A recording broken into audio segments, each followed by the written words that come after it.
at that. See that? To talk to him. Maybe shouldn't be there. Hello. And start inside and come back out for me again. Right. And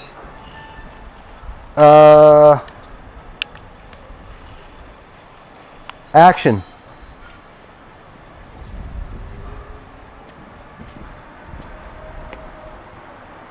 Here we are in the very beautiful Paris Rue Saint-Honoré. It's a walk to the park, and with a short distance to the Louvre, to all the landmarks, to the Arc de Triomphe, Champs-Élysées, and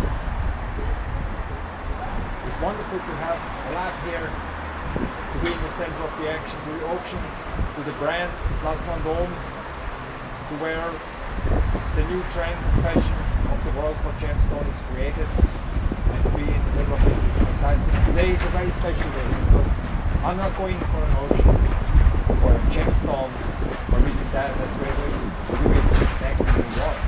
Today we are hunting a very rare fossil.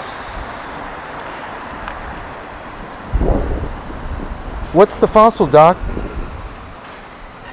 So it's a Ornitholestes. It's a bird hunter from the Morrison Formation, where we were just digging out the Stegosaurus.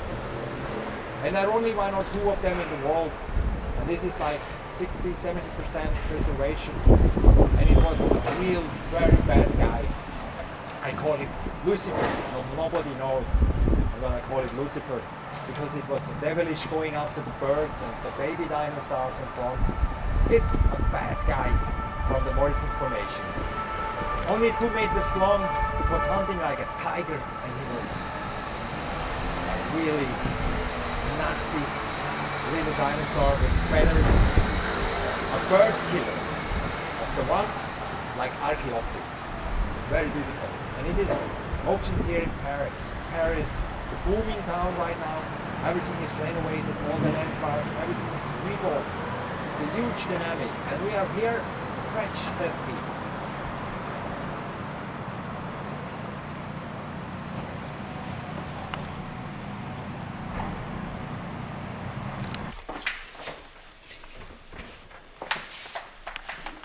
Typical Paris apartment with very small elevators retrofitted into all buildings with history. Actually, down at the entrance to that building is a Nazi sign down in the ground from the Second World War. I was like, shouldn't that be removed or something? It's very strange. And it has an internal, it has a little entrance here. I don't want to know what they need in this little backyard here inside that, in front of this little palace behind. So it's very scary. Is that typical in Europe to see that still? No! I never seen it somewhere. I'm gonna show it to you. It's very crazy. It's from the Nazi occupation of Paris. They left behind a sign in the floor. All around. So I'll show it to you. Isn't that funny? I have to have patience with these elevators. They fit for 1.5 person. So chop yourself in half if you want to make it inside. Maybe I meet you downstairs. I like it. Yes. Beautiful. Yes. Yeah, right. Okay. And maybe we can, yeah, and Willie, he check you in the watch, if you see. Yeah, I'm checking.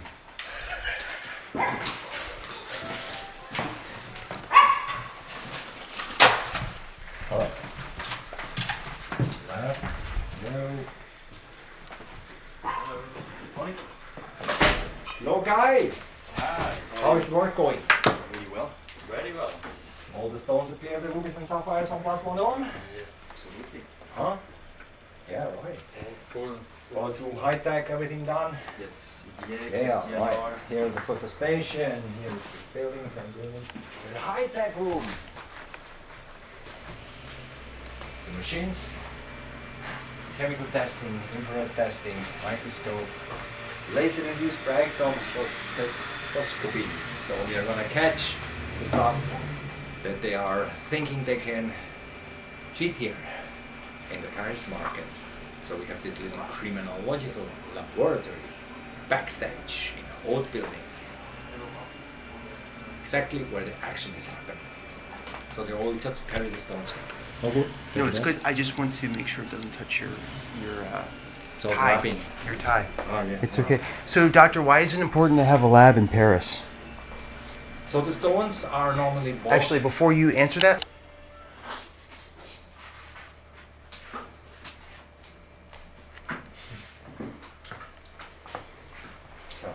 so doc, talk to me. Why is it important to have a lab in Paris? Well, the brands and the jewelers and designers of the Place Vendôme and of the place in Paris need to buy their stones somewhere. So they buy it in Asia, mostly in Bangkok, maybe other distribution centers of the world, but mostly in Asia, where the stones are manufactured, treated, pre-cut, and then bought, and they come here and they recut the stones. So they need to make sure what they get before the recut and after recut to have an opinion on the authenticity of the stones. So the stones are really valuable. They cannot be always shipped everywhere in the world. So then you need to go close to the customer and have a legal base where you operate. So for this we need, of course, some high-tech instrumentation like crime scene detection laboratory to detect traces in gemstones that shouldn't be there or should be declared. We need to test chemical testing to find out whether the stones have the right chemical composition or not synthetic, and we need to check their infrared spectrum to know whether they are treated or not, and then check it in the microscope, all the basics, and then we are gonna find out whether the stone passes a test series. Then we make a report of it, like a passport. And now the data are collected together, stones inspected by two gemologists, by Willy, who is the director of the Paris lab, and Warren, who is Warren Seri, who is a gemologist here, local from Paris, staying all the time here. And photo station, like the stone needs to have, like in a passport, of course, the shape and everything. And then we're gonna make some products out of it. The products are looking like passports a little bit. I have a photo of the stone, dimensions, weight, other descriptions, conclusions on treatment and on origin, and then special descriptions on the stone, like an evaluation of its importance in the world. So these stones from the market here will go into the shops of the most important brands as an additional opinion to the stones, and also get more elaborated award reports like this one, augmented reality reports where the stones are turning and everything, with activation of the picture and like that, to fulfill the demands of a more prestigious look for the shops here, not far away from here in Place Vendôme. Of course, we can't do all that without having made our homework first and have to visit the mines and produce books about the mines where we describe everything, the history, and showing that we visit the mines. Have analyzed the importance of the stones and the market and everything, and already have a lot of the brands here featured in our book and what they did over the century of their own history, visited the mines and documented everything together in a book. And that book is our basis for our analysis and transparency for the customers, together with lots of different books.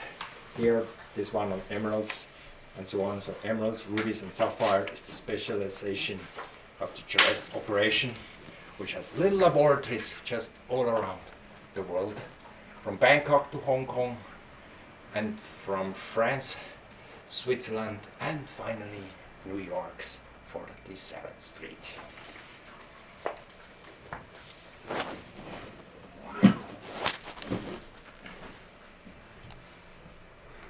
Can you explain to me what they're doing right now?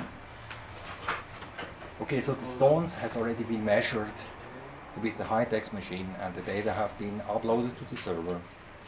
And now is the visual inspection and collection of the data in a final report. So Willy is taking out the stones, he's looking them in the microscope, determining the color according to our color system, fluorescence and other optical properties. And then Warren helps him to summarize it in a report that is just in the making. And the microscopic analysis that Willy is doing here with more than 15 years of experience now is helping us to find the origin of the stone, where they were found, from Burma, from Siam, from Mozambique, Vietnam, Tajikistan, Tanzania, Madagascar. And the customer want to know origin of the stone. It relates to them, the cultural background, where they were found and so on. And we will just see in New York, the world record will be that doesn't come from Burma, it comes from Mozambique. So there's always something new coming, with the survey always being close to the market, close to the mine, close to the action, close to the end consumer, and so on. You're picking up new trends and new things that is happening in the world. And then you are in the front of that messaging, and you can also compare to a database and find out whether the stone is really the biggest in the world, the most important in the world. And then with more than 30 years of experience and database, the people ask your opinion. So the Paris lab has become quite important because the market in Paris is picking up. The brands are so important today to put the gemstone in the context, in beautiful jewelry and everything, that they will have to bring these brands to the world, and branding and all these different contacts for selling it in all these shops all over the world is a huge trend, and it's just never ending. And we are just in the middle of it as a very small laboratory that tests and see whether the stuff is real or not, and making a little opinion with a small report that looks like a passport of the stone and gives it its own identity as an independent third-party opinion. So basically what I do is, when we receive the stone, just putting it here, and we're taking the photo as best possible to have the record, to put it on the search. So we have to adjust the light, we have to adjust the focus, we have to make sure there's a good brilliancy to, of course, represent the stone well on the certificate. So here I'm just gonna open a spot to give it more brilliance. So we have to white balance to make sure the colors are even. White balance.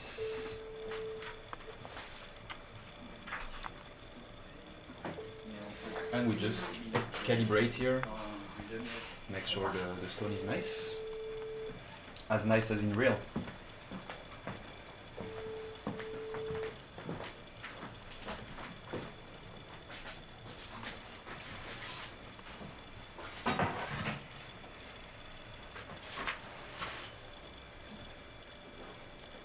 So we like also to take the photo a special way to show these two facets. So that will be my aim here, to get these two facets and a good brilliance. Why, Warren? Why those two facets? Why is that the protocol? That's a good question. Somehow it's the way we're facing the stone. I believe that's the way we're looking at the stone when there's a reflection on top of it, as in the sun, or when it's worn into a jewelry. So I guess that would be the reason, to give maybe a side to it. Flip it up. Check the other side.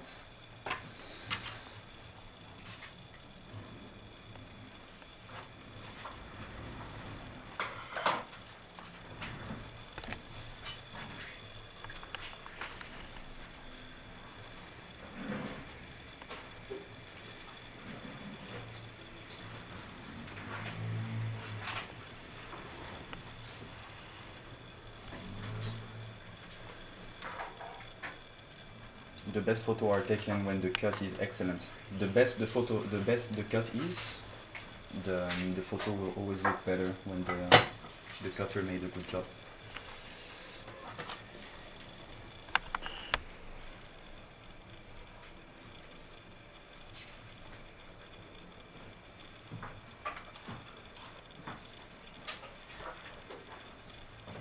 Das war freelance.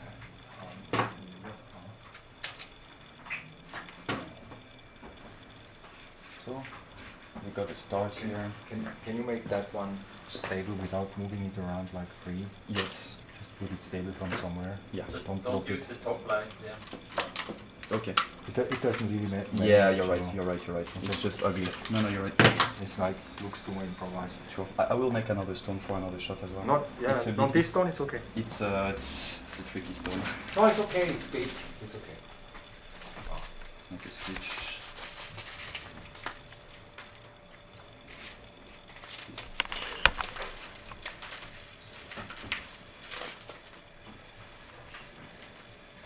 Take it with the tweezer. Can you take it with the tweezer? Absolutely. But slowly, no? Sure. I got the technique. Here's a tweezer.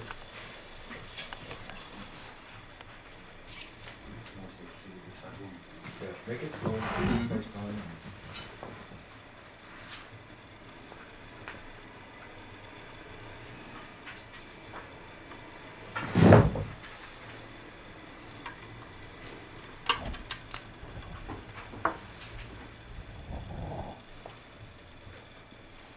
So here. And don't touch the stone with the hand. Take the tweezer. Mhm. Okay. Okay. Because you can So have here- fingerprints. Okay. Here we see the cut is really beautiful. The cut is really even, so it really comes out naturally. The beauty of the stone. Maybe just work. Make some practical thing, no comments. I will observe. I'm doing so. Turn the stone a little bit. I mean, like the base, turn the base a little bit.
Nice.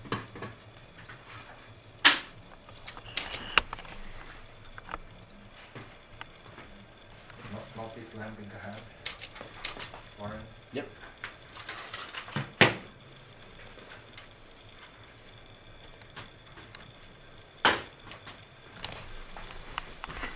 Warren, let me just get your hand on the mouse, and then I think we're good. Okay. Just move that mouse for me. Sorry for my nails. Oh, it's okay.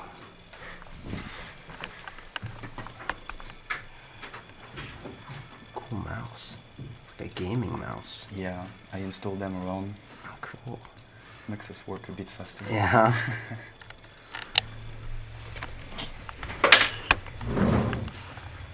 Good. The result of that, the photo was actually okay.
Willie, can you do this one a little slower, like half speed for me? Yeah. Do 1/2 speed for me. I do that now. You're too fast. Okay. Too efficient. Yeah. Okay.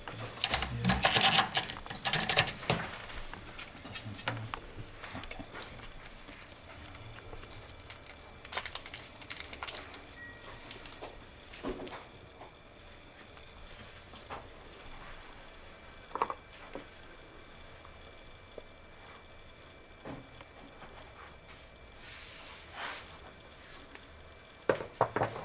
Can I just get you holding it and just looking at it for me?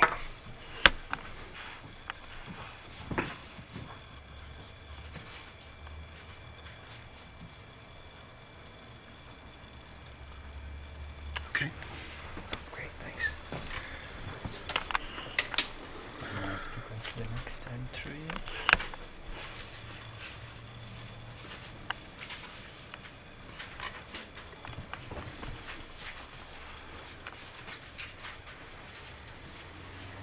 And just keep it there for me so I can see what you're seeing.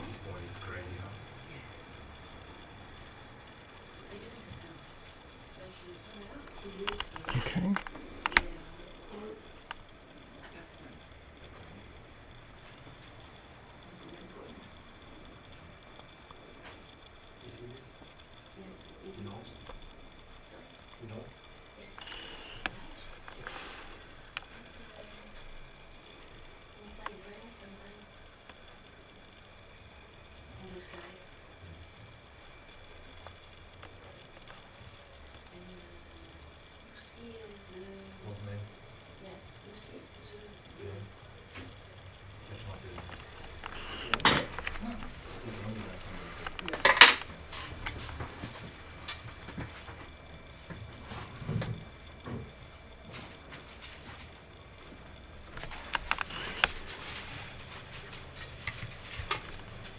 Why can you choose? Choose Sri Lanka.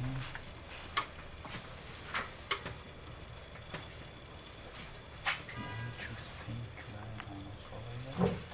Just color through. Some reason cannot get it. Somewhere.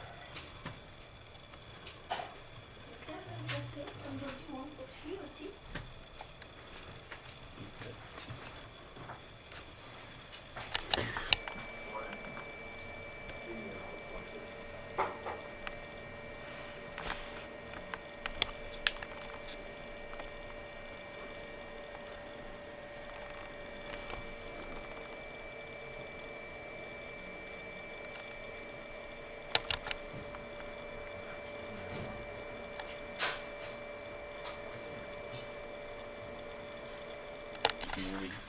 Huh? Vor allem dann nicht noch auf Movie, oder? Ja, richtig.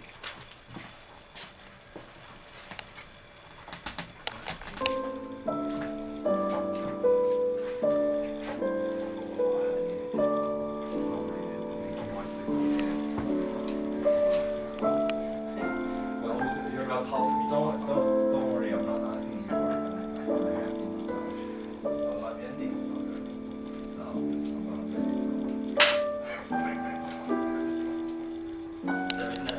Very confident.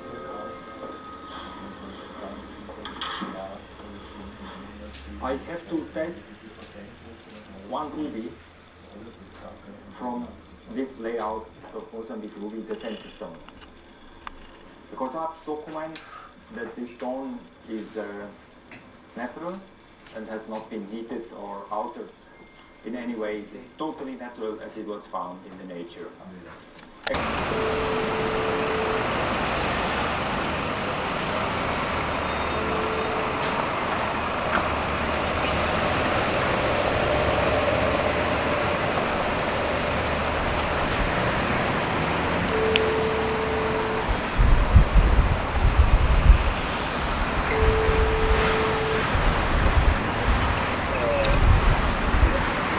Hi, I'm outside on the street. I look at Alu outside. Yeah, but I don't know I'm here. San Augustine. Yeah. Alright, yeah. Okay. Yeah, bye. Thank you. Bye.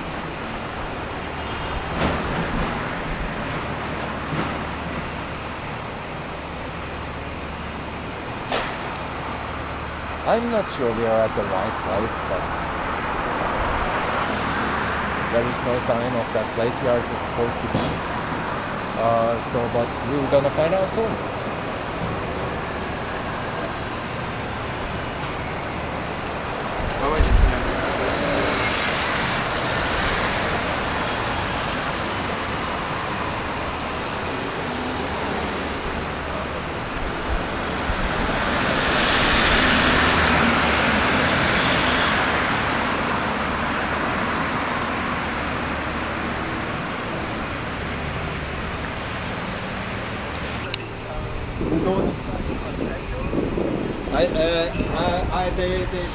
They organized me Google, but I don't see more. Let me see there. I'm a real out 1 year, right?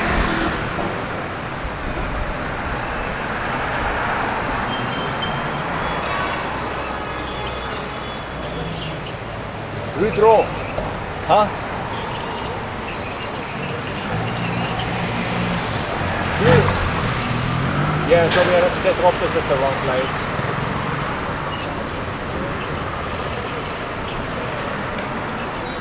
Say me quickly the name of the street one more time. Sure. Thank you. Bye.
Start walking, there's nothing happening. Let me see what's happening.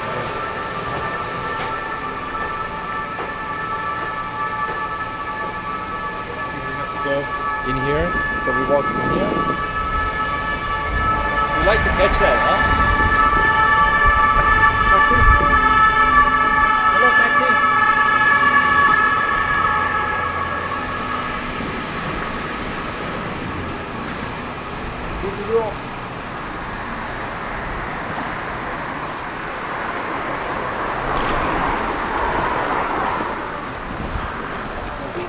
Drouot.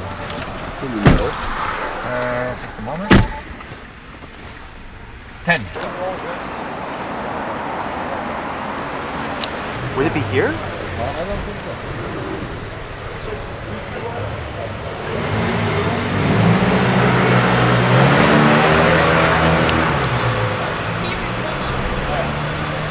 No? Okay, so I did it in here.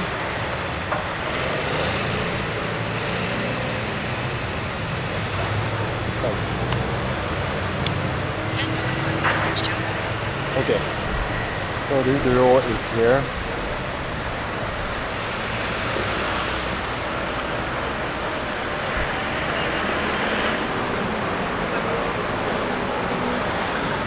The taxis don't drop you.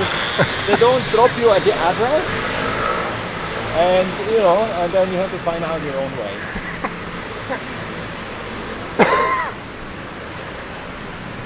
It's here. You see, here's the Rue Drouot. Here, it's 270 meters. So actually we're walking wrong, right? We should go this way and then go to the left, or we can also make it this way and then go right.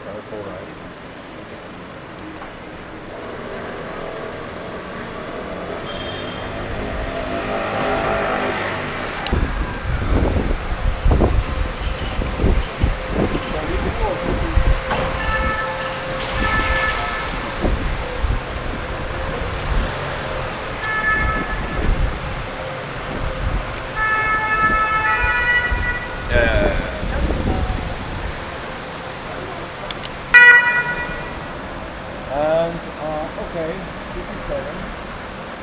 This is 8. Adi, 5. Okay.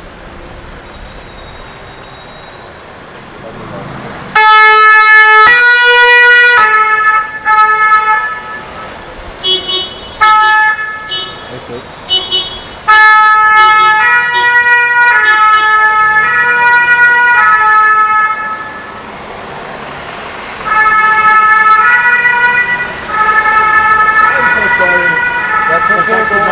Just drop that. I know. Take it from down and put it. Push it up. You are in New Swiss?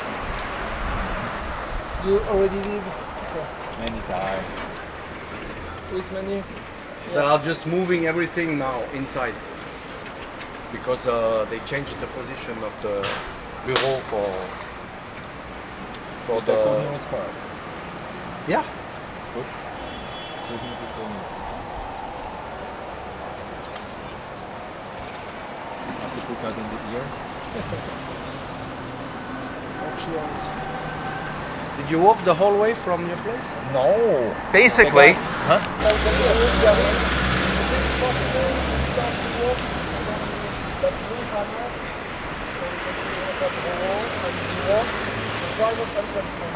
Just see the truck on the right side of here. You will see first Jacopo Briano, the Italian to welcome you. Awesome. Okay? Okay. We'll go down there and walk. yeah. From here.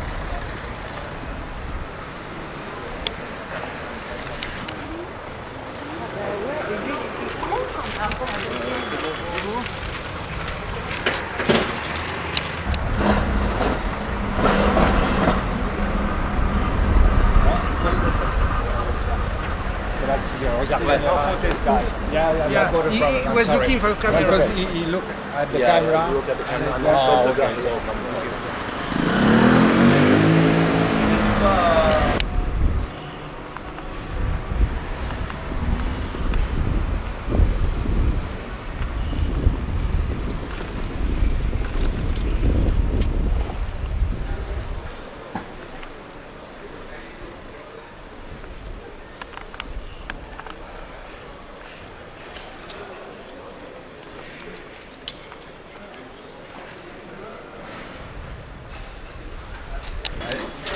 French, Italiano, English.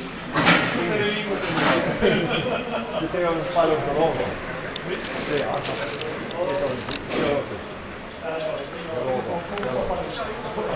Okay, so we speak English, yeah? No, we go to the back door because it's still not open. Well, that's great. So we don't use a little bit more time. Yeah, right. On the first side. Oh, no! Beautiful feast.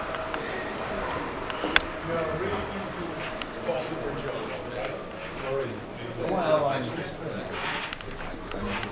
minerals and gems and it exploded out of inclusions in amber and it starts to zoom out, you know, and sometimes the big ones are too big. And Ornitholestes is a beast that hunted, I guess, the birds that are very interested, and I'm having the birds included in amber, feathers, and from the Cretaceous, but this is like Upper Jurassic. Upper Jurassic, but more information. Yeah, right.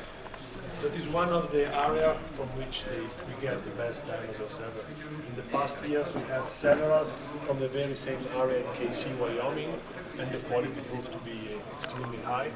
I know this specimen since 2010 when it was discovered, and then it went to the preparation in Italy, in the very same lab that usually prepared the last dinosaurs that we saw, and then went to a collection, and then another collection, and finally it's arrived. Matt Gigolo, the auctioneer. Nice to meet you. Became an expert as well in dinosaur sales in the last years.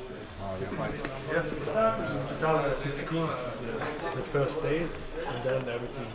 So interesting is actually here the dynamics of this geometry here, right? It has this snatching possibility where he specialized in catching something. Right? So it's duped the Archaeopteryx catcher. Yeah. But that's romantic.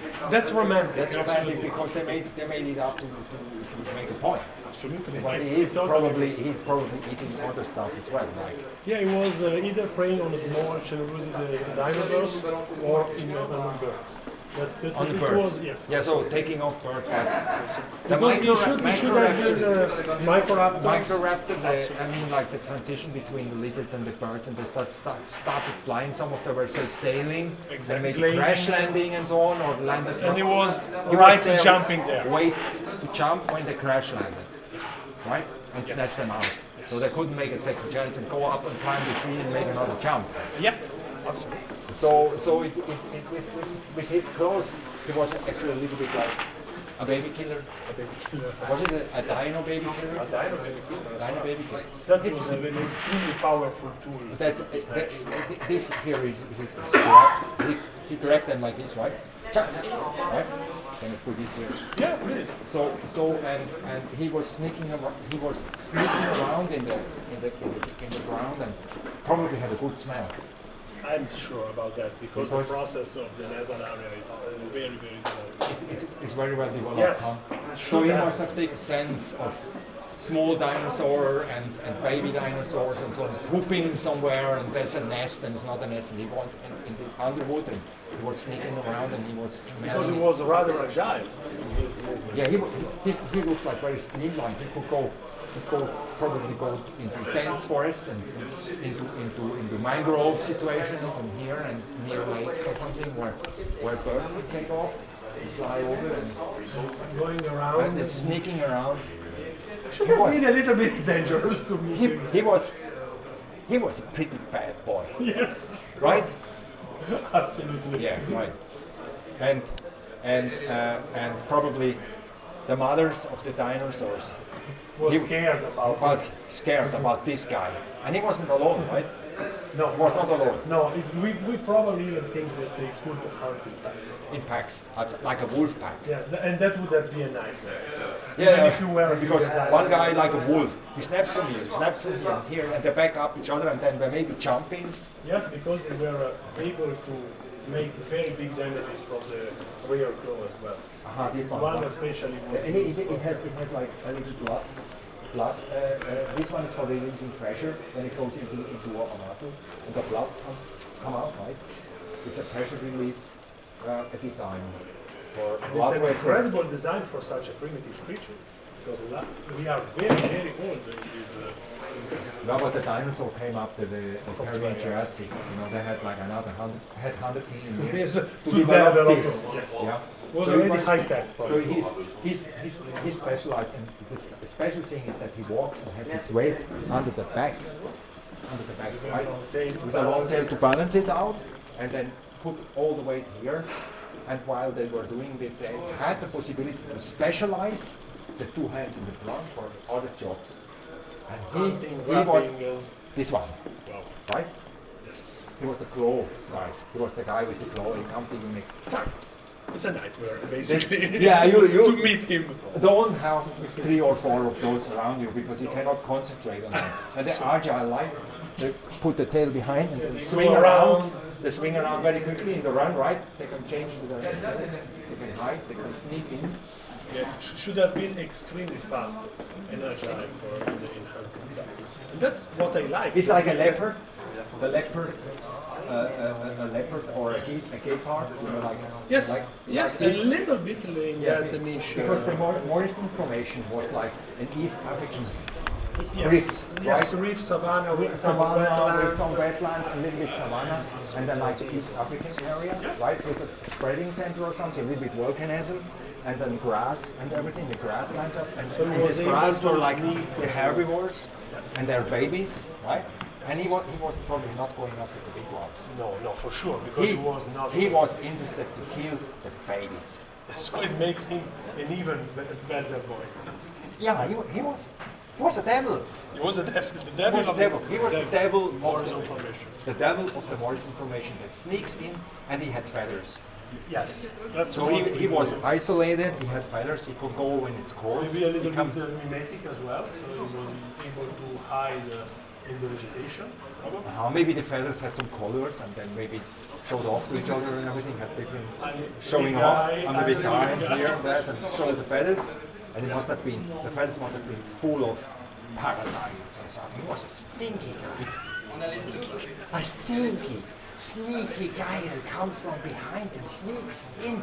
And then there's this nest with all these baby dinosaurs and everything, and then crying for the mother. Wee, wee, wee, wee. And this guy comes from behind and goes in and slaps one of them out. And it is the nightmare of the mothers from the dinosaur time.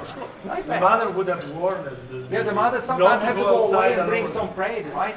And then when they come back, they were like praying that please no ornitholestes. It used to be 4 of you, why you are 3 of you?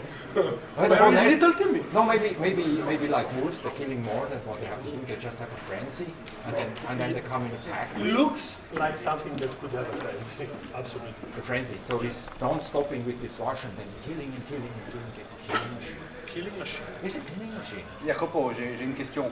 Allez-y. Monsieur Beretti, il a l'air de bien connaître déjà, non? J'ai peur qu'il connaît un peu plus que moi, donc ça me fait un peu peur. non. Non, ça c'est exactement le profil des clients qu'on aime bien. Il y a vraiment de la passion, quelqu'un qui connaît les sujets et sur lesquels on peut vraiment développer un discours. Parce que c'est pas seulement la fascination du dinosaure en tant qu'objet insolite, mais il y a tous des niveaux des significats, des niveaux de spécialisation que c'est hyper intéressant. Alors vraiment voir tous les petits détails, la forme de la patte, de la griffe, comment les dinosaures bougeaient, c'est exactement notre métier. C'est qu'on aime, qu'on parle de cette spécimen. I was surprised. You are very You surprised? surprised me with this, and I'm surprising you with something I brought with me. Wow, Slowly, take it out. very curious. It has something to do with this. What it might be. Don't spy. Tell me first. What it might be. No. Amber? Yeah. No. With a feather inside from a bird. With a feather from the dinosaur time. From Birmania, from Myanmar. Yeah. With a feather. You see the feather? Yes, It's a nice feather. Cretaceous. Cretaceous feather. It's a little bit later than this guy, but it was like, you know, the birds during the dinosaur time, right? C'est incroyable vraiment quand on a dans les mains une pièce comme ça, qu'on peut voir en vrai la plume d'un dinosaure. On parle toujours des dinosaures, on a des dinosaures en face de nous, c'est déjà remarquable de pouvoir voir une squelette de dinosaure. Et là, c'est en vrai, on voit la structure, on voit les couleurs. C'est des choses qui, jusqu'aux années 90, on ne pensait même pas que ça existait, des plumes de dinosaures. Et maintenant, il est là. Depuis 100 millions d'années, englobé dans un morceau d'ombre. C'est Yeah, this remarquable. has something to do with this guy. Because he was hunting the little birds that had these feathers. Adi, can you explain us where did you get that? Yeah, so this is from the Kachin state, from my friends that from refugee camp. They're polishing that, and then they find this sometimes. It's like it takes 100,000 pieces before you find a feather. That's extremely rare material. Yeah, so they polish and so on, and then I came to the fossils from gemstones to amber, and from inclusion and origin and then I discovered the micro world, and then we had little dinosaur tails and everything, and feathers and birds, part of birds and legs and everything included in amber. And then my interest started to zoom out. Whoa. And now it starts zooming to this guy. Because a curious mind always starts from something and then goes to the Yeah, so this is, you see here? You see that? And the whole structure is so Everything here. simple. It's a Rakis feather. Yes. This feather is expired. It doesn't exist anymore today. Ah, okay. You know, the structure feather, that the feather not is an- like, no, it's like, it makes like a curve. It's a Rakis feather. Ah, okay, Rakis. Yeah, it's a Rakis feather. The feather had an evolution, and the very early feathers of the birds were different than today. Absolutely. It's not at all the same structure. No, it's not round. In fact, it's like it has a curve, an oval curve. It's Rakis feather. So like it, hold it like that. Not put it here for a moment, and then feel the real feather, because this guy also had feathers. Scary guy. The scary guy. Yeah, but it's very beautiful. This piece. I really love this It's piece. very beautiful. It's very beautiful because, first of all, you feel him coming to you. It's not a huge Tyrannosaurus Rex. It's his. You can feel how he sneaks to you because it has our size. Exactly. You can imagine. It's like a being wolf. able- It's like a wolf. It's a wolf. It's such amazing. Yeah. And he was streamlined. The head was very streamlined. Huh? Yes, it's very, Very narrow. sharp, very narrow. Is this because he wants to sneak into like, he comes in and then the wood comes together like this and it's very narrow and Yes, he tries to probably go and was open really up, able to open up, squeeze and- open up secret places and like that and here and then sneak out and then maybe the dinosaur baby, the first thing they see is this head coming through a little crevice inside the wood. And And the first you time, even don't even notice at the very yeah, beginning. and It then they was see like not- this and he makes, right? Yes. Right? And I would run then- for my life. No, and then- it would be faster. Yeah, and then they go in all directions. Shoop! And then all his friends pick them up Yes. together. Let's go, guys. And then you think they talk together, that sound. This would have no idea. This one here, is this a reception? A sound receptor? It's all Ah, speculation. we have, well, we know that it's there because on the holotype it has been found, this structure.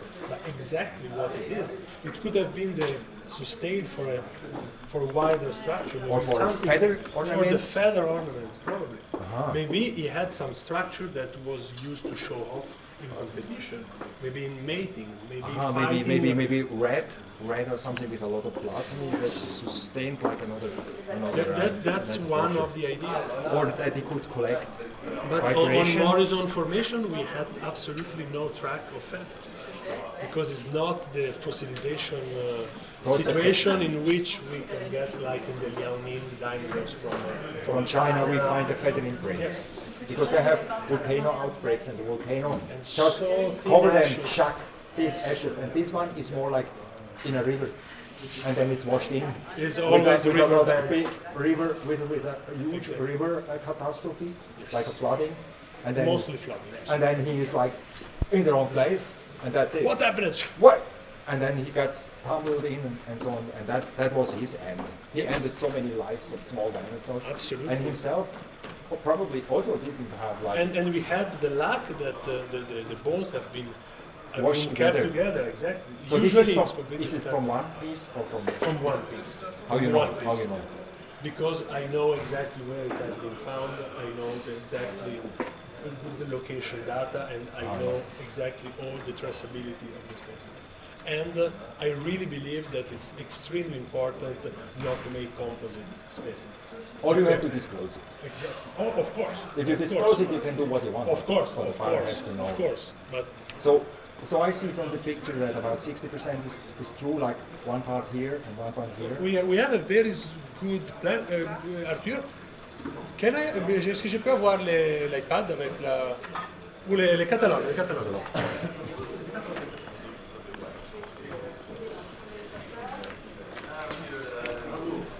Les catalogues.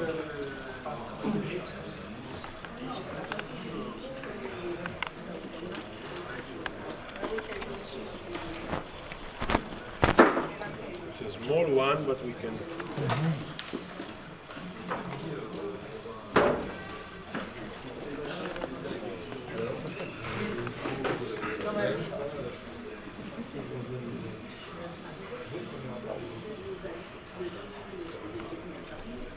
I wanted to show you. So for the camera also it's nice that we make two bigger.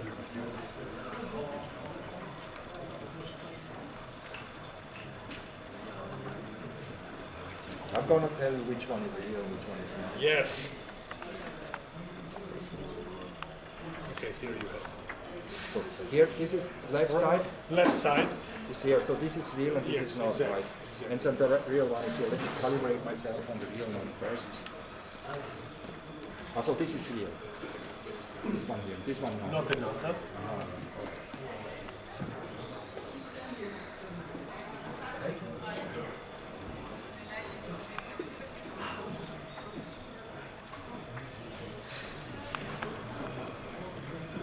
But imitated it very well. Yes. It's a Who very did that? Zoic lab in Italy. It's the most specialized lab actually in Europe. So in the real part you have these orangey red spots. Exactly. Oxidation It should be spots. iron oxide probably. Because Goethite usually hematite. Morrison is Goethite hematite. Iron oxide, yeah. Iron hydroxide. Yeah, you see that? yes. So This is here- very typical from the Morrison. Yeah, right. So, and then here, this are the Finestra, Yes. and here, this one. There's one missing part of the Missing quadrat. part. Where did it go? It fell out. It's probably got degraded in the fossilization process. But it's shown in the picture that it's there, but it's not. This is not the Finestra, this is missing, right? Yes. No, this is the third finestra. Ah, this is the third Finestra. Yeah, One, yes. two, three. No, The one is behind. Yes, Ah, show behind. the behind part, the brain case. And below, and That then- is extremely small, the brain case. That's unbelievable. The sides, the very tiny sides of the brain case. But it's just this little part.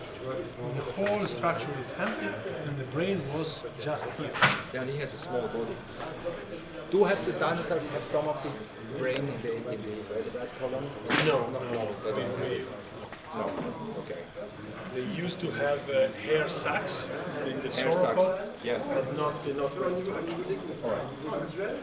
So the teeth are pudding, right? Yes. Where they take them from? There are some preserved teeth on the other side. The real one. These are the real ones. Yes, and you can see the serration of the plate. Ah, yeah, I see the serration. The same like the Tyrannosaurus Rex has it? Yes, it's not that different. Not that different. Not I'm that surprised. Ah, so he sharpened Nature, his teeth. nature basically found a very good design and kept using it because it was so good. Or inventing it again. So the teeth has enforced. I saw it. This one, yeah, see the serration. Yeah, the serration. So the serration sharpens the teeth. So when he goes into the flesh, it is like a sharp knife, right? So More damage. quickly. Yes. So And the wall, a saw chain. and he was able to do it quickly because the length of the maxilla is very, very good. Ah, so it gives him a translation of force. Translation of force, Very and then good. it translates into teeth that cutting flesh. Should have been quite painful in between the claws. Yeah, better kill fast. Yes, that's for sure. If you slowly chew and you don't have, then you will die slowly. Yes, So he was a fast killer. it was a fast killer. For sure. He had to kill the baby quickly before they run away. Chuck with a death bite. Quickly, chuck. And then he was able to dismember them fast. With this one. Yeah, This because- yeah, maybe. With this he catch him. like that, And then he gave him the death bite. Right? that's for sure. Because these are extremely mobile, and the structure is really, really has a very good performance in the movement. That's why I like also the way they mounted it. They really, really preserve each single bone in a very, very good way. How many of these we have in the world? That number 2? There are very, very, very few ornitholestes because the small they are, the harder to fossilize they are. It's much easier to find, like for example, Allosaurus material. Oh, yeah, because there's such big bones that are easier to collect, to fossilize, to preserve. So I think probably there are. This is the third type. Otherwise, you have very partial remains. Sometimes you find teeth. You find something that's not finding. It's not that hard to find the single elements of it. This is something that there is a huge collection about that. One vertebra, one rib, claws. Even part of the teeth. I think the good point is when one specimen has been found. And they really like this idea of really reconstructing the animal and showing what it was like. Yeah, so it's more than just a fossil, it's also a piece of art. I believe so. It's a piece of art because how it takes up this and how you're looking at how the emotion of the animal comes to you when you see him, how he's tricky and sneaky, how he comes around and look at you, how he's going around with this elegant small head that can sneak into the underwood of hiding places where how he sneaks it around and make it and comes and he obviously have a lot of extra detection on the head, something we don't know. Absolutely. Sound or smell or something, an extra bone. Yes, that it's not anymore there because everything that is not bone. Organs on it. There were mounted organs on it on the top. There's a mounted It organ. used to be for something that bone process. You never see a bone process that doesn't support soft tissue with a special thing. There is a lot of speculation with that bone might have been done there. So we can make like fairy tale around it. Absolutely. Absolutely. We can dream of any kind of structure. And that's what is interesting, I believe. We keep discovering because at one point in the future we will be able to perform more research and we will find more artificial intelligence. That goes into things that we have hard to imagine how the things come together. So much to discover.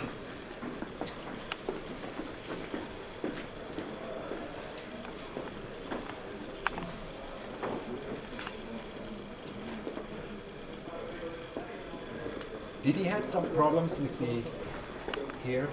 We haven't found any evidence of pathology in this specimen because this is just a matter of the fossilization. So there is no trauma. I think he was pretty healthy. He was pretty healthy. Yes. He was not old and dying somewhere. He was trapped in action as a fully powerful example of his species, without any special sickness here, no extra things coming out. Because it's so common sickness, to find trauma and reforming of the bones. It was really healthy. Or arthrosis. Arthrosis, because if they run all the time and they get older, then they are losing. And they had a rough life because not everybody was happy to be eaten by them. Probably a flood. He got in a lot of dog fights. Who runs after who? What is this little bone that comes out here? Is this a little extra thing? This is the fourth. It's the fourth finger, right? That is a residual. Is a residual from his evolution. So before he was not walking on three, walking on four, and then he specialized and had to run faster, and then he had to go on three, like all the meat eaters, dinosaurs, right? And so you found that is that real? Yes. So that's very interesting. Isn't it beautiful? It's the little details. The little bit from the evolution left behind, and you can see how he evolved from something else from before. And how powerful they were, the lower bones. Yeah, and I like this one. Yes, with the best. Yeah, the vessel, like, you know, the pressure, if you go into a muscle and it creates blood pressure, you cannot go easily in. So the blood pressure, like the bayonet of the soldiers, have this, you know? Yes, Yeah, because you put the bayonet into the body, then the blood has to come out, otherwise you cannot stick in. It gives blood pressure against the force. So this is like the same, like the bayonet we basically invented easier. nothing. Going Everything was easier already because the pressure of the blood can leave the side, you know, out from the flow. I mean, it's my interpretation. Yes, it makes totally sense. Yeah, I'm bringing that up as a question more than like, you know, saying that I'm understanding I it. would say that makes sense. That's the good point. We will always have questions facing these specimens. So science learns from the original parts things, like this extra piece here for the evolution, and then some designs as to what he really did with these legs. Probably he was killing with it. It was for sure. He was part of the killing. Absolutely. This was the snatching. Here we don't have the. Here we have the curve too. We have the curve too, and here we have it too. So maybe it was also able to attack jumping. To jump that on bigger. piece come jumping. Because with such long and Long leg, powerful he legs, could theoretically. could jump and probably attack with 4 feet. Yeah, so he makes the last little meters before he attacks his prey by a jump. Yes. Jumping and maybe So the the prey on beast this is not side. only coming and sneaks through the underwood and makes No. For sure it was he important. was there waiting, and then he sees the thing, and then he makes a last jump, and he comes like flying from above, like shit, and then come from above down with this claws, you know, and zack, Yes. snatched it. It's the Jurassic Park scene. Yeah. Absolutely. Yeah, right. You have to imagine that. And that one helped him even in the flight in the air. They could still make like this Bend. and change a little bit the landing position. sure. I've seen this with lizards. They jump, yes. you know, and in the middle of the flight, They can they can switch switch, the direction. and then they're changing like the landing position at the last moment, you know. So he can also adapt to the movement of his prey. Comes in, sneaks in, comes close to his prey, sneaks in, gets all these sensors and everything, and he has like extra stuff here that we don't know exactly what it is, and he is very quiet, and he comes sneaking in, and then he is ready with his hands like this, and he waits, and then everything gets a little bit like moving around in front of him, and then he makes this last jump out of his hiding place, like, yep, and he comes down, and he's ready with this, like that, and he's taking it from here, suck, and he goes in with this, shoot, and then he gives a bite to kill it off. It's a pretty scary scene. Adi, can we ask you a question? First is, why are you interested in that dinosaur? Well, I have microraptors and birds and stuff, and this dinosaur will have a lot of colleagues from his times that can look at it in my collection. So it will be like an add-on puzzle of the whole story, and it's also imagining what happened there. And secondly, I have a name for him. I give him a name. Ah, you should give your name. No, not mine. Another one. I have a name for this. You have, but you already said it, or it's No, I did. No. I think I have a name for him because he will go to a monastery. Yeah, and I will call it. Shall I disclose it? Lucifer. Yeah. I really love it. It totally makes sense. Yeah. And he will be there as the devil. And that monastery is already waiting for him because, you know, they pray to God and everything and they are afraid about the devil. And here he is, and he goes into a dungeon in that monastery. And I'm so happy because usually I'm the one delivering If I the get it. dinosaurs. If I get it.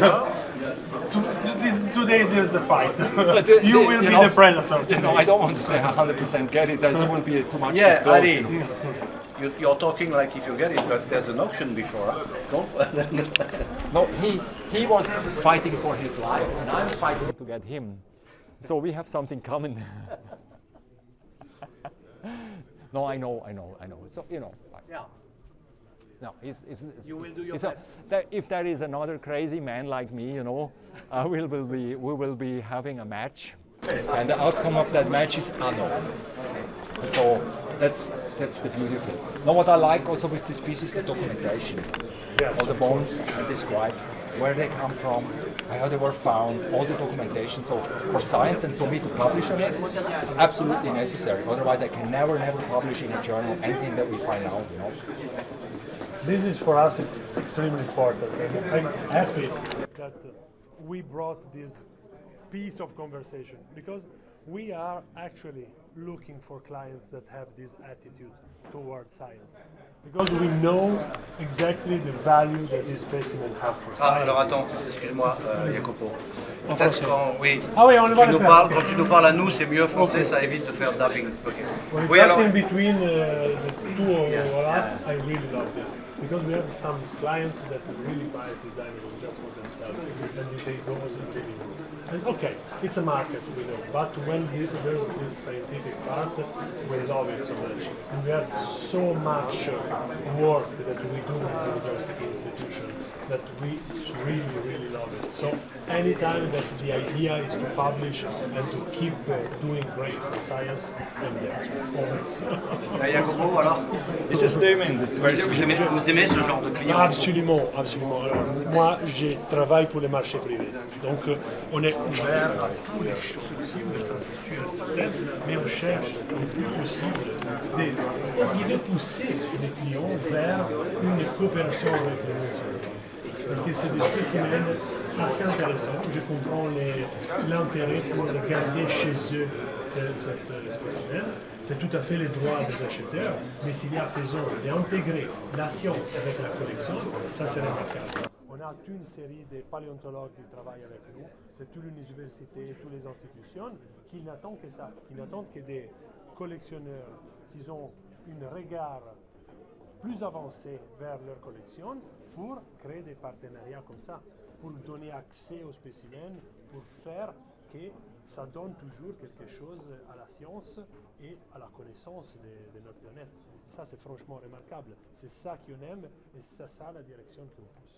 Alors là, il vient, juste quelques mots, il vient d'où ce dinosaure? Il était Alors où avant? là, on est vraiment typiquement dans les formations de Morrison. C'est une des plus belles formations du Jurassique aux États-Unis. On est à environ 150 millions d'années. Maintenant, l'endroit, c'est le Wyoming. C'est une des États aux États-Unis où on a les meilleures retrouvailles. Ça, c'est le Red Fork Range. C'est un range que je connais très bien, qui a donné des spécimens remarquables. Et c'est un peu de Badlands, donc il y a une érosion assez forte. C'est une zone un peu désertique dans les moments. Il y a une chaleur terrible l'été, quand on peut chercher les dinosaures. Il y a beaucoup de neige, beaucoup d'hiver très fort tout le reste de l'année. Et ça permet l'érosion du terrain.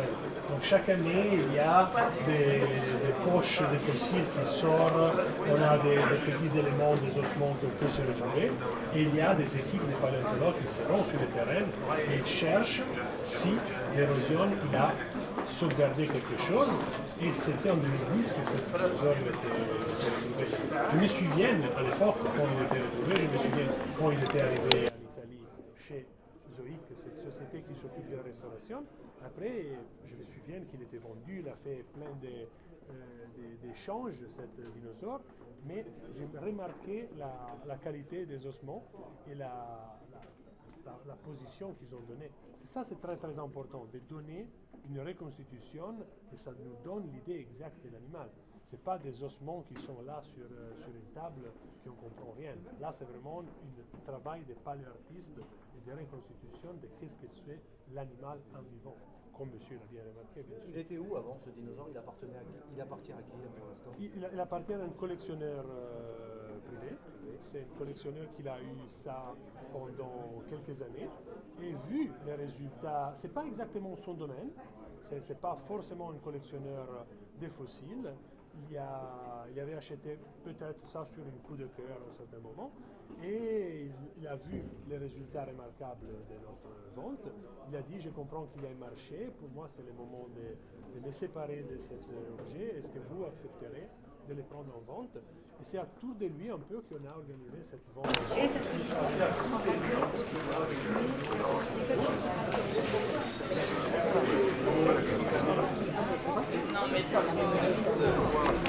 Un objet qui est d'histoire naturelle, mais c'est un objet qui donne une fascination globale.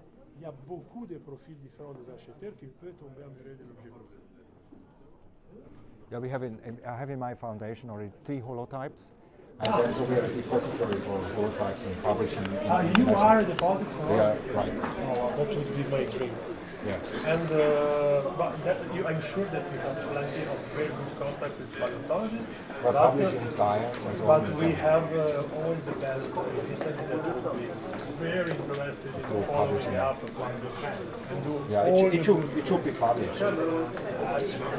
Because if it's not in a repository, we can do anything. Yeah, it has to be in the repository. Of course, we have. So it goes in the repository. That's a dream come true. I'm actually, in 2021, we sold the Big John Triceratops. It was the 4th biggest Triceratops, and I'm in the process of persuading the owner to make his own foundation to finally make it as a repository. This is my goal after I follow what the clients want. But I'm really happy with this idea that you have. Oh no, this goes in. We have already only 3 species published. That's wonderful. One in science and high factor. Thank you. It was very, very great. So I hope it's not only an encounter with that piece, it's also an encounter with you, with you, and and that we are not only getting this piece, we're also getting you. I will following you, believe me. We want more than just a piece. I would really love to keep going, but especially because I really love this attitude that you have towards science. Because we are from science, I ended up in the market because I love this project. But I like private initiative because I was also digging out Stegosaurus and the Morrison Formation 6 months ago with Kevin Siever. And there was also an Allosaurus and his big colleagues. Curtis and the owner of Zoid, they are so friendly. We know each other since so many years. Yeah, so I'm an insider. Yeah, it's a great. And right. This is the best user. Yeah, right. Okay, cool. Yeah, so It was that's great. fine. I'll let you go. You have to take care of it. It's not only me. I'm a little bit admiring the piece right now. It has to be Take your time. has to be translated to me. May I leave you one hard copy of this one is. Okay.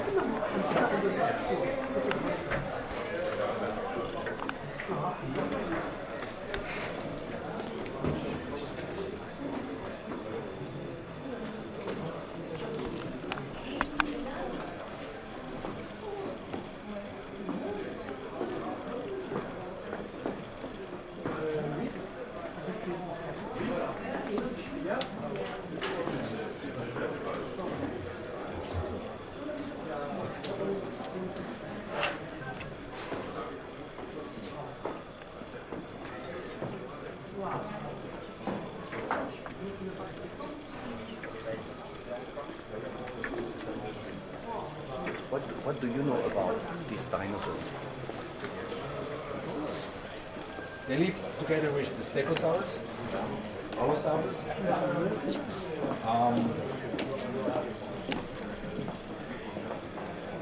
They were opportunists at the time of the Permian Trias time when there was a huge extinction catastrophe in the world. Some animal had to go and take all the niches in the world of the Jurassic. in the Triassic. And it turned out to be the dinosaurs that learned to put their weight in the hip under the legs behind. Like us, we put our hands, they start walking on two. And so they could specialize into other things with other two hands and other niches. So the evolution of the dinosaur is an extremely interesting example of how extinction of life from everything in the world, almost everything, creates an opportunity of new inventions and of new things that come to us. And that is a trail of this invention that people analyze one after the other and the other. And the dinosaur specialized.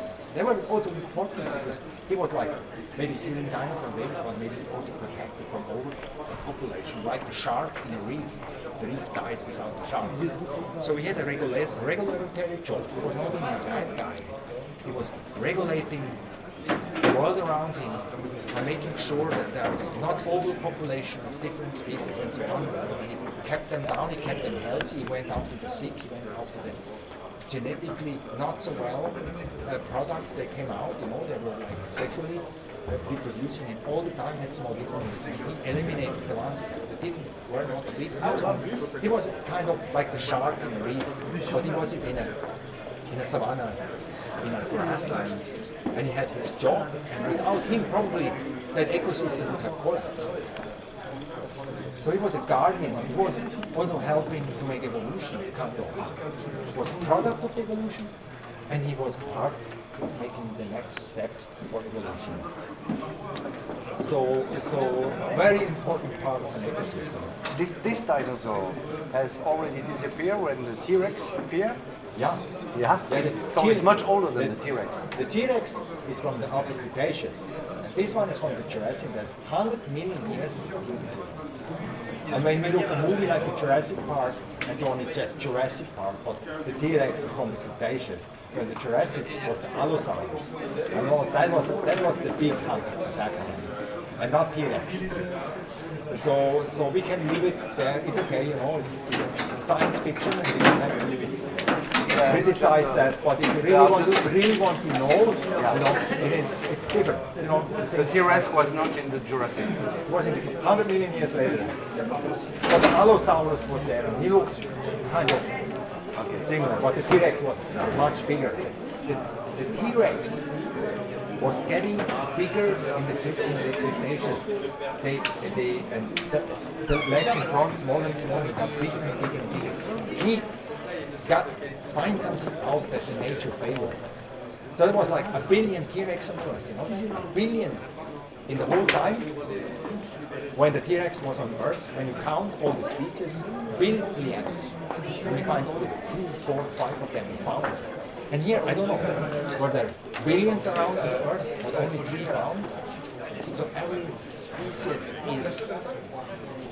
is just so almost impossible to find, and makes this huge contribution to something that had really importance in the world as a facilitator for evolution and control of the ecosystem around it. What do you think of this specific piece? Ornitholestes duped as the Archaeopteryx killer, or as the... I mean, this one that we see here, the shape of I this love one. a few things. Like First what? of all, I like that they find this extra tooth here. It shows law, you know, an extra tooth that was there as an evolutionary relic is here mounted, and so they must have very carefully looked and not just throw this away like no, and then they mount it and look at it. It shows law to the piece. The mounting and so on is discreet, it's beautiful. I think the character of the piece, how it's shown and so on, shows his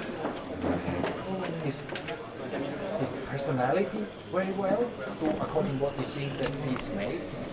It shows the personality with him going in and going exploring the world and go and take his niche and registering with all these finestra, we call them, all these openings in the skull where they were smell and light and all kind of things, you know, that this dinosaur had to detect and register. So he was like very sneaky. And then he had this mechanics of all these big muscles, you know. Who knows what this tail could do? We could maybe also a little bit snatch something up from the sky or something. You know, it was like very fragile. It had a dynamic in it. And the specialization of the arms here, all this. So it's a. Which condition is this piece? It's quite good. The teeth, the head.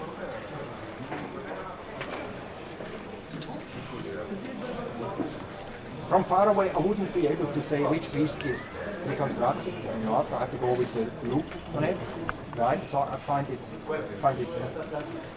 miracle job, you know, on the details of restoration. Can you watch with your lamp? Yeah, right. Yes, it was. Show us. Yeah. For example, here is the original part. Here, and when you go with the loop, you see the iron oxide in it from the formation where they found it. Iron hydroxide with something reddish material in it. It's missing in the part that they reconstructed. They made it a little bit brownish, but it's not reddish. It's not this iron mineral that comes with weathering. And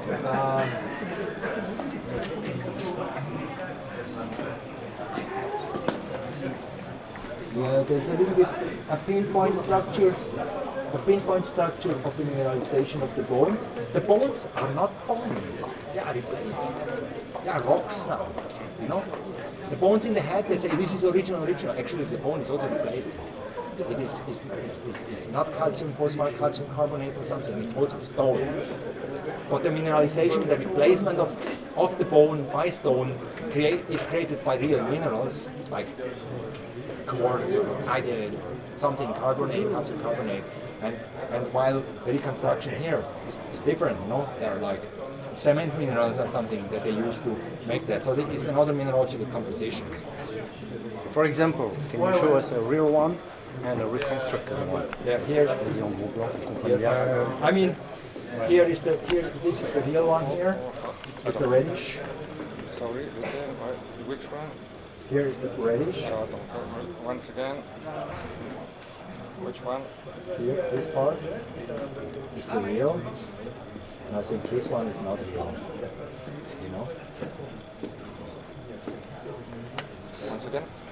This one here is not real. They put that on it from the knowledge they had from another piece. How you can see that? Well, is the color, is the texture? Yeah, well, it's that's what they are saying. High tech could tell you can make a little. It gets shaky when you come close.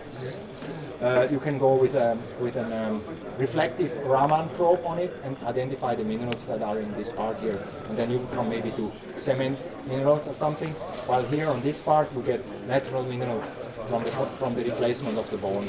So it would be possible for me to go back, and I have such a Raman portable with a reflection. I can go back and measure all this through and verify what they did. I obviously cannot do it here, and to see it with the eye maybe it's risky, you know. But we can measure it later. I can probe it later, you know. And if it's not true what they're saying, so they can hear back from me.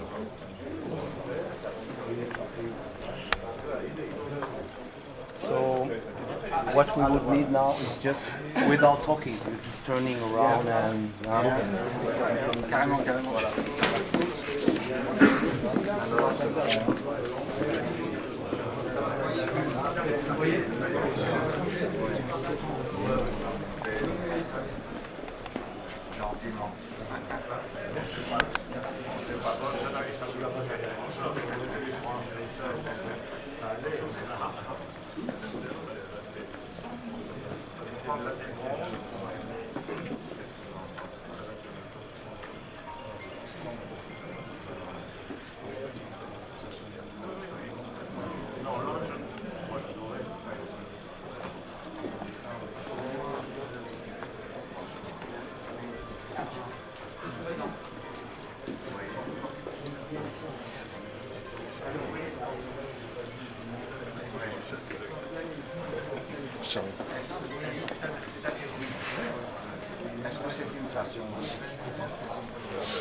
Are you okay with that? We try to.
But we can do that the same for you because. Sure. Yeah, sure. And I lost the.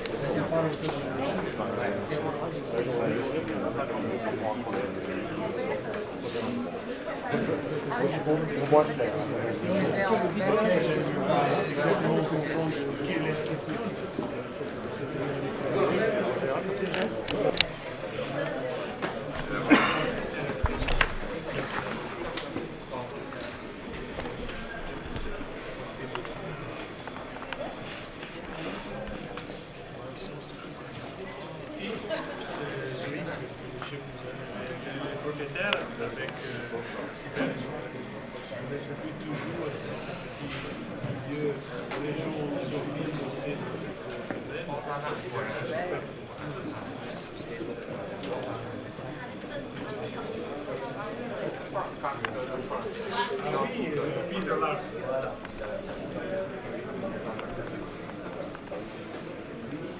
It's pretty stunning. Huh? It's stunning. It's stunning.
Small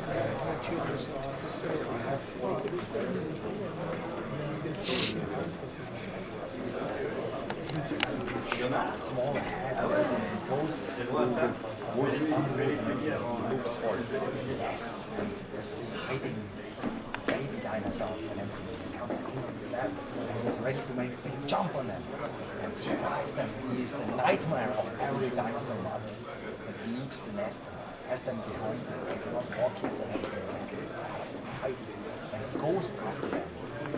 And he's so vicious and so devilish. So I was like, the name for him should be Lucifer. You know, like the devil by himself comes sneaking in.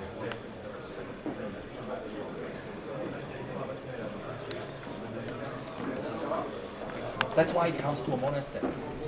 I want the contrast of what did it believe on evolution. Was it in 2,000 years? Was it made from bone of Adam? Was it I don't know what was the story, what is this?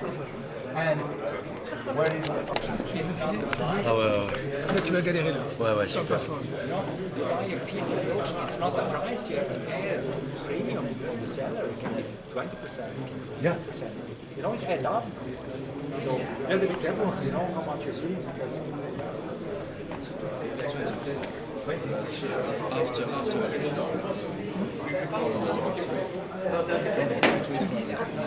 Over.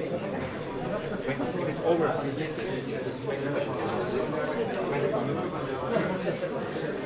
You pay 25. First part and then. yeah, okay, I got it. It's staccato. Right. So it's about 23%. So if you auction it for 20,000, This you have to have in mind. you have to have in mind when you auction something. But you will not pay the VAT because it goes back to where it came from, the same country. That's I wanted to know whether I have to buy it with my French company or with the Swiss one.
These guys could change rooms in different parts of the house and could adapt, go into niches.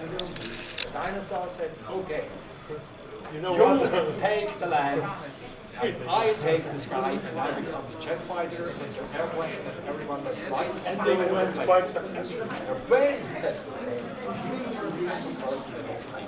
And everybody's seen the dinosaur extinct. No, they are still there. They are up in the sky and flying down around. and achieving and millions of them Ostrich, everything. So they were not extinct. quite successful. Very successful. The dinosaur made it up into the sky. These guys were the mammal specialists. Have you seen by chance the meteorite? 167 kilos. 20,000 gems from the asteroid belts. Big meteorites, other 200 kilos and so on. The Arion. A couple of years ago from my friends in Kansas. And this is not the meteorite platinum. This is a very more expensive. This one is like this can probably be reduced. Oxidized. Yes, there was oxidation. This oxidation, and that is a reduction and restoration. It's not a natural color. Natural color is in behind a little bit. Yeah, because this is more the terrestrialization. Yeah, this is more the okay. Iron nickel. Yeah, no stone. But normally they have to be registered at the British.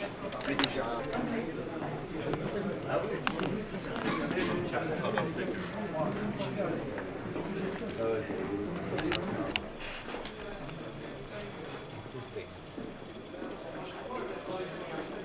Art, natural art. Adi.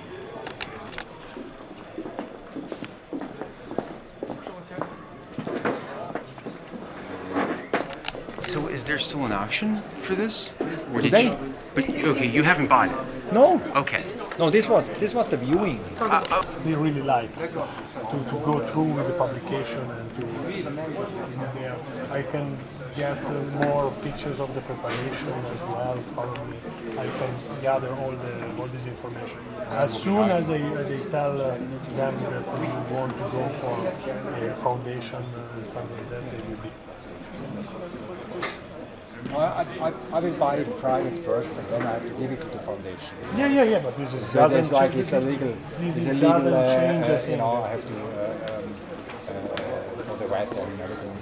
Then it has to be donated to the foundation. The foundation is non-profit and taxable, so that is the next step. Yeah, but that doesn't change anything for us, of course. And it's good that it has this situation that there's no tax involved. To United States, we have like 1.5 month to wait to clear cultural heritage and stuff, of course. But how it is. If it goes also to Switzerland, this one.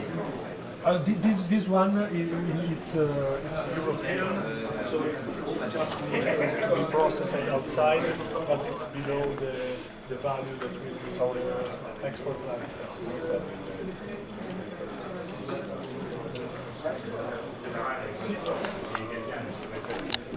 One more. Yeah.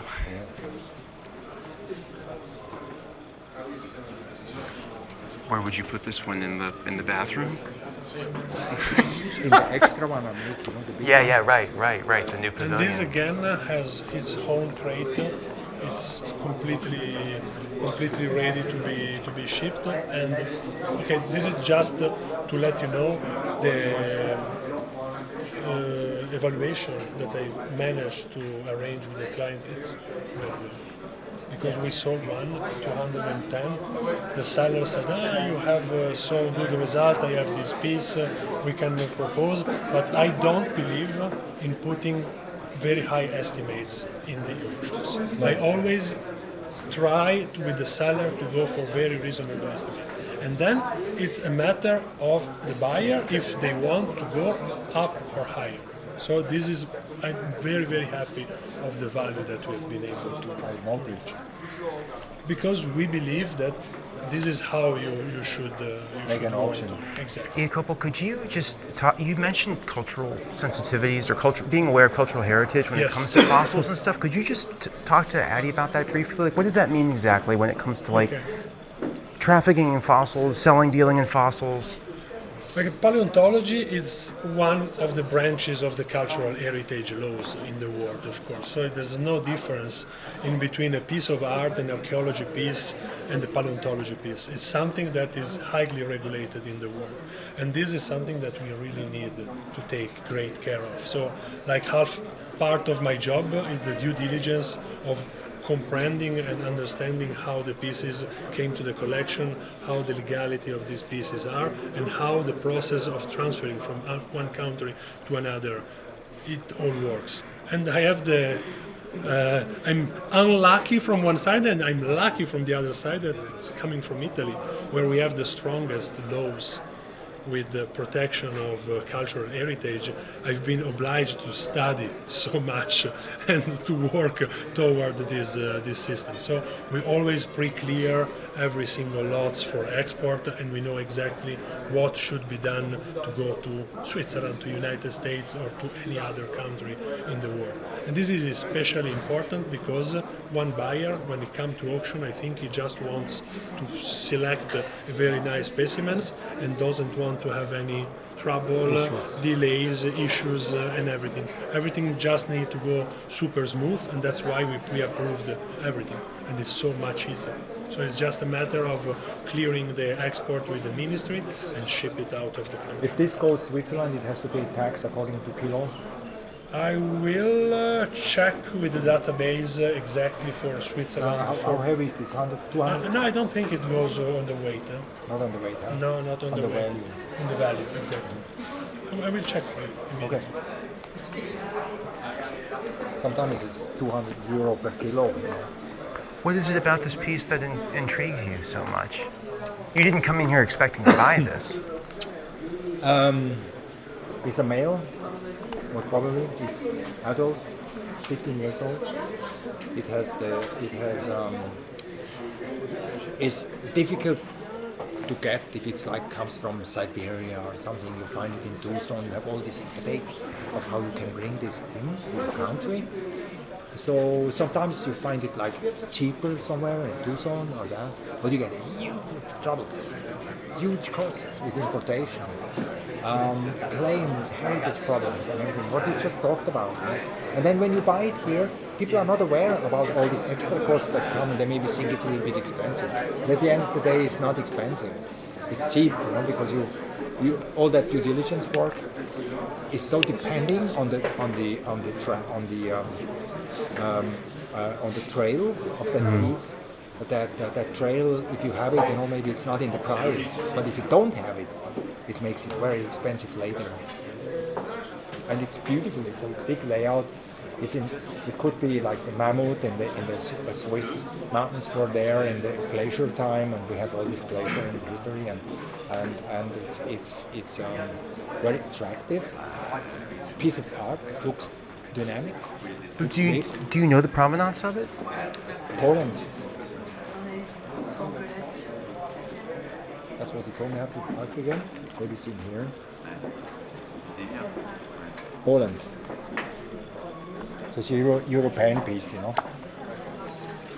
It's not Siberian or something. I'm gonna go for it. Maybe I'm ending up buying this one instead of the dinosaur. I think you would. This thing is natural. I think you will break his heart. Huh? I think you may break his heart if you say that to him. I'm not gonna tell him anything what I'm gonna do because you know. Right. You never know. Yeah, that's right. But this doesn't have any reconstruction to it. It's 100%. Yeah. Okay, there's no duty. There's no duty in Switzerland for paleontological pieces, and we are checking with our transporter exactly about the modality and the VAT. How much is reconstructed on this piece? We have. I can show you the details of the restorations. Where it is.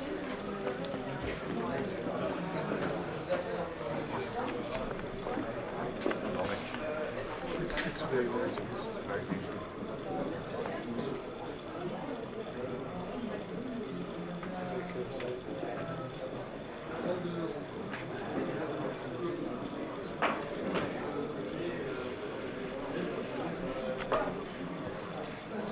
It's the evolution of mammals. It's like what whatever his name was talking about in our film. Hear his name. Yeah. But yeah. Mammals that had their evolution time after the dinosaur were not extinct. The dinosaur took off to the air and became the birds and colonized all over. Very, very successful. The dinosaur made it back, but not on Earth. Yeah. This is the original parts, and you have the restoration in white. So it's about 85. 85. Yes. A little bit on the task, huh? Exactly. That's more kind of consolidation and restoration. And this part usually because the teeth are good. They're good, huh? Yes. Okay, that's important. Yes, that's important. Yeah. And it's usually missing this part because since there is the cavity of the nasal process, it usually collapses because there's a huge empty, the sinus, Yeah. we call it. Yeah. It's very, very fragile and it usually collapses. A lot of tubes and stuff. Exactly.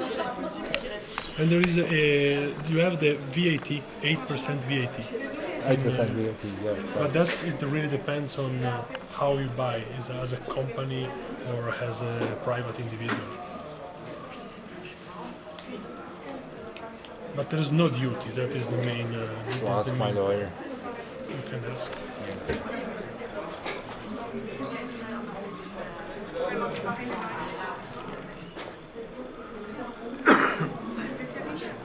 Everybody in my family know that I'm a little bit different.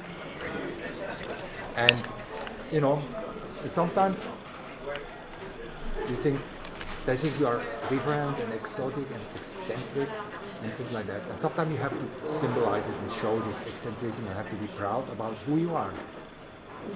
And then find some symbols at the top of your career that symbolizes that. And that one is a little bit symbolizes that also. While the sneaky dinosaur there is very, very sophisticated with a lot of reconstructions and stuff. So it has his plus and minus. Sure. But that's to be expected. Otherwise we'll save you the... Can you put is this the mobile number? Yeah, this is my mobile number. You can do what? No, we can reserve you the places exactly where you like in the room during the auction. Where's the auction?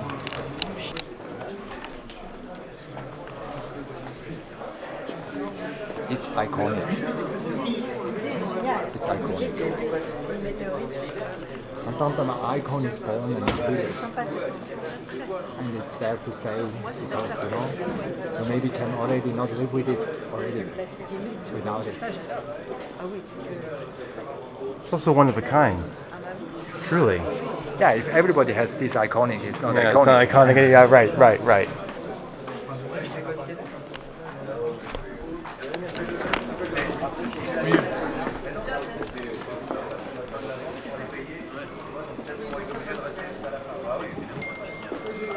We've been able to follow from the very moment in which they received the bones, and then we spent sketches and projects and hanging the bones and stuff just to make it as perfect as possible.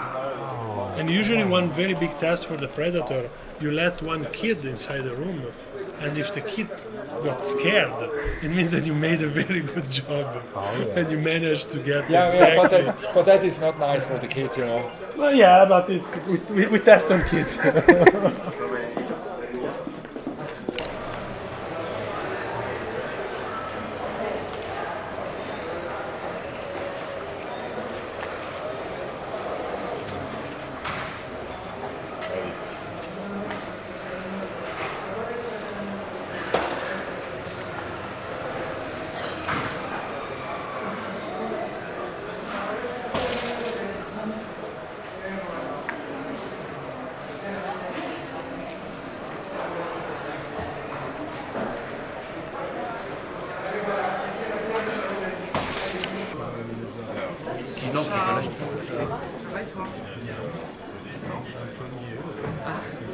C'est mieux là.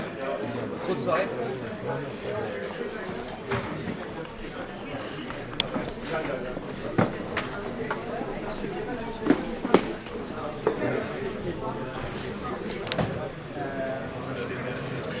Tu viens aussi?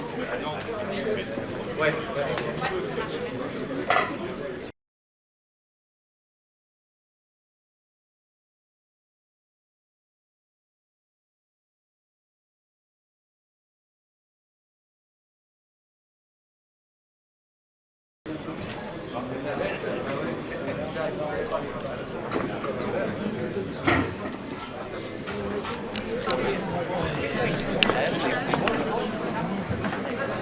Il n'y a personne ici, monsieur. Allez.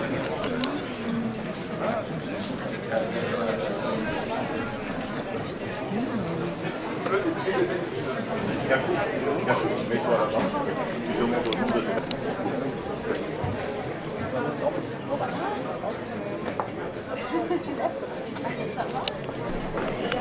Bruno.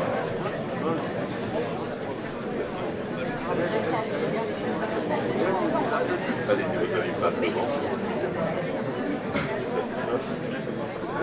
Essayez de regarder, vous avez pas.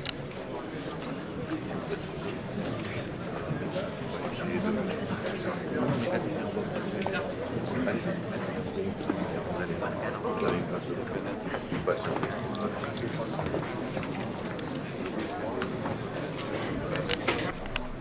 L'eau numéro 2, ici, vous avez à côté de moi une arthropodes carnivores, l'espèce Ornitholestes sp, de la formation de Morrison aux États-Unis. Il y a eu de 150 millions d'années, il y a une histoire découverte en 2010, qui est basée sur plusieurs collections, mais dans des Suisses.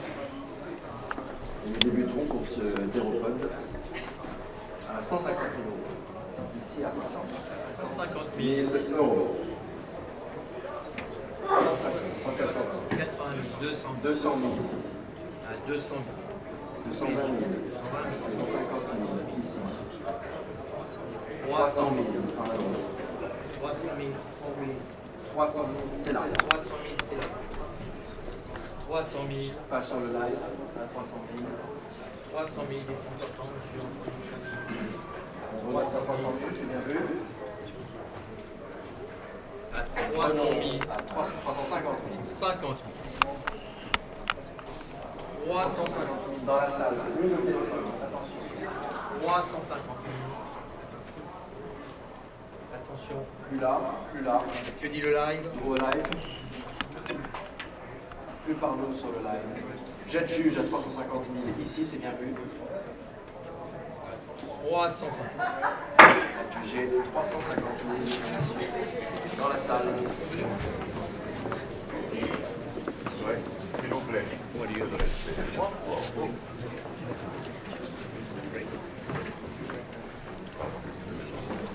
Numéro 3, chose de la télévision naturelle, remarquable crâne. 1 000. 4. 100 000.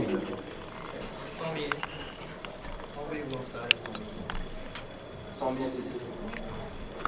Moto. À 100 000. 120 000. 20 000. Et nous 120 000. 120 000. Pas encore adjugé. J'adjuge la même personne à 120 000, c'est bien vu. Profitez-en, c'est bien chargé. Sur le côté, ça marche. 120 000. Adjugé même personne 120 000.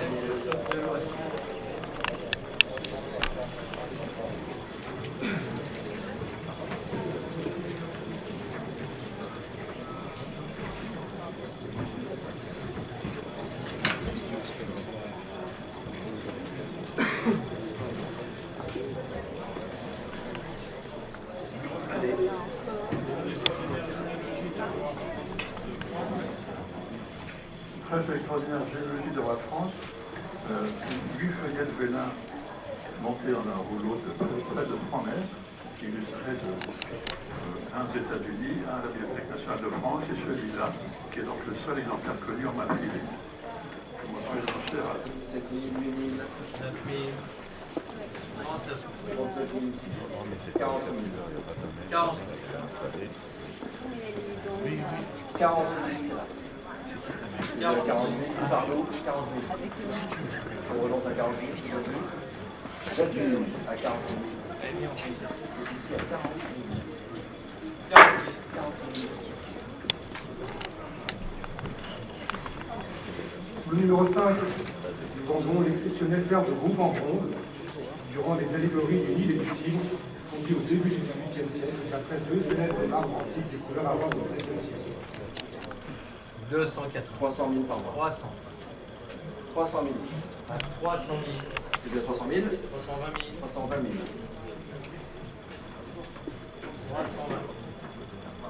320 000 ici au téléphone. 350 000. 50.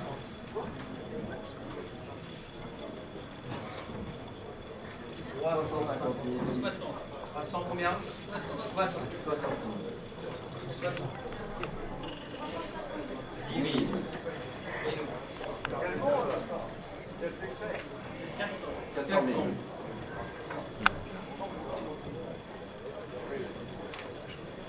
400 000. C'est vu à 400 000. 400 000. Donc on va encore 400 000. J'adjuge.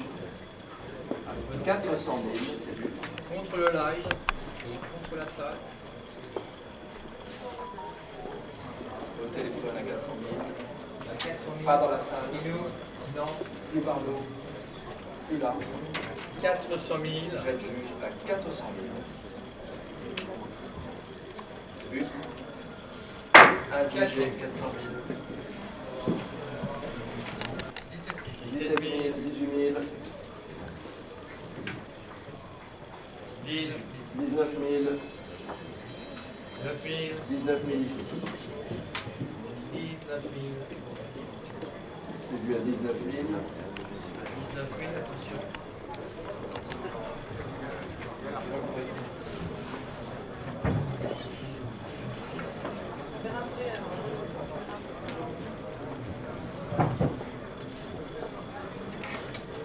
Numéro 7, cette superbe statue Cava de l'île de Pâques.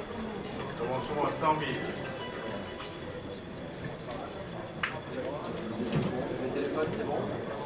Ah, c'est pas bon les téléphones.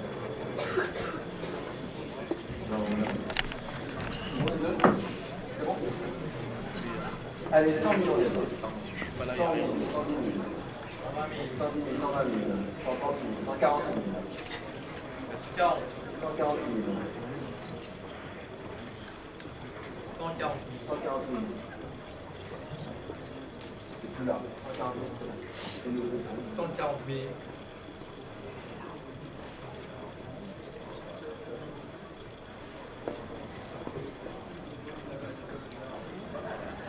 140 000, c'est ici. 140 000. 90 000, c'est là. 90 000. C'est bien 90 000. 95 000. 15 000. Non, merci. 95 000. Plus pardon, c'est là, 95 000. 95 000, c'est bien vu. C'est ici à 95 000. Pas sur le live. Merci. 95 000. Premier achat.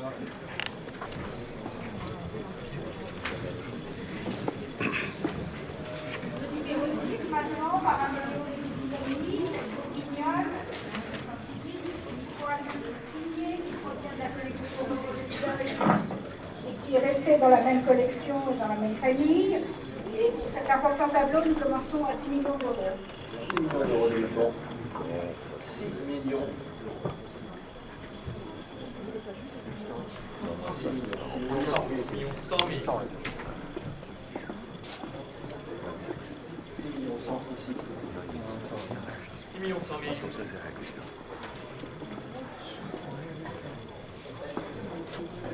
6 millions 200 000. 6 millions 200 000.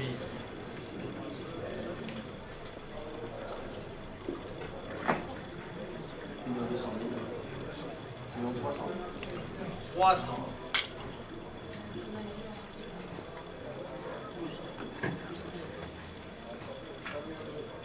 Plus pardon.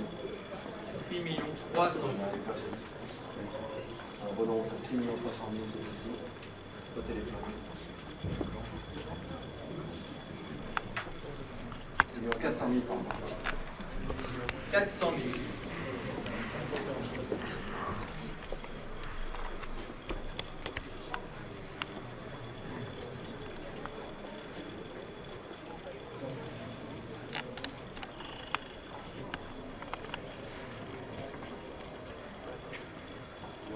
Plus pardon. 6 millions 400 000 ici. Vous pouvez avoir un chat de 6 millions 400 000, c'est bien vu, ce n'est pas sur le net. Pas dans la salle. Pas dans la salle. Monsieur, pas par nous.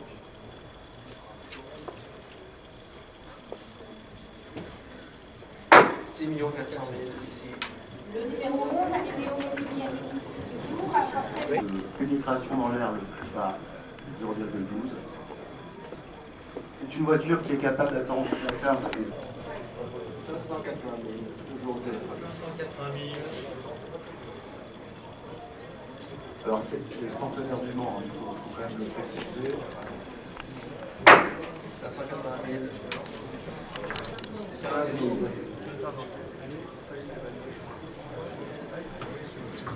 15 000 parodiques. 80 000. C'est une cher 80 000. 80 000.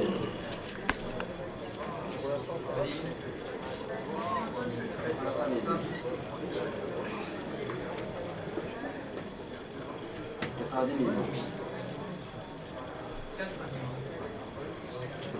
15 000.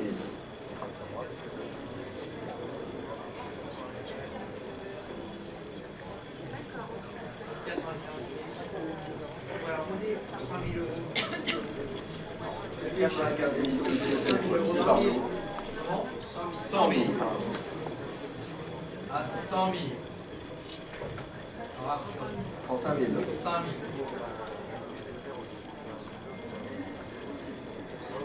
110 000.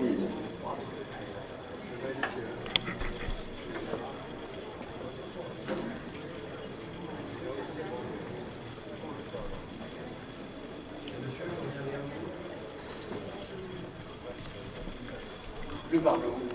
C'est ici au téléphone 110 000. J'adjuge à 110 000, c'est bien vu, au téléphone, pas dans la salle, pas sur le navire.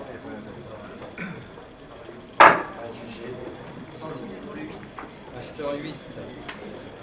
Le numéro 14, par Cameron Armand, Roméo et Juliette 1970, il s'agit d'une obligation unique, fonction de violon sexualisé dans une technique.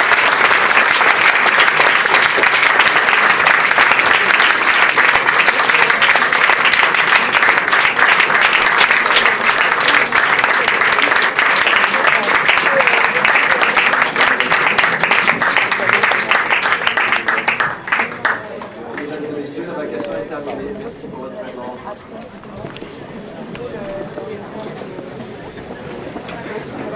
Excusez-moi, pouvez-vous m'expliquer cette œuvre-là? J'ai pas compris en fait. C'est quoi c'est un mot? Ça parle de quoi en fait? Ça a été acheté? En gros,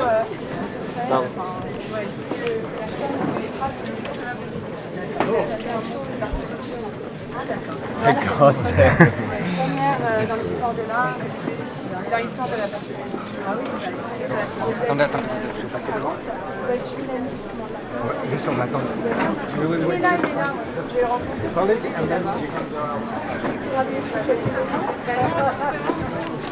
Congratulations. 2 out of 2. Great. Yes, right. Didn't travel for nothing then.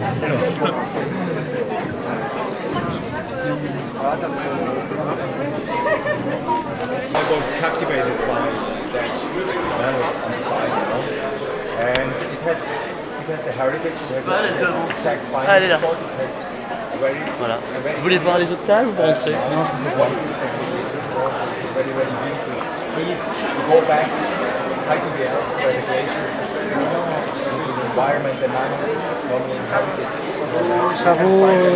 Very rare.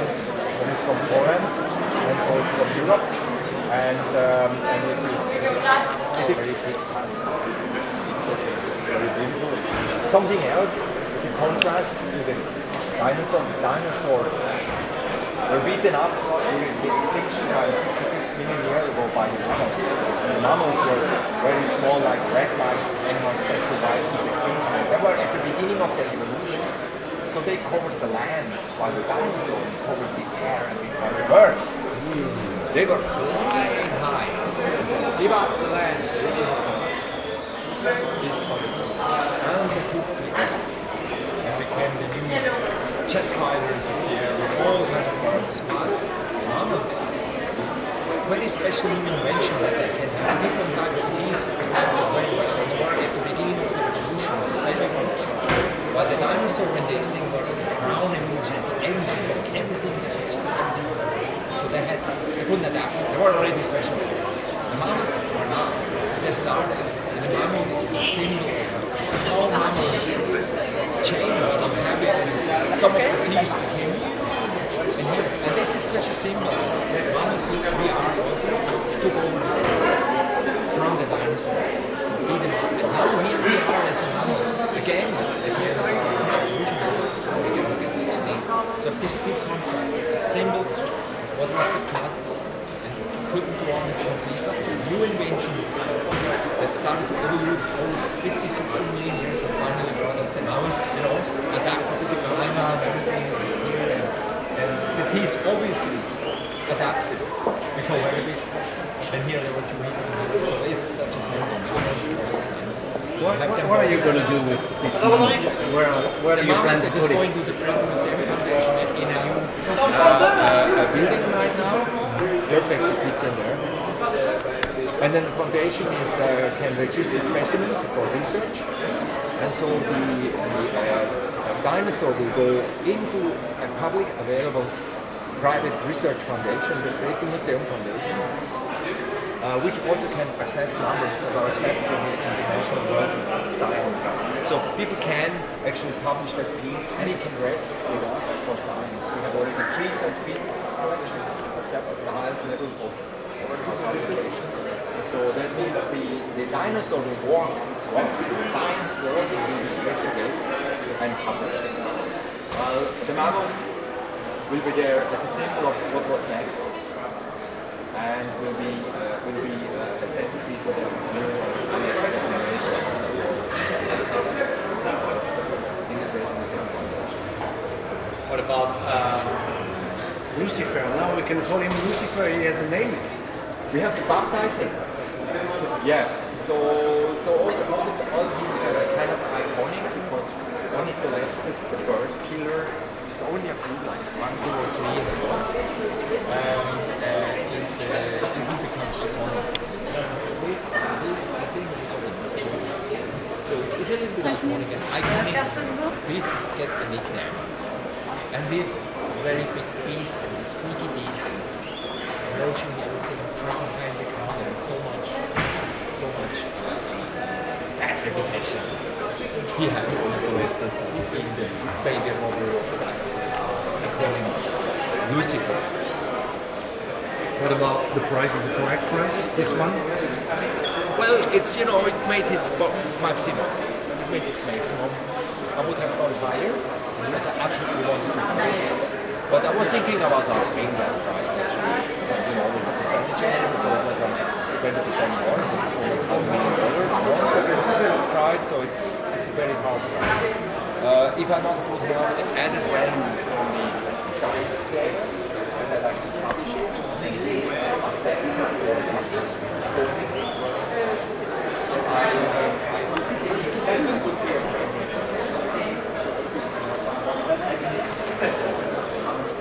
and it's not oversized.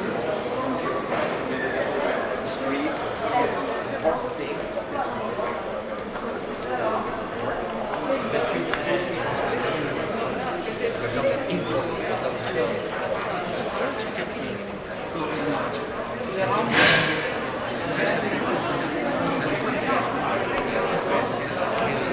something, and it's not too big, for research. You can still go and access to different parts. So how is it now? You got it? Did you pay already or you have an account? How does it happen now? Oh, well, I have to send them the money. Don't worry, they don't let me go. That's all. You know how much is it with the price and with the tax and with everything?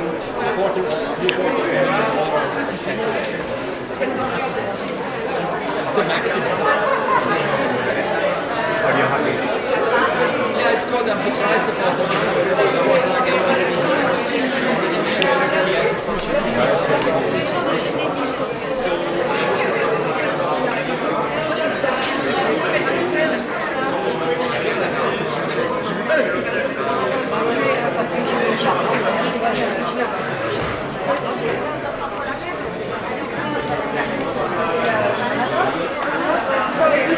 Messieurs, dames, je vous demande d'avancer. On va faire négocier. Merci. Peretti Museum Foundation. Peretti Museum Foundation. Peretti Museum Foundation. In Switzerland. So we also have holotypes in our museum, so it will be assessed and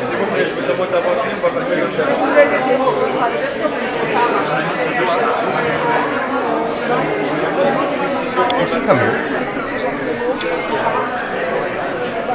I'm not in this way, I'm for DNA. Yeah, but that's very basic.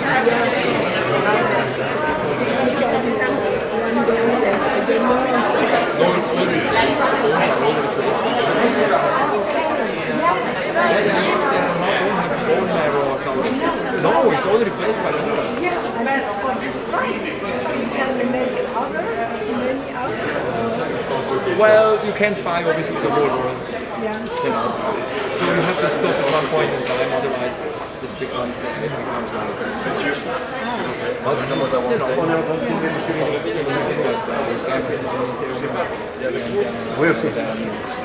I gave it a name, the beast.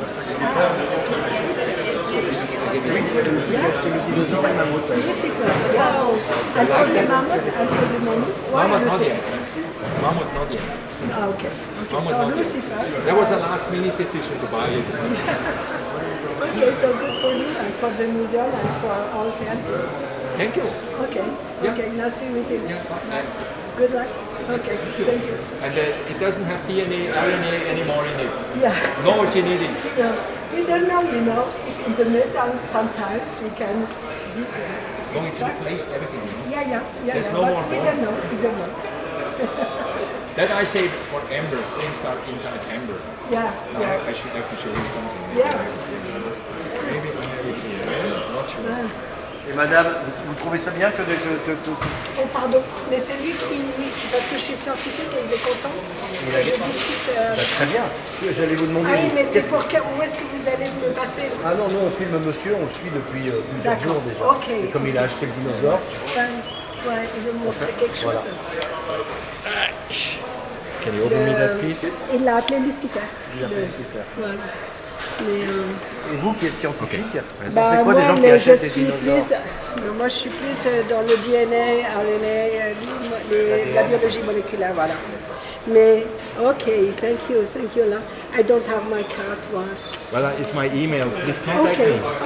okay. Yeah, we meet at strange places sometimes. Okay. And 1 or 2 contacts sometimes is very, very interesting. Yeah. Yeah, you know? Yeah, of course, I like. Okay. I like. Okay, good. Okay, good. Good. Bye. Good. Bye. Yeah.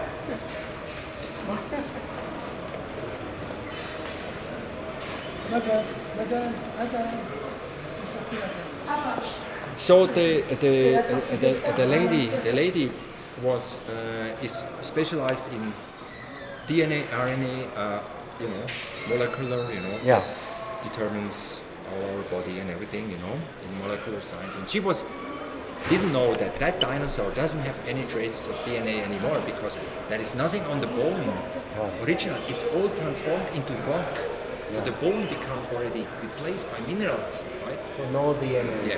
But that's different in the inclusions in the embryo. There we are not so sure what's going to happen in the future, right? Because there is the exact animal inside, like the feather and all that. It's exactly how it was. But RNA, DNA is very, very unstable. So maybe in the mammoth. In the mammoth, maybe. That's not replaced. But in the dino, it's gone. But in the embryo, which was during the time, that's an open debate. Well, we're thinking cannot be found. But that one, we never know in the future what we are getting in science and what's going to happen next. But that is a slight potential, but for now, no. But that one will be decided in the future. What is your program now? What are you gonna do tomorrow? I go to New York. I'm the expert for the world record ruby that is sold at Sotheby's. There I'm not the buyer. There I'm the expert. And I will study the ruby that is going for auction for $30 million in Sotheby's, and we'll study whether it can be recut and made better for the tourists as a result. And my expertise is already published in the books, in the sales books and so on. I'm the expert, not the buyer. So back to work now. Back to work. Yes.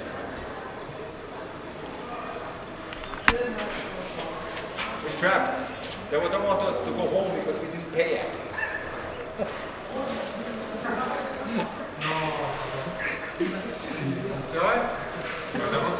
Yeah.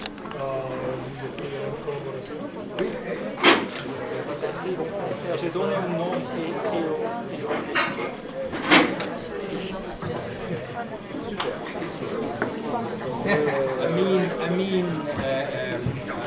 Archaeopteryx. It's a mean Archaeopteryx. He's specialized in killing the small ones that can't fly well yet. The weak ones. And that is so sneaky and so mean. So it's like he needs to get a mean name. So now you get it. You kill the weakest. You kill the weakest. Yeah, right. He is a sneaky, specialized on that.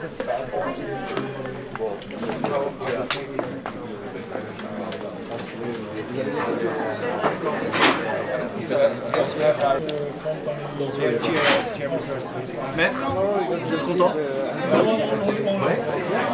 Il y a des hauts et des bas, ils sont restés C'est un peu mieux.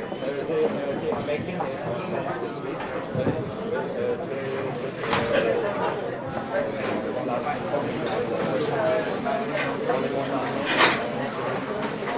On a déjà des choses qui sont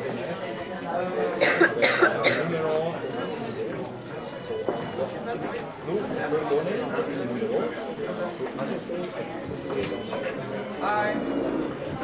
Vous êtes homologué. Pardon? Vous êtes homologué. C'est ça? You have homologation. Yes, I have holotypes. Ah, voilà. Already.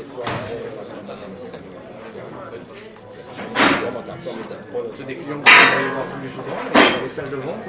C'est typiquement les clients pour les. Non, mais il n'a pas l'autorisation. C'est les He's gonna follow me. Ah, vous avez you know.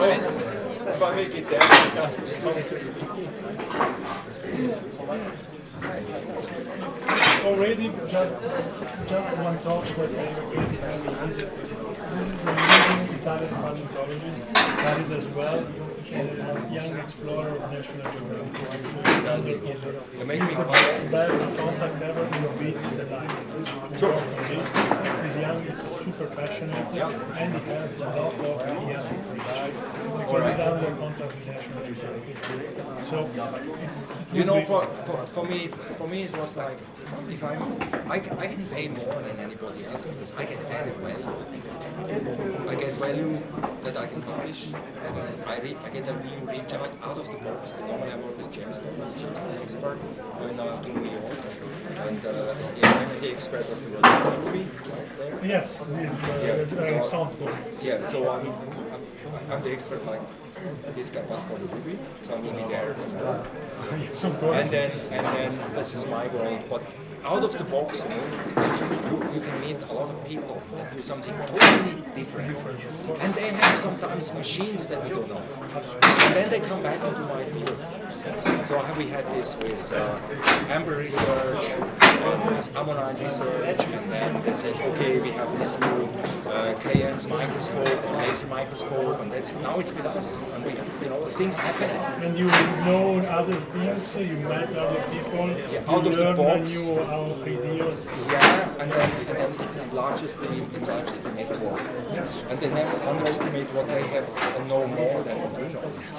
And then, so I buy this too. Yes, I understand. This is my profit. I'm not selling it. My profit is what I get extra. Out of these extended. Yeah, first of all, the exact heritage, the exact exportation and the paperwork allow me theoretically to publish this piece. Okay.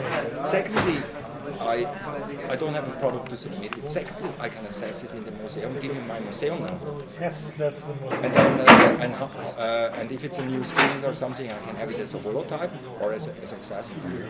And it's accepted. We have tested that already. We have so many publications in Science, Current Biology, impact papers, and so on, where we have holotypes in, And then, if I take all that together, if I work in this field, and I have to establish all that. It costs me hundreds and thousands of dollars extra work to establish it before you can publish. And you have problems, and you have to document, and you have to risk, and you have this endless, and it counts and counts, and it grinds down the system, and it grinds down the system is expensive.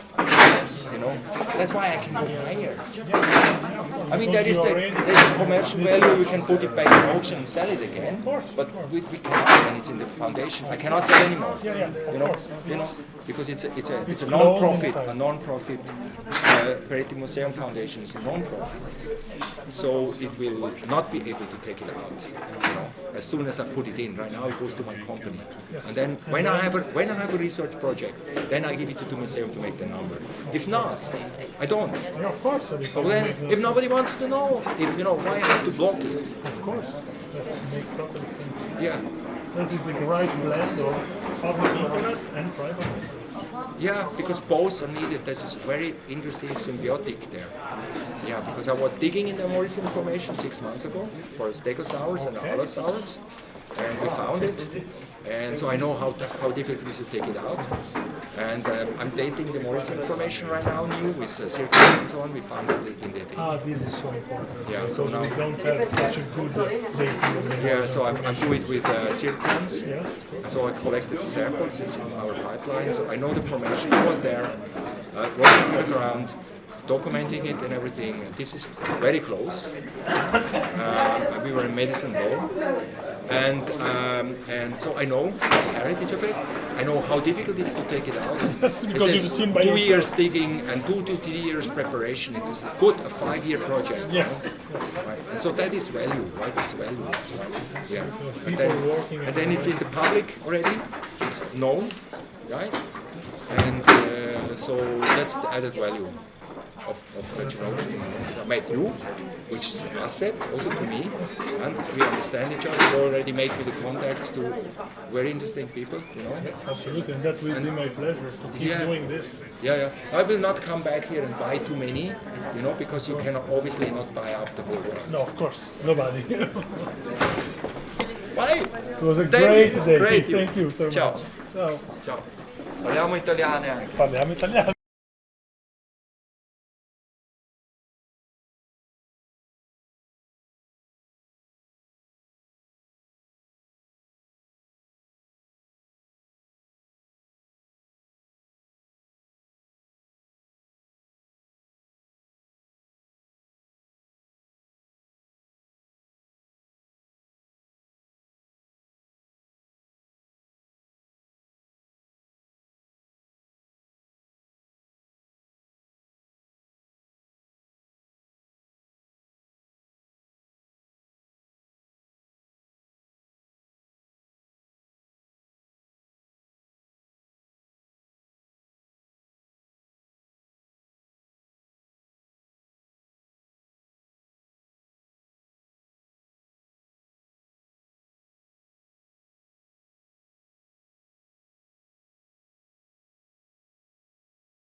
I'll see you in a few. Okay, babe. Take it easy. See you. Thank you.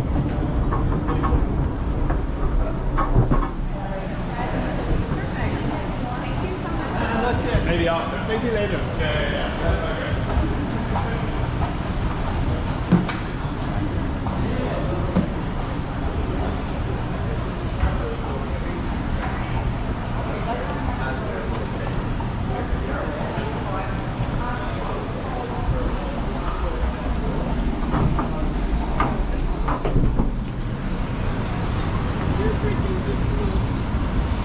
Als eben das ist noch das.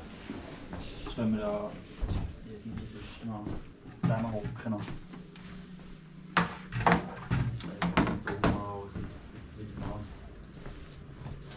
berichten.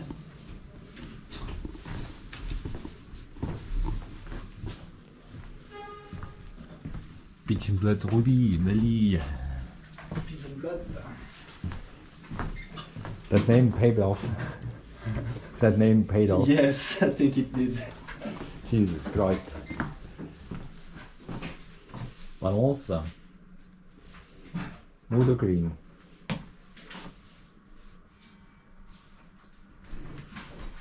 All right. Yes.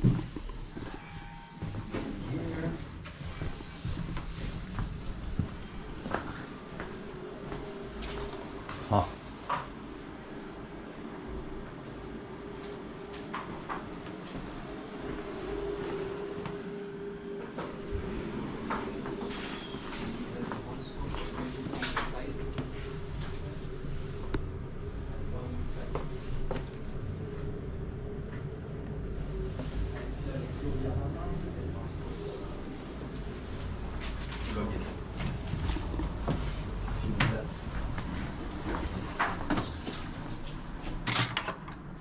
Kannst die Würze da machen, ha? Das ist mal. schön. Hm? Machen wir das gleich schön. Was? Ja. Genau, das ist gut, oder?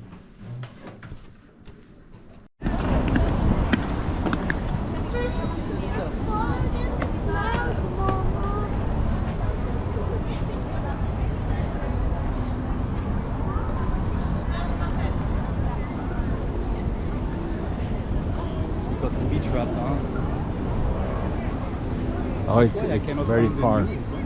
It's very far down there, so that it can be anywhere.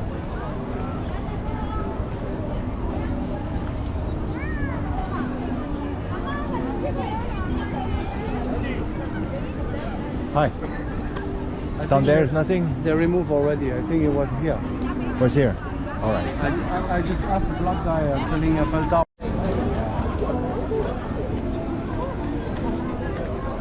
Oh, the Eiffel Tower, huh? Look at that.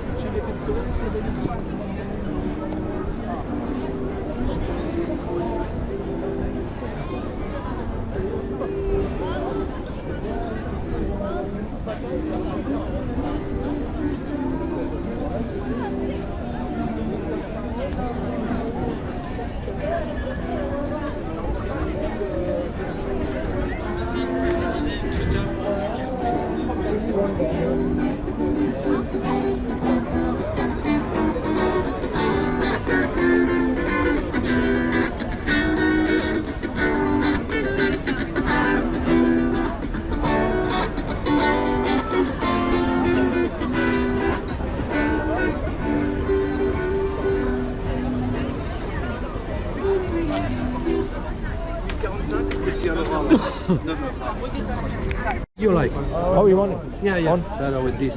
You are just. Yeah. We saw you in Zurich. Now we see you in Paris. Okay. Where do you want me to walk in from where? Hold this. Stop smoking.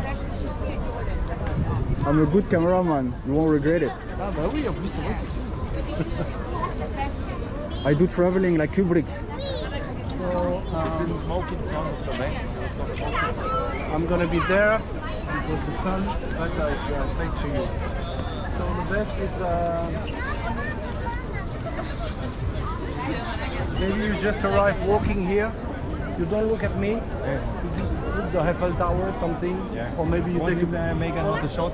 and maybe an take angle a from picture here. with your phone of something. I make a landscape. picture. Yeah, okay. Right, okay. And you just forget about us. Yeah. Moi je prends l'angle comme toi. Ah bah ok, super, ouais. Comme ça on verra ce que... Ouais. Je me mets de l'autre côté, j'en ai aucune idée. Hein. Non, parce que l'autre côté tu vas être... Et on le prend et on reste sur lui. côté tu seras contre jour. Ça marche. Et on reste sur lui. Hein. Ouais, me mets pas moi dedans, hein. Moi je suis pas là.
Love him in the camera, huh? It's a wide angle. Only you. Alright. You have some nice snippet in there. When you go down here and come in front, I close now? Yeah. Here? Alright.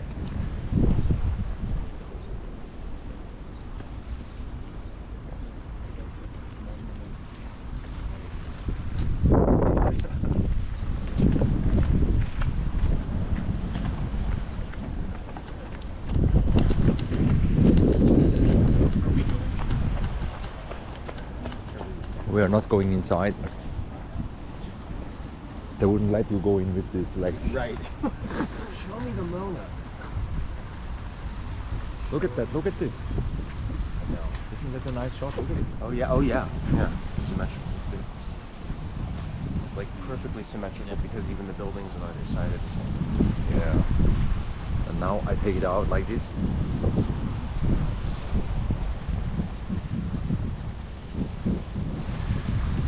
And now you make it again the way you think it should be done. It's running.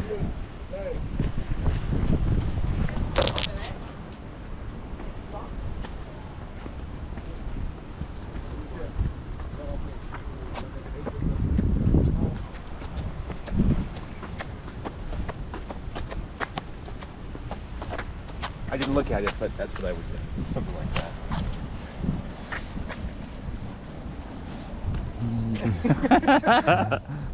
Rob, you don't have to think your face should never be in a movie. No, you know? exactly. Come on, don't do that, Yeah, you know. no. And then later you come to me, please, can I have this It's for a my guarantee website? for me you to know? not use that footage if my face is in it.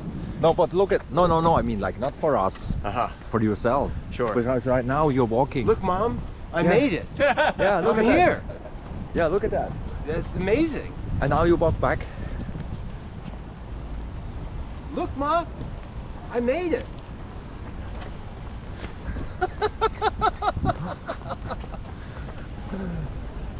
Something else. It's a camera. Well, I don't know. You know, maybe you're gonna walk a little bit to this statue here. And read me what they write here. This is Louis the 14th. Yeah. I can't speak French, so I don't. D'après, D'après? after Bernini, 815-98. Fonte en Plomb, the 1988. That means they have put this in place, 1988. Oh, so it's only from 1988. It Huh? looks ancient. I mean, it looks as old as everything around it. Yeah, but they're honest about it, not like the Dino Pack. Right, yes.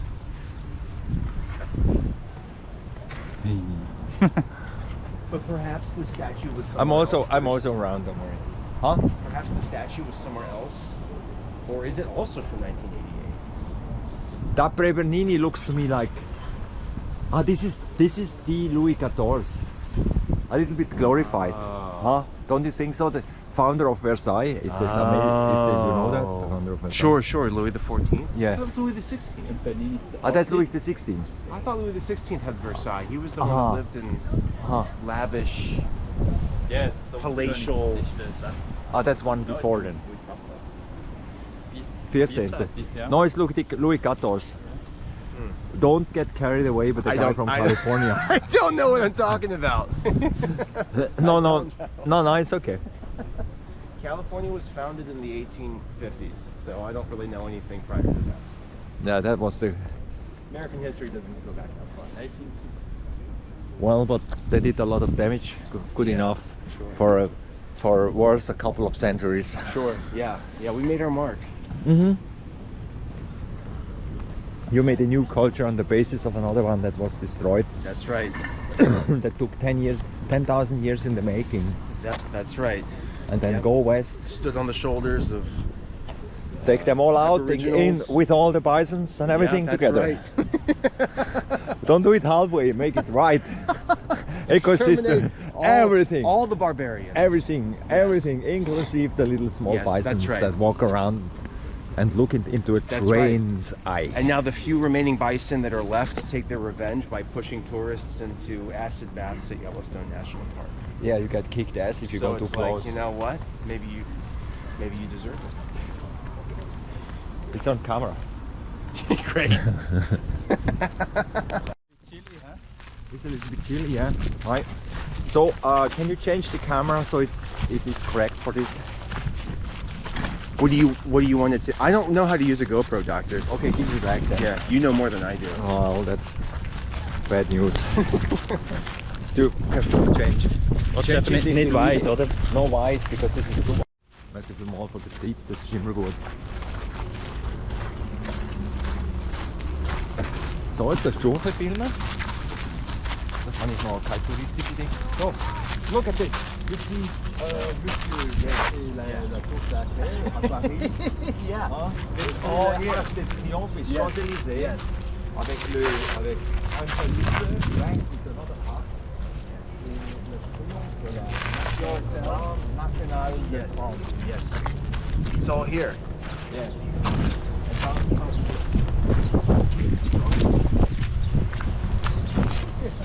So that's the goal.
So MR.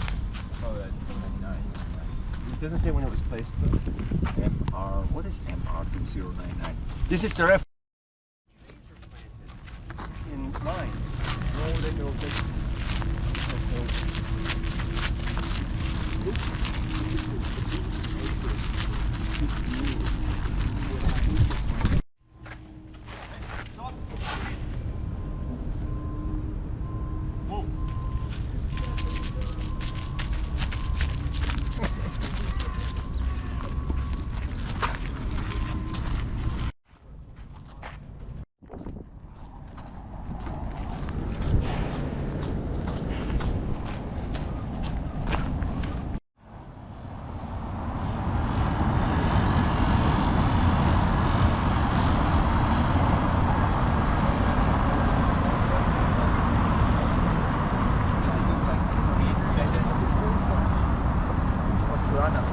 Well, but that's the thing. I mean, if it's not sandstone.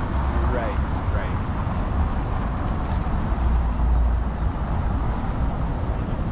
Here we go, Green Man.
Luxor. Yeah, sure.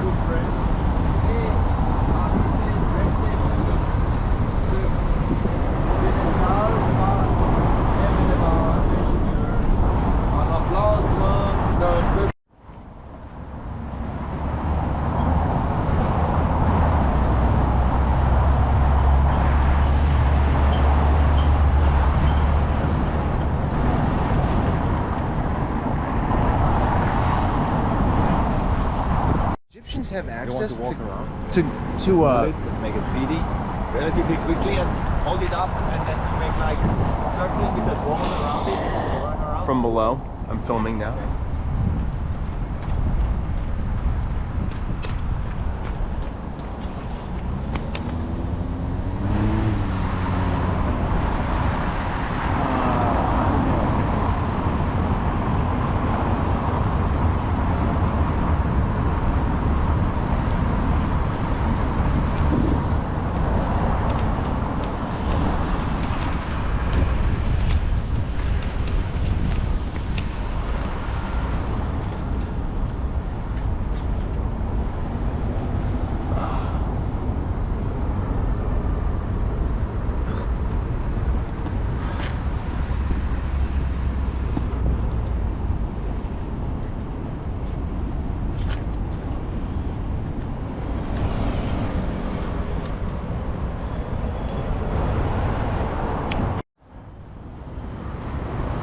Oh, you have a plaque here too. Yes, 1792. Yeah, just read it. So Aha, okay. I'm plagiating now. It's very good sound. Yeah, right. It's quieter on the other side. Mobile. Actually, this is probably best doctor here because now there's traffic there.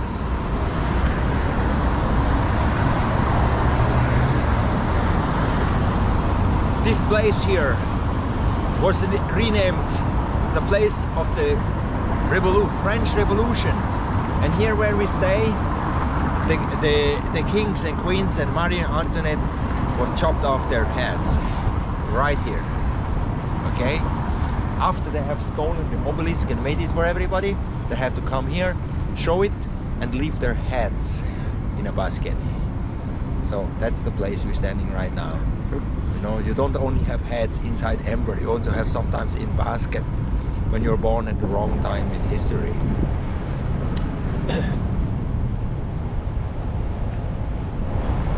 Their hats and they're throwing Yeah. like rotten fruit and stuff. And there was a guillotine here. Right. Is that guillotine? I mean, do they have a museum here where that stuff is preserved? Yeah, sure. Like a history museum? Sure. Oh my god. Okay, so I Oh didn't my give you God. shit, I give you truth. Okay. Historically monumental. And there's like windows here. It's like a sewage truck that can fly. It's like a city. It's like a city like continues to grow around it and evolve.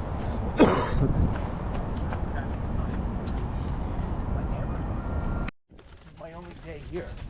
Ja, I know. So. Oh shit, you turned around. Hast du das quer gemacht?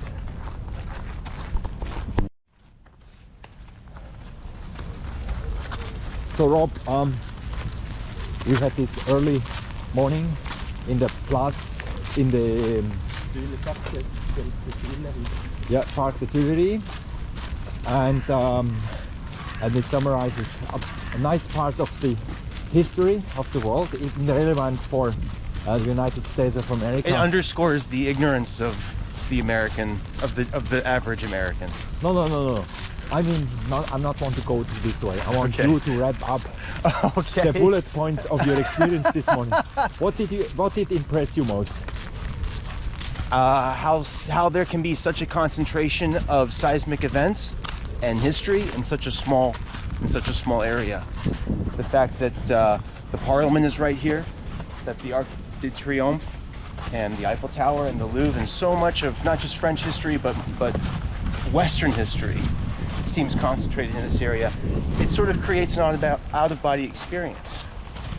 It's strange to feel that. The only place in America I could equate that to is maybe walking through Washington D.C. because you're surrounded by, you can sort of feel the power of the place. And what is the direct link from Washington to here in terms of historical events? Well, I think we took our cue for our revolution from the French Revolution. And when was that approximately?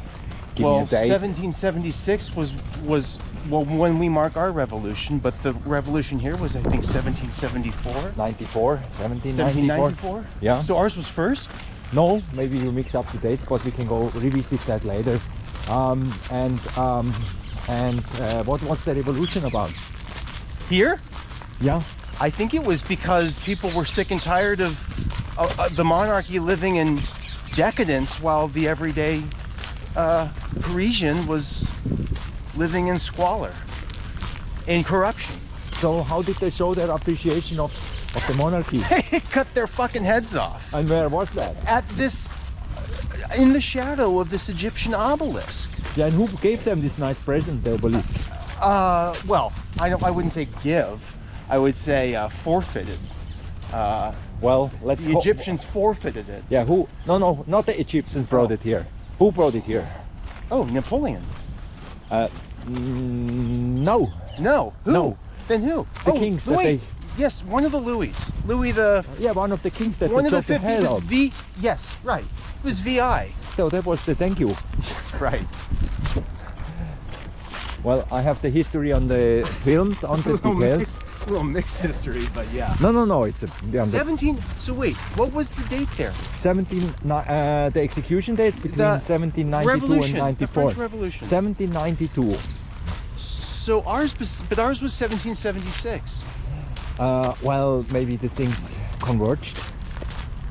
You didn't copy just the French Revolution. Maybe it's a historical coincidence that we were ready for taking the people were taking their lives in their own hands rather than get dictated.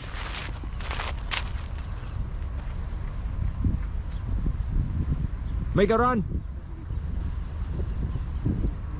directly to me.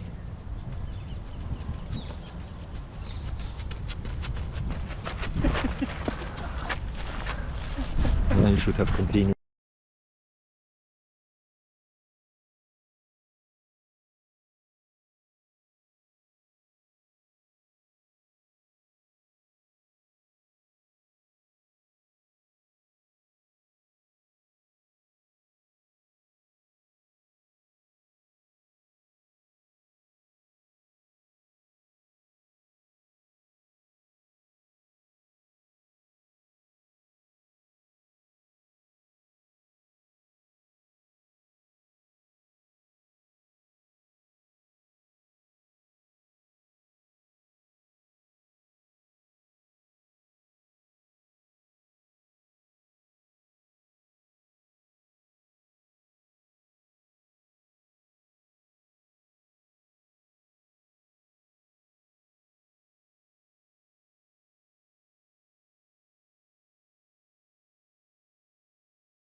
Today at the Plasma Dome, just next to our laboratory.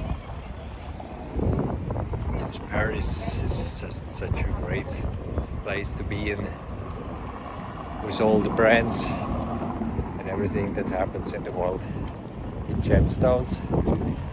This is a place you have to be somehow to a certain extent, and at the pulse of the brands and seeing what they're doing, what are the trends and the new items that go all over the world. This here is a place where it all happens.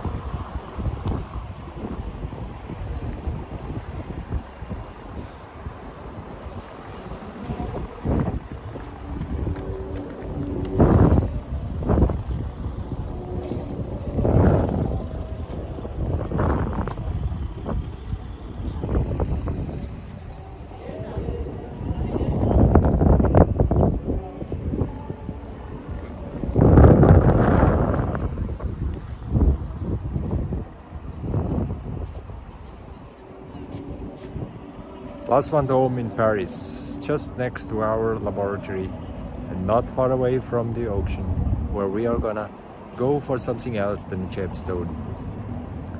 Ornitholestes.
Nous, quand on a eu le suivi de ça, de cet événement, j'ai dit à mes deux enfants, venez, parce qu'il y a tout le monde ne sera pas là.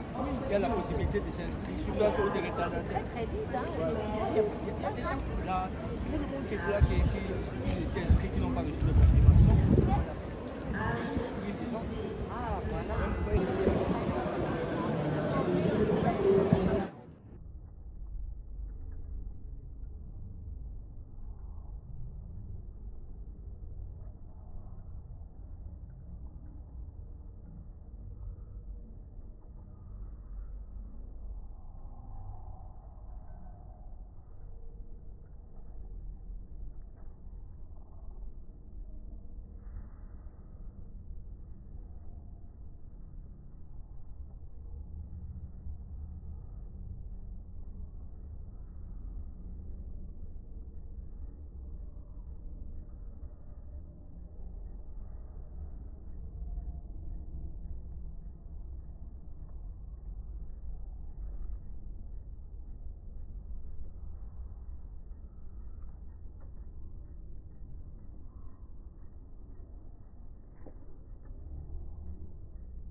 Split 3, the split pace, 26 minutes, 10 seconds per mile.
Это Игорь, как вы называете? Это конфор.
Hannibal.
Restaurant on the top. Yeah. Parce que là, je vais piocher, j'ai déjà chanté. À tout de suite. Ouais, dès qu'on attend, elle a hurlé, je pense. Elle a hurlé. Elle a vraiment hurlé. J'attends encore qu'elle joue et pour pas.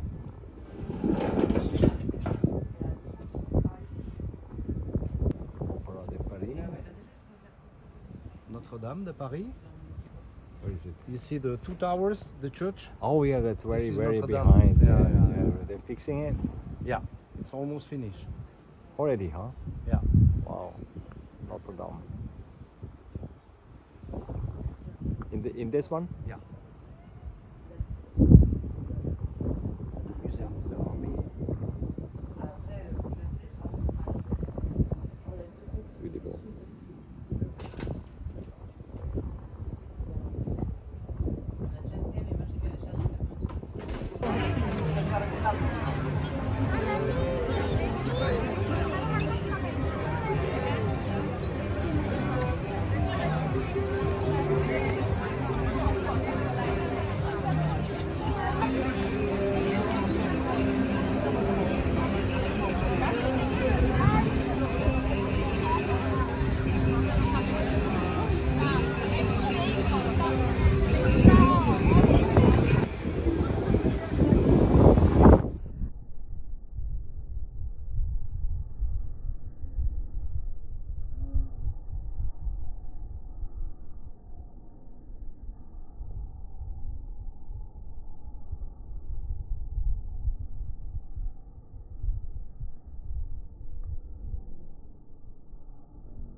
I really discovered these sketches of dinosaurs. Crazy preparation that all focus on the small details of the camera. It's so good. Signatures of like religions, this is how it would have been. This is more models. Now they are doing 3D models. But they keep doing with iron tiny structures and was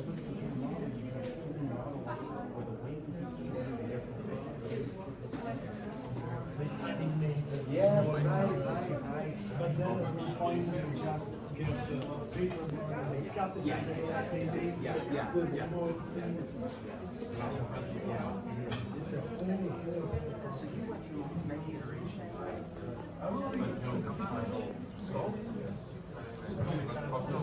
For example, the Triceratops we saw in the 2021, there were so many ideas. One was laughing, then the structure would have been too heavy, and then there was the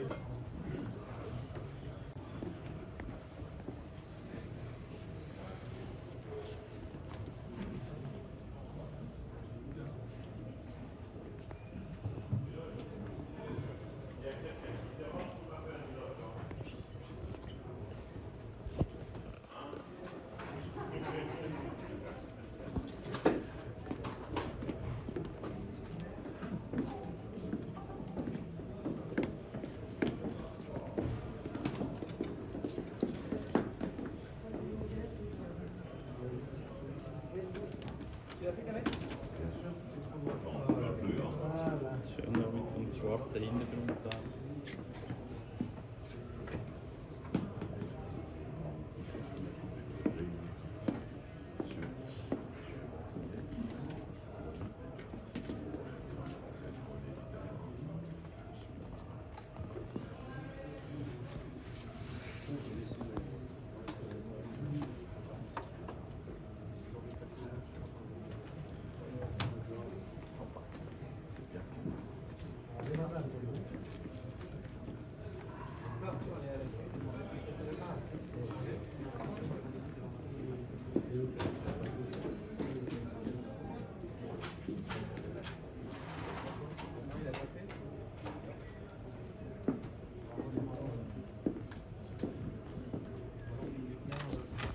Was drauf?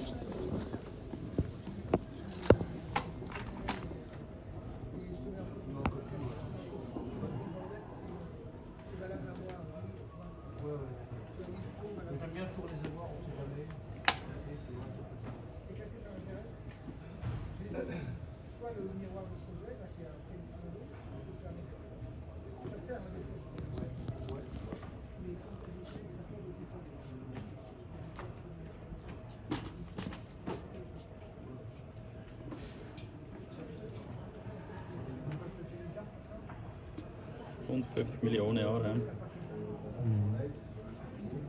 Morrison Formation, wo wir gewesen sind. Ja.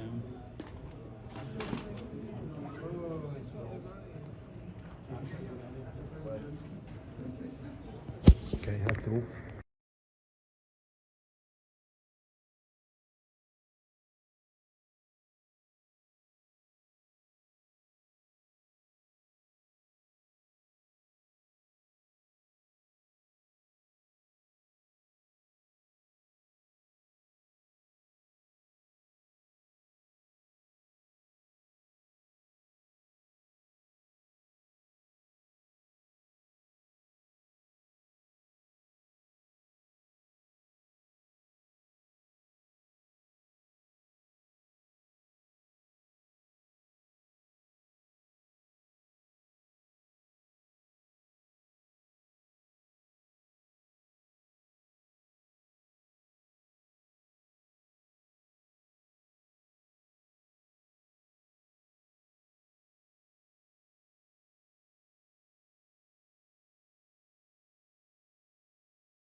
Hey. Good morning. Welcome to the road.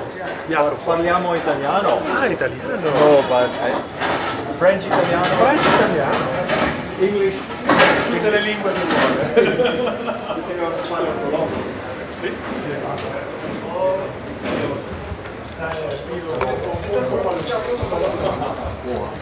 We go to So the... we speak English. Yes. No, we go through the back door because it's still not open to the public. Well, that's we, great. We wanted you to have a little bit more time for you to enjoy. Yeah, right. Yes, I know. Oh no!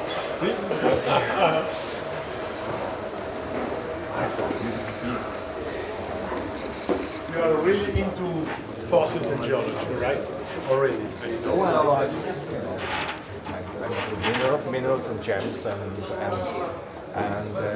exploded out of inclusions in amber, and then it starts to zoom out. Yes. You know, and sometimes the big ones are too big. And Ornitholestes is a beast that hunted, I guess, the birds. They are very interested, and I'm having the birds included in amber. All right, from feathers. And from the Cretaceous, what is it, like Upper Jurassic? This is Upper Jurassic, typical Morris formation. formation. Yeah. Right. That is one of the areas from which we get the best dinosaurs ever. In the past years, we had several from the very same area in KC, Wyoming, and the quality proved to be extremely high. I know this specimen since 2010 when it was discovered. And then it went through the preparation in Italy, in the very same lab that usually prepared the last dinosaurs that we sold. Then went to a collection, and then to another collection, and finally has arrived. Maître Giguereau, the auctioneer. Nice to meet you. That became an expert as well in dinosaur sales in the last years. Oh, yeah, bye. Yes, we started in 2016 with the first sales, and then everything's grown. So interesting is actually here the dynamics of this geometry here, right? It has this snatching possibility where he's specialized in catching something. Absolutely. Right? So it's duped the Archaeopteryx catcher. Yeah. But that's romantic. That's romantic. That's romantic absolutely. because they made it up to make a point. Absolutely. But he's probably eating other stuff as well, like. Yeah, he was either preying on small Celerusid dinosaurs or on birds. On the birds. Was, yes. Yeah, so taking off birds like the It should have been Microraptors. Microraptor, I mean, like the transition between the lizards and the birds, and they started flying. Some of them were sailing, they made a crash landing and so on, or landed. And he was jumping there. Wait to jump when they crash landed, right? And snatch them out. Yes. So they couldn't make a second chance and go up and climb the tree and make another jump. Yeah, absolutely. So with his clothes, he was actually a little bit like a baby killer. Was it a dino baby killer? A dino baby killer. Dino baby killer. That was an extremely powerful tool. This here is correct. He grabbed them like this, right? Right? Can I put this here? Yeah, please. So and he was sneaking around. He was sneaking around in the ground and probably had a good smell. I'm sure about that because the process of the nasal area is very, very developed. It's very well developed. Yes. Huh? So he must have taken sense of small dinosaur and baby dinosaurs and so on, pooping somewhere, and there's a nest and it's not a nest, and he went in the underwood and he was sneaking around and he was smelling. Because he was rather agile in his movement. Yeah, he looks like very streamlined. He could probably go into dense forests and into mangrove situations and here and near lakes or something where birds can take off and fly over and going around and sneaking around. Should have been a little bit dangerous to meet him. He was a pretty bad boy. Yes. Right? Absolutely. Yeah, right. And probably the mothers of the dinosaurs was scared about this guy. And he wasn't alone, right? No, it was not allowed. No, we probably even think that they could hunt in packs. In packs, like a wolf pack. Yes, and that would have been a nightmare, I think. Even if you were a bigger because dinosaur. one guy like a wolf, he snaps from here, snaps from here, and they back up each other, and then they may be jumping. Yes, because they were able to make very big damages from the rear claw as well. This one especially was used for it has like a little blood. This one is for releasing pressure when it goes into a muscle, and the blood come out, right? It's a pressure release design for and blood it's an vessels. incredible design for such a primitive creature, because we are very, very old in this. Yeah, but the dinosaur came after the From Permian Trias. Jurassic. You know, they had like another 100 million Yes, years to develop develop this. them, yes. Yeah. It was already high-tech, probably. So he's specialized, and the special thing is that he walks and has his weight under the back, With a right? long tail to With a long balance. tail to balance it out, and then put all the weight here. And while they were doing it, they had the possibility to specialize the two hands in the front for other jobs. And Hunting, he was grabbing, this one, Wow. right? Yes. He was the claw, guys. He was the guy with the claw. He comes to you and makes. Tack! It's a nightmare, basically. Yeah, to, to meet him. Don't have 3 or 4 of those around you because you cannot concentrate on them. And they're agile, right? They put the tail behind and Yeah, then they swing go around. They swing around very quickly in the run, right? They can change the direction. They can hide. They can sneak in. Yeah, it should have been extremely fast and agile for in hunting, and that's what I like. It's like a leopard. The leopard, a leopard or a guepard, you know, like Yes, like, yes, like a this. little bit in Yeah, that niche. because the Morrison Formation was like an East African yes, rift, yes, right? reef savanna with some Savanna, wetlands, with some wetlands, and a little bit savanna, Absolutely. and then like the East African area, Yeah. right, with a spreading center or something, a little bit volcanism, and then grass and everything, the grasslands up, and So in he this was able grass to were like sneak, the herbivores, yes. and their babies, right? Yes. And he wasn't probably not going after the big ones. No, for sure, because he was not. He was interested to kill the babies. So it makes him an even better boy. Yeah, he was a devil. He was the devil. The devil He was of the devil. He was the devil of Morrison the- Formation. The devil of the Morrison Formation that sneaks in, and he had feathers. Yes, that's So what he we was believe. isolated. He had feathers. He could go when it's cold. Maybe a little bit mimetic as well, so he was able to hide in the vegetation, probably. Maybe the feathers had some colors, and then maybe showed off to each other and everything. Had different I'm the showing big guy, off. I'm the big guy. Here, that's, and showed the feathers, and it must have been the feathers must have been full of parasites and stuff. It was stinky. A stinky, sneaky guy that comes from behind and sneaks in. And then there's this nest with all these baby dinosaurs and everything, and they're crying for the mother. And this guy comes from behind and goes in and slaps one of them out. And it is the nightmare of the mothers from the dinosaur time. For sure. Nightmare. The mother would have warned the baby Yeah, the mother not sometimes to have to go go outside away and bring alone. some prey, right? And then when they come back, they were like praying that please no ornitholestes. It used to be 4 of you. Why you are 3 of you? Right, Where is honest- little Timmy? No, maybe like wolves, they're killing more than what they have to do. They just have a frenzy, and then they come in attack. Looks like something that could have a frenzy. Absolutely. A frenzy. So he's non-stopping with this rush, and then killing and killing and killing. It's a killing machine. Killing machine. It's a killing machine. Jacopo, j'ai une question. Allez-y. Monsieur Peretti, il a l'air de bien connaître déjà, non? J'ai peur qu'il connaît un peu plus que moi, donc ça me fait un peu peur. non, ça c'est exactement le profil des clients qu'on aime bien.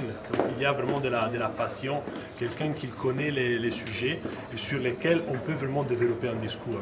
Parce que c'est pas seulement la fascination du dinosaure autant qu'un objet insolite, mais il y a tous des niveaux des significats, des niveaux de spécialisation que c'est hyper intéressant.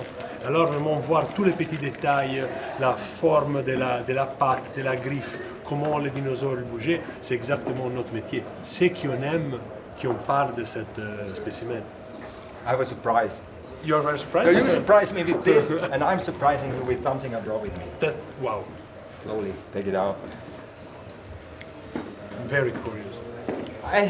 It has something to do with. It has something to do with this. What it might be. Okay. Don't spy. Tell me first. What it might be. No. Amber? Yeah. No. with a feather inside from a bird.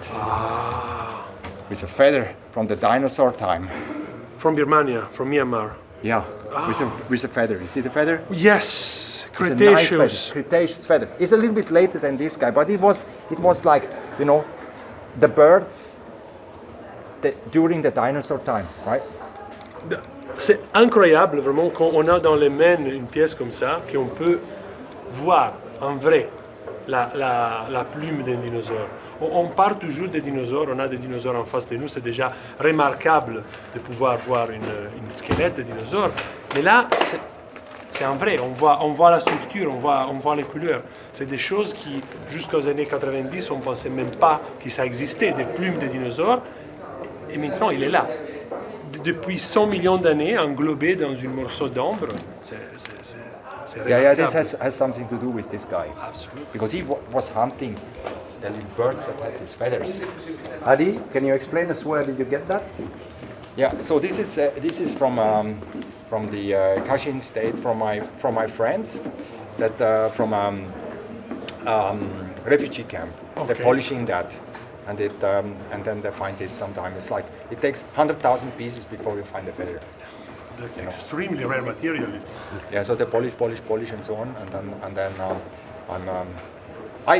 I came to the fossils from gemstones to true amber, and Yeah. from inclusion and origin, and then I discovered the microworld, and then we had little dinosaur tails and everything, and feathers and birds, part of birds and legs and everything included in amber, and then my interest started to zoom out. Yes. Whoa. And now it starts zooming this guy. because a curious mind always starts from something and then goes to the other. Yeah, so this is. You see? Yeah. You see that? And the whole structure is so Everything, yeah. cinnabar. It's a Rakis feather. Yes. This feather is expired. It doesn't exist anymore today. Okay. You know, the structure feather. that The is feather not is any- like it makes like a curve. It's a Rakis feather. Okay, Rakis. It's, this is yeah, it's just- a of Rakis course. feather. The feather had an evolution, and the very early feathers of the birds were different than today. Absolutely, it's not at all the same structure. No, it's not round inside. It's like it has a curve, an oval curve. It's Rakis feather. Like this, hold it like that. But maybe here, for a moment, and then feel the real feather, because this guy also had feathers. Scary guy. The scary guy, yeah. But it's very beautiful, this piece. I really love this piece. It's very beautiful. It's very beautiful because, first of all, you feel him coming to you. It's not a huge Tyrannosaurus Rex. You can feel how he sneaks to you because it has our size. Exactly. You can imagine. It's like a being in wolf. It's like a wolf. It's a wolf. It's what's such amazing. Yeah. And he was streamlined. The head was very streamlined, huh? Yes, it's very Very narrow. sharp, very narrow. Is this because he wants to sneak into like? He comes in and the wood comes together like this, and it's very narrow. And Yes, he tries to probably go and was really able to squeeze in. open up secret places and like that, and here, and then sneak up, and then maybe the dinosaur baby. The first thing they see is this head coming through a little crevice inside the wood. And the you first time, even don't even notice at the very beginning. yeah, and because then they most see like this, probably- and he makes right. Yes. Right? And I would run then- for my life. No, and then, it would be faster. Yeah, and then they go in all directions. Shoop! And then all his friends pick them up Yes. together. Let's go, guys. And then you think they talk together, that sound? This we have no idea, unfortunately. This one here, is this a reception? Sound reception? It's a We we know that it's there because on the holotype it has been found, this structure, but exactly what it is, it could have been the sustain for a wider structure, maybe Or for a something feather for the ornament? feather ornaments, probably. Ah. Maybe he had some structure that was used to show off in competition, maybe in mating, maybe fighting. maybe red or something with a lot of blood. That's sustained like another.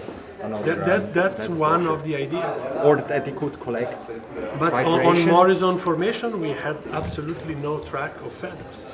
because it's not the fossilization Process. situation in which we can get, like in the Liaoning, the dinosaurs From China, we find the feathering prints. Yes. Because they have volcano outbreaks, and the volcano just so thin cover them, ashes. shock, thin ashes. And this one is more like in a river, and then it's washed in. It's always with river a bands. big river with a huge river catastrophe, like a flooding, and then Mostly flooding, actually. And then he is like in the wrong place, and that's it. What happened? What?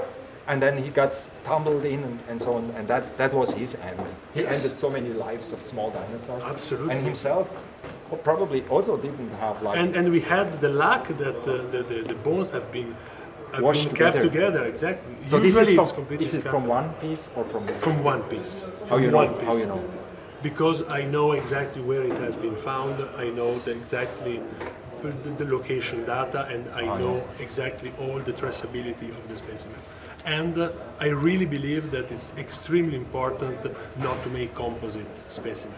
Or you have to disclose it. Exactly. Oh, of course. If you Of disclose course. it, you can do what you want. Of course, but of the buyer course, has to know. of course. But so I see from the picture that about 60% is true, like one part here and one part here. we have a very good plan. Arthur, can I, si je peux avoir l'iPad avec la... Ou les catalogues.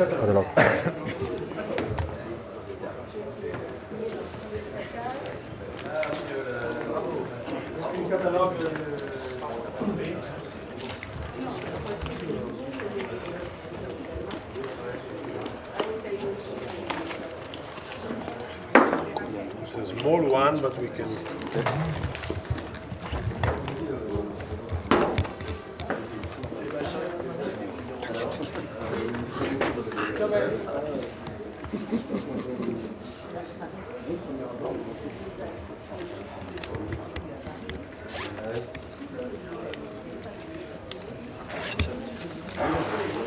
So which one is real? I wanted to show you. So for the camera also it's nice that they made two bigger.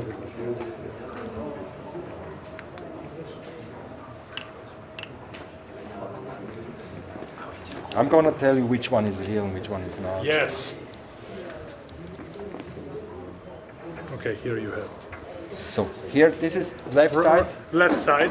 Is here. So this is real and this Yes, is not, exactly, right? exactly. And so the real one is here. Let me calibrate myself on the real one first. So this is real. Yes. This one here. This one not. Not a NASA. Yeah. All right.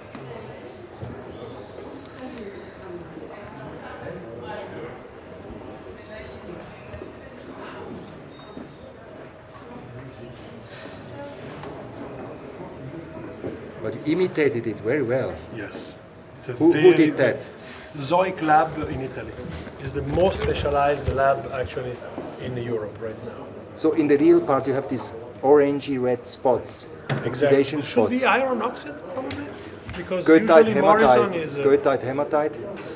Iron oxide, yeah. Iron hydroxide. Here, you see that? Yes. So this is here, very typical from the Morrison. yeah, right. So, and then here, these are the Finestra. Yes. And here, this one, There's one missing part but of missing the part, quadrate. where did it go? Who knows? It fell out? It's probably got degraded in the fossilization process. But it's shown in the picture that it's there, but it's not, huh? This is not the Finestra, this is missing, right? Yes. Okay. No, this is the third finestra. This is the third Finestra, one, two, yes. three. No, the one is behind. Yes, it Ah, shows behind. the behind part, The the behind brain part. case. And below, and That is extremely small, the brain case. That's unbelievable. The sides, the very tiny sides of the brain case. That is just this little part. And the whole structure is empty, and the brain was just here. Yeah, and he has a small body. Do have the dinosaurs have some of the brain in the vertebrate column? No. No. Okay. They used to have hair sacs during the Hair sauropods, sacs, yeah. but not brain structures. All right. So the teeth are put in, right? Yes. Where they take them from? There are some preserved teeth on the other side. The real one. Yes. is unreal. Yes, and you can see the serration on the blade. It is very Yeah, I see the serration. Yeah, the same like the Tyrannosaurus Rex has it. Yes, it's not that different. Not that different. Not I'm that surprised. So he sharpened his teeth. Nature basically find a very good design and kept using it because it was so good. Or inventing it again and again. Or inventing it again. So the teeth has enforced. I saw it. This one. Yeah, I see the serration. This one and this one. Yeah, the serration. So the serration sharpens the teeth. So when he goes into the flesh, it is like a sharp knife, right? So he makes more damage quickly. Yes. Tack, tack, tack, tack, tack. So he has to sew it. And he It's was, like a sew chain. And he was able to do it quickly because the length of the maxilla is very, very good. So he gives him a translation of force. Translation of force, very and then good it translates into teeth that cutting flesh. It should have been quite painful. In between the claws. Yeah, better kill fast. Yes, that's for sure. If you slowly chew and we don't have, then you die slowly. Yes. So he was a fast killer. He was a fast killer for sure. He had to kill the baby quickly before they ran away. Exactly. Chuck with a death bite. Quickly, suck. And then he was able to dismember them fast. With this one. Yeah, this man, maybe. With this he catched it. Like that, and then he gave him the death bite. Right? Yes, that's for sure. Because these are extremely mobile, and the structure is really, really good. He has a very good performance in movement. That's why I like also the way they mounted it. They really, really preserved each single bone in a very, very good way. How many of these we have in the world? Number two? There are very, very, very few ornitholestes because the small they are, the harder to fossilize they are.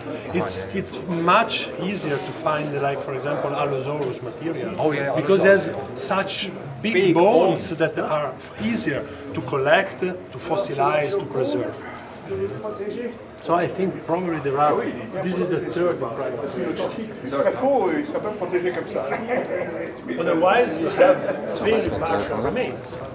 Sometimes you find teeth, you find clothes, you find some elements. That's not finding human specimen. It's not that hard to find the single elements of dinosaurs. This is something that there is a huge collection about that. One vertebra, one rib, claws. Even part of the teeth. The good point is when one specimen has been found. But they really like this idea of really reconstructing the animal and showing what it was like. Yeah, so it's more than just a fossil, it's also a piece of art. I believe so. It's a piece of art because how it takes up this and how he's looking at how the emotion of the animal comes to you when you see him, how he's tricky and sneaky, how he comes around and look at you, how he's going around with this elegant small head that can sneak into the underwood of hiding places where and how he sneaks it around and make it and comes and he obviously have a lot of extra detection on the head, something we don't know. Absolutely. Sound or smell or something, an extra bone. Yes, that it's not anymore there because everything that is not bone. Organs on it. There were mounted organs on it. Yes. There's a mounted organ. It used to be for something that bone process. Right. We've never seen a bone process that doesn't support soft tissue. With special. It's always about speculation what that bone has done. So we can make a fairy tale around it. Absolutely.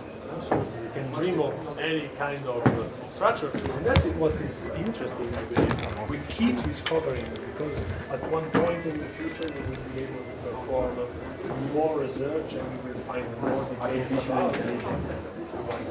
That goes into the things that we are after everything's come together. So much to discover.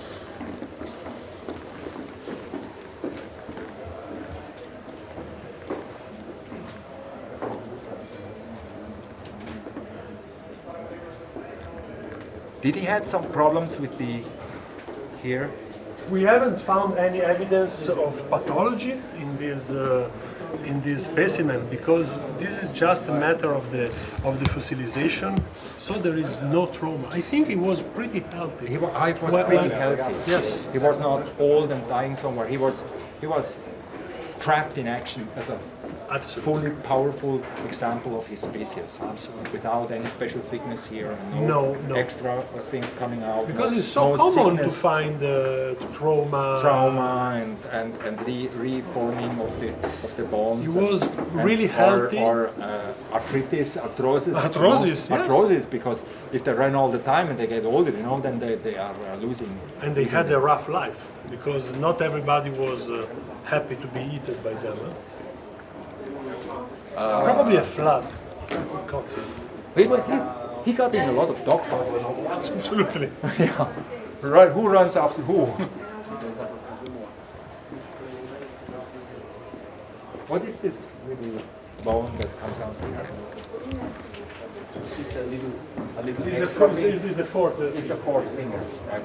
That is a residual. Is a residual from his evolution. From his evolution. So before he was not walking on three.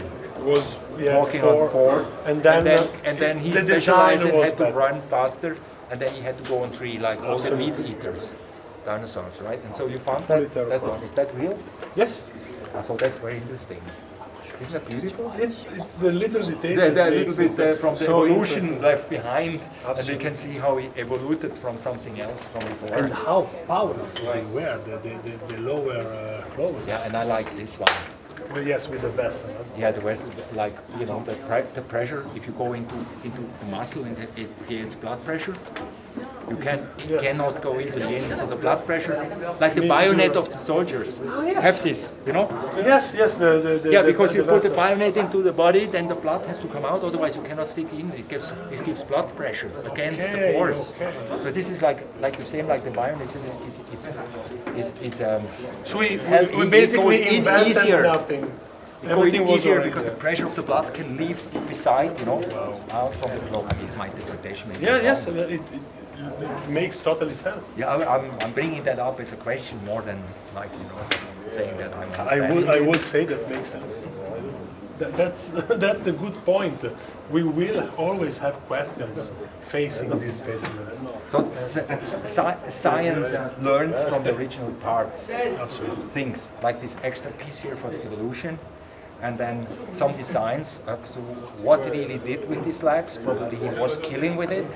He was for sure. He was part of the killing. Absolutely. This was the snatching. Here we don't have the. Here we have the curve too. We have the curve too. We have the curve too, and here we have it too. So maybe he was also able to attack jumping. To jump on bigger. Please come jumping. Because with such long and powerful legs, he could theoretically. He could jump and probably attack with the 4 feet. Yeah, so he makes the last little meters before he attacks his prey by a jump. Yes. Jumping on maybe so a prey of his is size. Not only coming and sneaks through the underwood and makes. No. For sure it was. He was there waiting, and then he sees the thing, and then he makes a last jump, and he comes like flying from above, like shit, and then come from above down with this claws, and fuck. Yes. Snatch it. Yes. It's a Jurassic Park scene. Yeah. Absolutely. Yeah, right. You have to imagine that. And that one helped him even in the flight in the air. They could still make like this and change a little bit the landing position. For sure. I've seen this with lizards. They jump, and in the middle of the flight, they can switch the direction, and then they're changing like the landing position at the last moment, So he can also adapt to the movement of his prey. Comes in, sneaks in, comes close to his plate. Next thing gets all these sensors and everything, and he has like extra stuff here that we don't know exactly what it is, and he is maybe quiet, and he comes sneaking in, and then he is ready with his hands like this, and he waits, and then everything gets a little bit like moving around in front of him, and then he makes this last jump out of his hiding place, like, yep.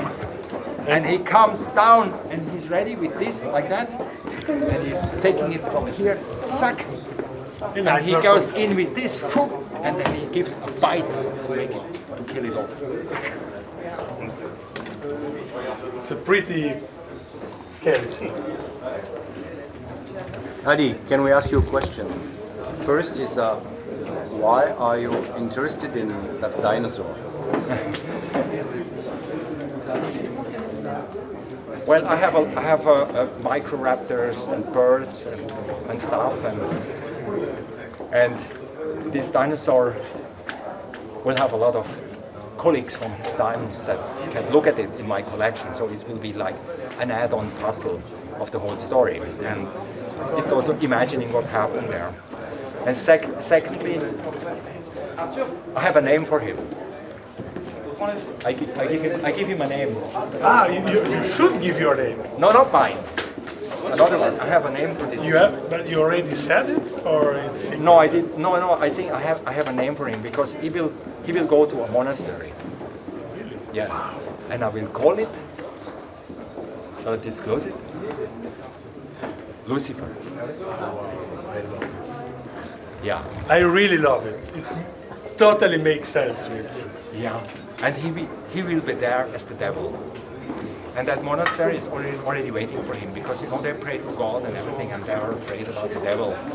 And here he is, and he goes into a dungeon in that monastery. I'm so happy because usually I'm the one delivering If I the get it. dinosaurs. If I get it. Today there's the fight.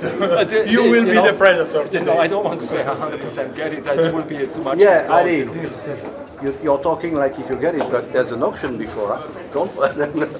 No, he was fighting for his life, and I'm fighting to get him. So we have something common. No, I know. So Yeah. No, you will do your best. If there is another crazy man like me, we will be having a match, and the outcome of that match is unknown. Okay. So that's the beauty of it. Now, what I like also with this piece is the documentation. Yes, all the bones and described where they come from, how they were found, all the documentation. So for science and for me to publish on it is absolutely necessary. Otherwise, I can never publish in a journal anything that we find out. This is for us, it's extremely important, and I'm happy that we brought this piece of conversation because we are actually looking for clients that have this attitude towards science because we know exactly the value that these specimens have for science. Alors attends, excuse-moi, Jacopo. Peut-être on va le faire. Quand tu nous parles à nous, c'est mieux français, ça évite de faire dubbing. Okay. Oui, alors. In between the two of us, I really love this because we have some clients that really buy these dinosaurs just for themselves, and they go in living room. And okay, it's a market, we know, but when there's this scientific part, we love it so much. And we have so much work that we do with university institutions that we really love it. So anytime that the idea is to publish and to keep doing great for science, I'm there, always. Jacopo, alors This is Damien. Vous aimez ce genre de client? Absolument. Alors, moi, je travaille pour les marchés privés. Donc, on est ouvert à tous les clients possibles, ça c'est sûr et certain, mais on cherche le plus possible de, entre guillemets, pousser les clients vers une coopération avec le monde scientifique.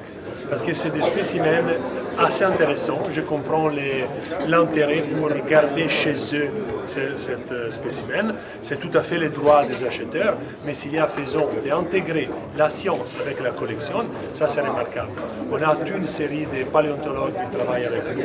C'est toute l'université, toutes les institutions qui n'attendent que ça, qui n'attendent que des collectionneurs qui ont un regard plus avancé vers leur collection pour créer des partenariats comme ça, pour donner accès aux spécimens, pour faire que ça donne toujours quelque chose à la science et à la connaissance de notre planète. Et ça, c'est franchement remarquable. C'est ça qu'on aime et c'est ça la direction qu'on pousse. Alors là, il vient, juste quelques mots, il vient d'où ce dinosaure? Il était Alors, où avant? Là, on est vraiment typiquement dans les formations de Morrison. C'est une des plus belles formations du Jurassique aux États-Unis. On est à environ 150 millions d'années. Maintenant, l'endroit, c'est le Wyoming. C'est une des États aux États-Unis où on a les meilleurs retrouvailles.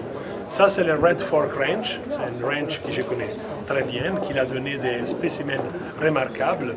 Et c'est un peu de Badlands, donc il y a une érosion assez forte, c'est une zone un peu désertique dans les moments.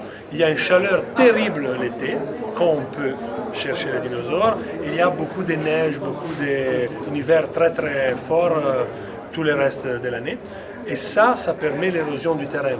Donc chaque année, il y a des poches de fossiles qui sortent, on a des petits éléments, des ossements qu'on peut se retrouver, et il y a des équipes de paléontologues qui se rendent sur le terrain et ils cherchent si l'érosion a sauvegardé quelque chose, et c'était en 2010 que cet dinosaure il était retrouvé. Je me souviens à l'époque quand il était retrouvé, je me souviens quand il était arrivé en Italie chez Zoic, cette société qui s'occupe de la restauration. Après, je me souviens qu'il était vendu, il a fait plein d'échanges, cet dinosaure, mais j'ai remarqué la qualité des ossements et la position qu'ils ont donnée. C'est très très important, de donner une reconstitution et ça nous donne l'idée exacte de l'animal. Ce n'est pas des ossements qui sont là sur une table qu'on ne comprend rien. Là, c'est vraiment un travail de paléoartiste et de reconstitution de qu'est-ce que c'est l'animal en vivant, comme monsieur l'a bien remarqué. Il était où avant ce dinosaure? Il appartient à qui là, pour l'instant? Il appartient à un collectionneur privé. C'est un collectionneur qui a eu ça pendant quelques années. Et vu les résultats, ce n'est pas exactement son domaine, ce n'est pas forcément un collectionneur de fossiles. Il avait acheté peut-être ça sur un coup de cœur à un certain moment et il a vu les résultats remarquables de notre vente. Il a dit, je comprends qu'il y a un marché, pour moi c'est le moment de me séparer de cet objet, est-ce que vous accepterez de le prendre en vente? Et c'est à tout de lui un peu qu'on a organisé cette vente assez spectaculaire avec des lots qui ça vient de toutes les spécialités parce qu'on aime montrer que ce n'est pas forcément seulement un objet scientifique, ce n'est pas un objet qui est d'histoire naturelle, mais c'est un objet qui donne une fascination globale. Il y a beaucoup de profils différents des acheteurs qui peuvent tomber amoureux d'un objet comme ça. I have in my foundation already 3 holotypes, and then so we are a depository for holotypes and publishing. You are a depository? Yeah, right. Oh, that would be my dream. Yeah. And I'm sure that you have plenty of very good contact with paleontologists. I publish in Science and so on. But we have all the best in Italy that would be very interested in following up, publish, and do all the good. It should be published. Absolutely. Because if it's not in a repository, we can't do anything. Yeah, it has to be in the repository. Of course, we have. So it goes in the repository. That's a dream come true. I'm actually, in the 2021, we saw the Big John Triceratops. It was the biggest Triceratops, and I'm in the process of persuading the owner to make his own foundation to finally make it as a repository. This is my goal. After I follow what the clients want, but I'm really happy that this is the idea that you have. No, this goes in. We have already all the 3 species published. That's wonderful. One in Science.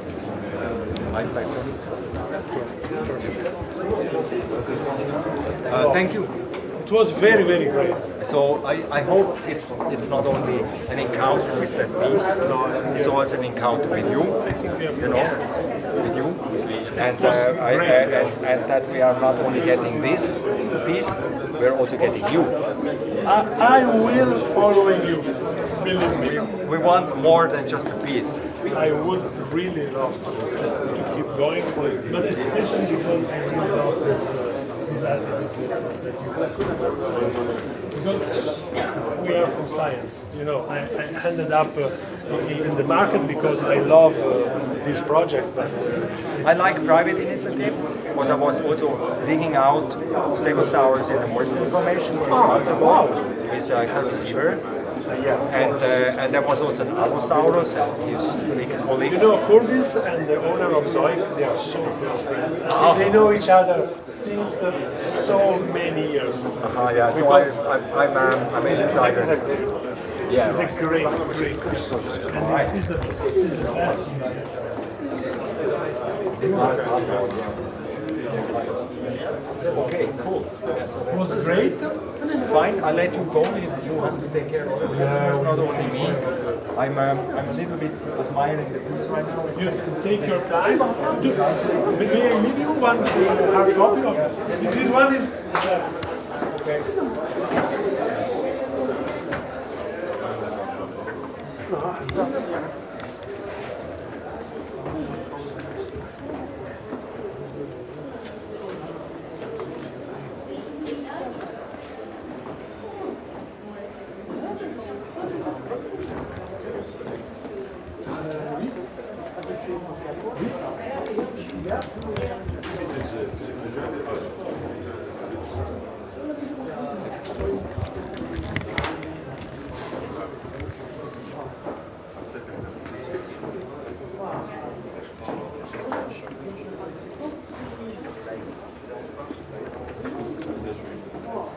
What do you know about this dinosaur? They lived together with the Stegosaurus, Allosaurus.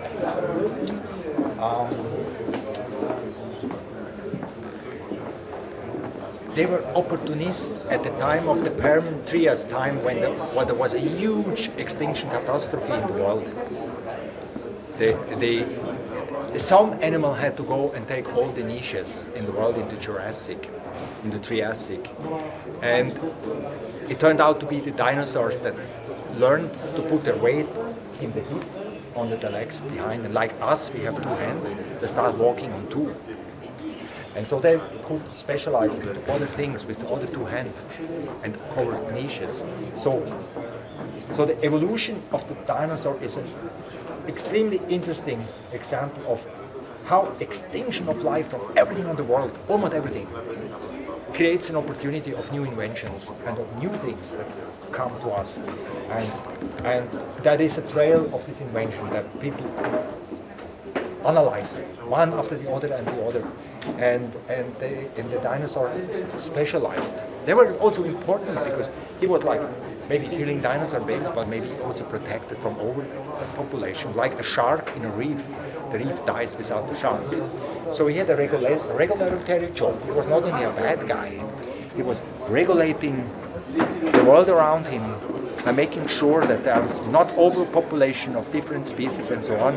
And he kept them down, he kept them healthy, he went after the sick, he went after the genetically not so well products that came out, they were like sexually reproducing and all the time had small differences, and he eliminated the ones that were not fit and so on. He was kind of like the shark in a reef, but he was in a savanna, in a grassland, and he had his job, and without him probably that ecosystem would have collapsed. So he was a guardian. He was also helping to make evolution, kind of.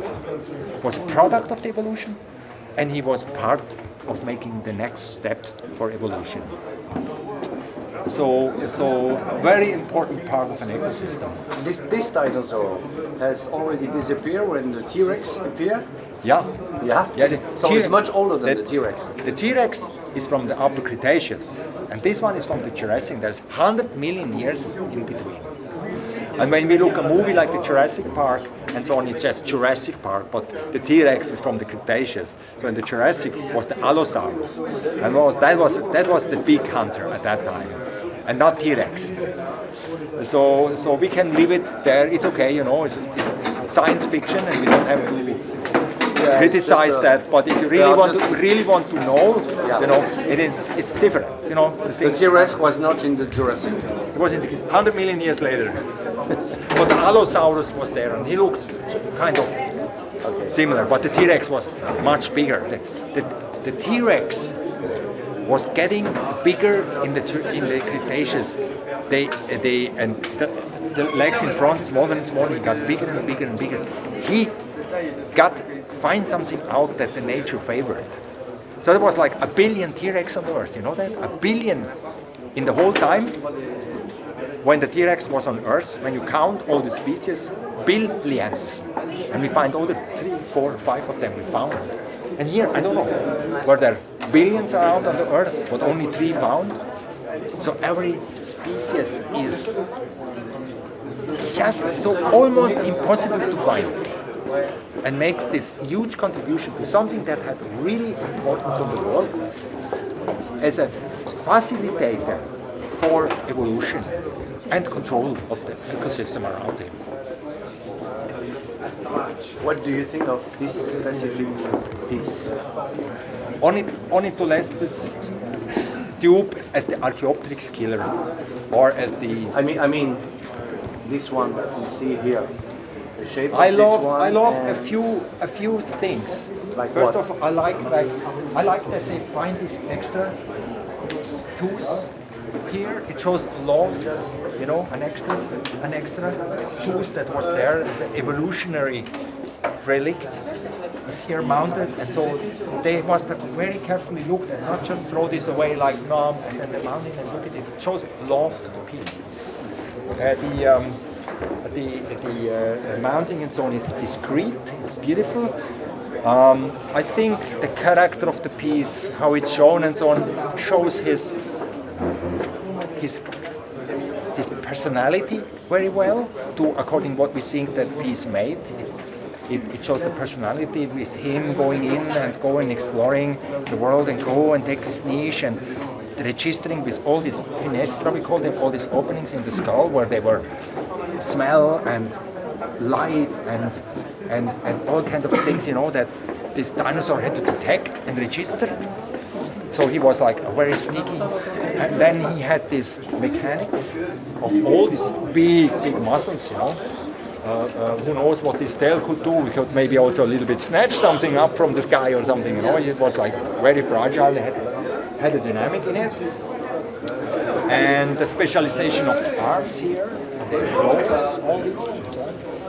So it's a... Which condition is this piece? It's quite good, the teeth, the head.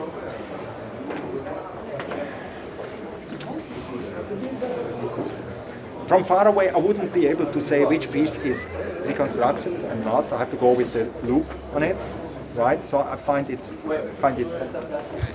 miracle job, you know, on the details of restoration. Can you watch with your lamp? Yeah, right. Yes, it will show us. Yeah. For example, here is the original part here, and when you go with the loop, you see the iron oxide in it from the formation where they found it, iron hydroxide and something reddish material in it. It's missing in the part that they reconstructed. They made it a little bit brownish, but it's not reddish. It's not this iron mineral that comes with weathering. And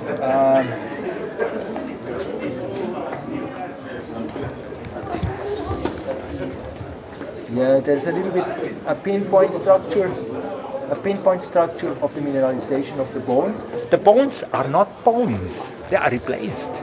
They are rocks now. You know, the bones in the head. They say this is original. Actually, the bone is also replaced. It is not calcium phosphide, calcium carbonate or something. It's also stone. But the mineralization, the replacement of the bone by stone, is created by real minerals like quartz or agate or something, carbonate, calcium carbonate. And while the reconstruction here is different, you know, they are like cement minerals or something that they use to make that. So it is another mineralogical composition. For example, can you show us a real one and a reconstructed one? Yeah, here. Vas-y, en gros plan. I mean, this is the real one here, with the reddish. Sorry, lequel? Ouais, which one? Here is the reddish. Alors attends, once again. Which one? Here, this part is the real, and I think this one is not real, you know? Once again? This one here is not real. They put that on it from the knowledge they had from another piece. How you can see that? Well, is the color, is the texture? Yeah, well, it's that's what they are saying. High tech could tell. You can make a little. It gets shaky when you come close. You can go with reflective Raman probe on it and identify the minerals that are in this part here.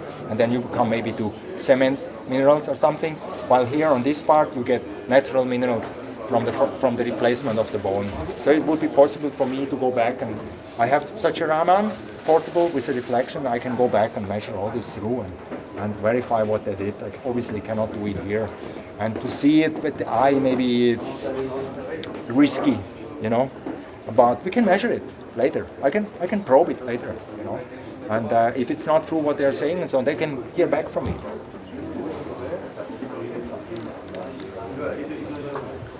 So what we would need now is just without technical details on sales.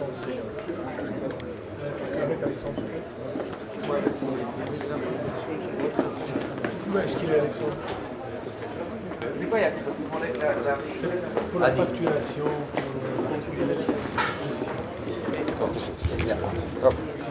Adi, what is your specific budget? What do you think for this?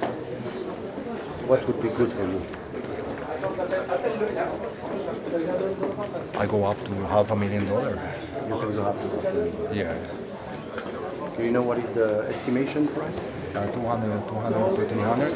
200 to 300. 300. Okay. You don't know yet if there are some other people interested by this piece? No idea. You have no idea? Nah. This is worth this price, this piece. You know, what is the price of craziness in life? That's also another question. You know? You never know what's worth it. But he fits in the theater scheme of my little museum very well. Doesn't need so much room. He's theatrically, he's a very good theater person. And a dinosaur, and I have all the companions he was killing. I have them. I have the Microraptors. I have the bird from that time. I have a nest with the baby inside, with a bird baby. A very unusual stuff, and dinosaur eggs and everything. So I can display it with him, hunting them, and I have them in the action. That means he brings the value of all the other pieces up with it. You know, he's like a promoter of the entire scenario. So he's like just missing. That's why I can pay more. And it is always the momentum, how it goes. Sometimes don't do it, you know. So I cannot tell them I go up to that price. This is top secret. Is it a rare specimen? This one? There are 2 or 3 in the world. Only? Yeah. Maybe there are 5. Who knows? But I think about the Tyrannosaurus rex, had like billions of them. Only 3, 4, 5, 6, 7 or so in the world are found. And so this is going similar also because they have a lot of small bones, and it's not increasing the chance to find it. And I think it's unique. It's a one in a lifetime appearance of this, you know. And he was duped before as the Archaeopteryx catcher. Archaeopteryx is the symbol of evolution, the transit from a dinosaur to a bird, and where you see the wings still have the claws and here, and so he was around at that time, and he's their companion. So I love to have companions of Archaeopteryx. You know, Archaeopteryx is really like the landmark of geology. It has like stimulated and promoted evolution and research, and it's so fascinating, this flying reptile which still had a tail and claws in front of his wings, and he was flying in here. And with the feathers he was flying, not with the skin were the pterosaurs. They were around, but the feathers, and he also had feathers, but he decided not to fly. He decided to hide and to show off and to have feathers and to be, you know, all kinds of things we actually really don't know yet. What was he eating, this one? We see the teeth, white chalk. Meat eater. It was meat eater, and he had like the zigzag line, the striations, like the Tyrannosaurus rex. He sharpened his teeth with a zigzag line. On the side, we see it on the original one. He showed it to me, I saw it. Zigzag. So when the teeth go in, it cuts the meat. So he probably had to put the teeth in many times, like a Jose. So to cutting, you know, it was a cutting machine. you know. So at one point in time, he was finishing up his prey, you know, with a final bite, somewhere here, you know, artery, and then cut it in quickly. Was he eating all the dinosaur also? Baby dinosaur. Baby dinosaur. That's what they're saying, and birds and lizards and tube. That's the Archaeopteryx killer, but that was more a romantic possibility, but also kind of a romantic idea of the original finders that described him. And then research shows that, you know, he must have gone after smaller food variety, other lizards, flying lizards, climbing lizards, like leguans and stuff, you know, whatever was around at that time in the evolution. Definitely geckos, skinkoids, lacertoids, and all these different squamaids that were around, and in trees and climbing and on the ground and so on. And probably not scorpions and stuff, because he needed the claw to go and put them into the body of his victims in like this, you know. He had this one. You show me the teeth, please. No, stay here. And just with the finger. Yeah, this one. Had this reinforced line. So the teeth were definitively made to chainsaw down meat. So it's not by coincidence that here the jaw musculature and all this very long geometry was really very good at making like this. You know, like high bite force, and then the teeth evolved into being very sharp and cutting meat and sew it down. So he must have made like very quickly like this.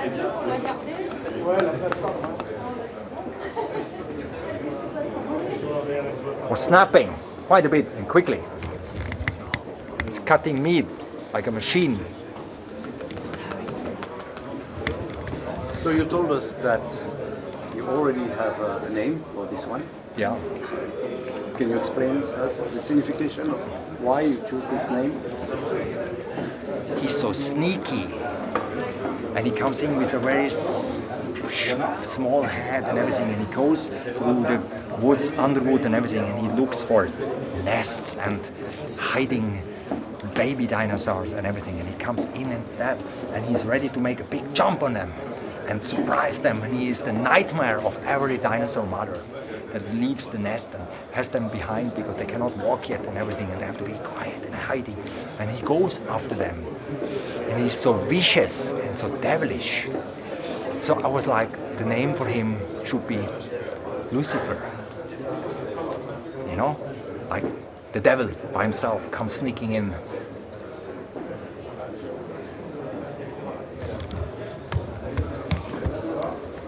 That's why he comes to a monastery.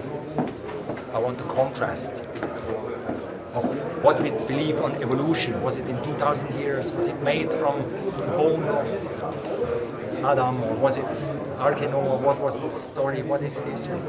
And where is our beliefs, and where is the devil? Where is the God? Where is here? All this tension, this discussion.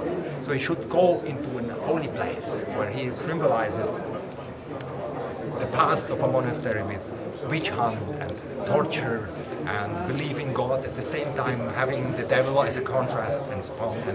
And that for me was like, it has to go to a monastery, exactly where?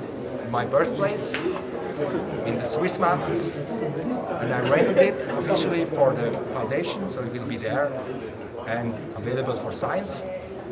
And he will be a discussion point about where we are going, what evolution is, and how our beliefs shaped. Everything happens around it, inclusive the climate crisis and everything. And I hope that a lot of people get attracted from this beast, Lucifer, and come and open up a discussion.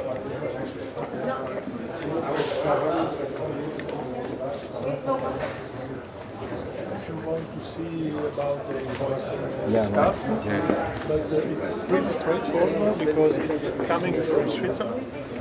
in temporary importation. So I can buy from the Swiss company, Yes, GRS and you Chamber don't pay Research. the French tax. That's what I'm saying. So I buy the GRS. Just come back home. Right. Yeah, perfect.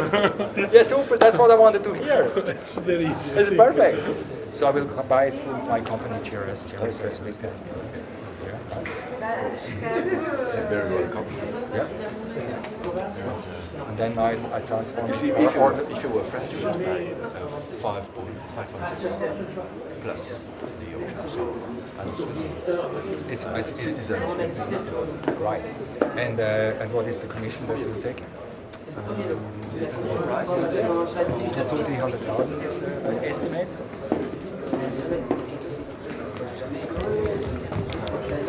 You buy a piece in the auction. It's not the price. You know, you buy a piece at the auction. It's not the price. You have to add premium from the seller. It can be 20%. It can be 50%. You know, it adds up. So you have to be careful. You know how much you're getting because. It's 25. 20. But after 150. 25. 25 over, you pay 20. 20. If it's over 150, it's 20%. 20.5. You pay 25 below the first part, and then. Yeah. Okay, I got it. It's staccato. Yes. All right. Okay. So it's about 23% more. So if you auction it for 400,000, you have to pay 500. This you have to have in mind. You have to have in mind when you auction something, you know? But they will not pay the VAT because it goes back to where it came from, the same country. That's I wanted to know whether I have to buy it with my French company or with the Swiss company. Or private.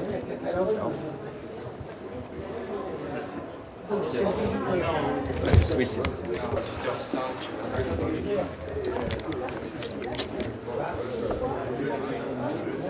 Look, it's an iron nickel.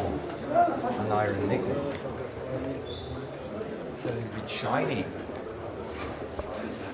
Okay, it has a patina.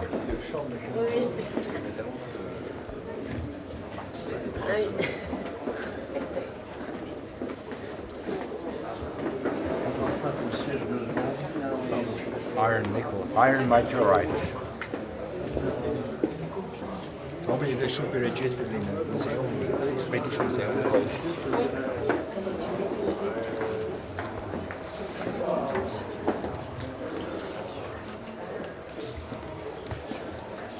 Pardon, excusez-moi.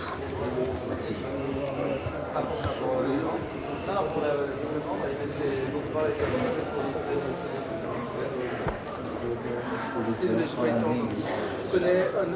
Ouais.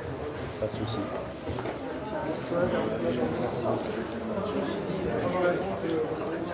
Carrément. J'ai oublié de le préciser.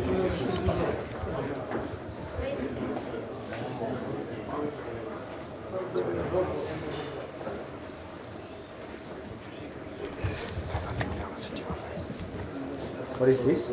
A mouth. It had a huge skull and the brain was huge, you know? Because it had a huge body and a lot of muscles and everything. It has to steer a lot of electrical signals to the leg and here and there.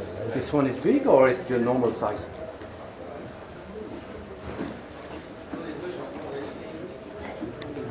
It's quite impressive. I mean, I like the... I'm not a mammoth expert, but it appeals to me. It's beautiful. The details, you know, need to be discussed. Is an adult. It's an adult. Yes. Is it a male? It should be the male with this shape of the tusk. Then missing the post cranial, you don't know for sure. Yeah. But that's the assumption, the male structure, right? Yeah, so probably like, I don't know, 15 years old? Yes, something around. We sold one very, very nicely in 2021, and so I immediately started to look for another one, and I managed to have it at a very reasonable estimate. It's from Siberia? No, that one is from Poland. From Poland. Yeah, so this is not dinosaur, this is mammal. Absolutely. And more recent. after the Cretaceous Tertiary impact of the meteorite, the dinosaur did not disappear. No, because the birds are still there. The dinosaur could not compete on land. They took the air. And they conquered the air because on land they couldn't do it. So they took off with the feathers. And the mammals, for some reason, because the dinosaur had so much evolution, ground evolution, that they had problems they were so much adapted. They had problems to go into the new niche, while the mammals were in the stem evolution. They were at the beginning of their evolution, so they could go and pick up new traits and lineages, probably quicker than the dinosaurs. So they both were almost extinct, and both were still there. But one win the competition on land, and the other one win the competition in the air. This is a specialist from the evolution that comes out from the mammals, which we see in the teeth, The mammals had different teeth here and here, and the specialization of the teeth gave them a big advantage to go in different niches and adapt for different food sources and so on. That might be one of the reasons why they went against the dinosaurs. Absolutely. Besides the fact that a lot of crown evolution is around the dinosaurs, they were still stemming and they had a new invention. Absolutely. There was like a diversification of teeth, different. Yeah, but the dinosaur had like a plate or this, and they were like specialized on something. These guys could change the teeth in different parts of the mouth and could adapt and go quickly into niches. The dinosaur said, okay, you take the land, and I take the sky, and I become the jet fighter and the airplane and everyone that flies and all they over the were place. quite successful. They're very successful. There are millions and millions of birds in diversity. And everybody thinks the dinosaurs were extinct. No, they are still there. They are up in the sky and flying down, around. and the chicken and the billions of them Ostrich today. and Everything, So they were not extinct. Absolutely. Quite successful. Very successful. The dinosaur made it up into the sky. These guys were the mammal specialists. Have you seen by chance the meteorite? Yeah, it's an iron nickel. Is it an iron? Yes, iron.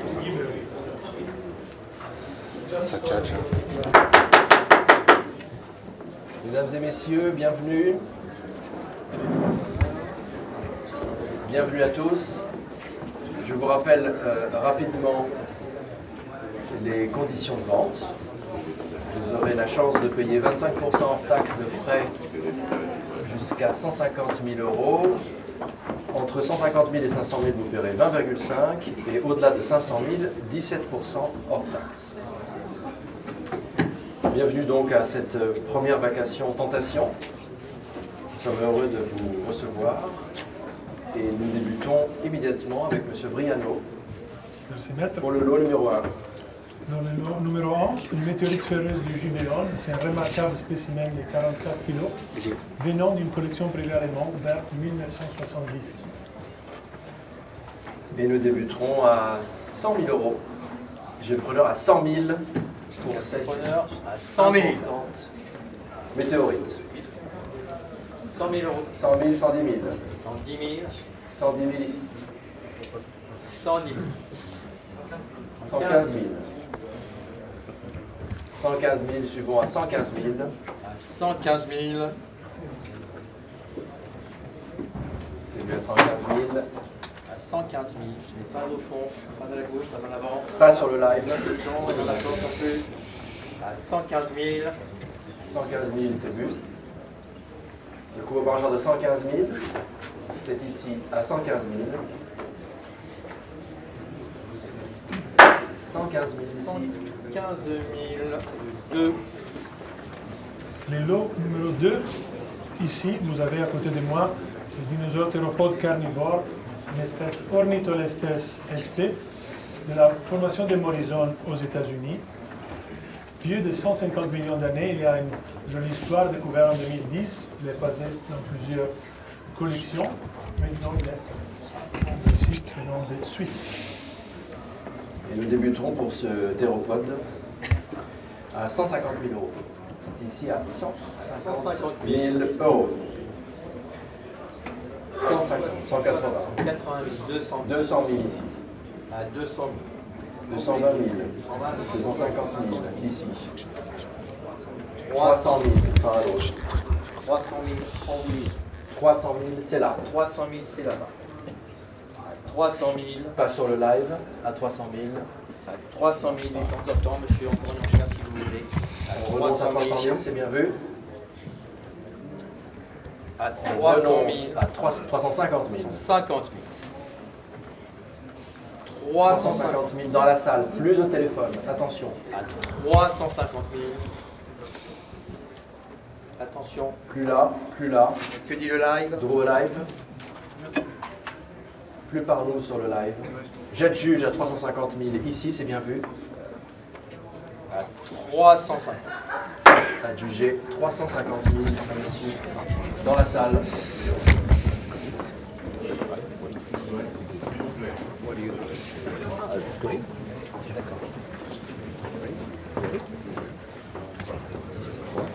Le numéro 3, jour de la Société d'histoire naturelle, remarquable crâne des mammouths de Pologne. Et nous débutons à 50 000 euros et c'est pris à 50 000 évidemment. 50 000, 60 000 ici. 70 000. 80 000. 80 000. 90 000. 100 000. 100 000. En voulez-vous en salle à 100 000? 100 000, c'est ici. En retour. À 100 000. 120 000. 120 000. À 120 000.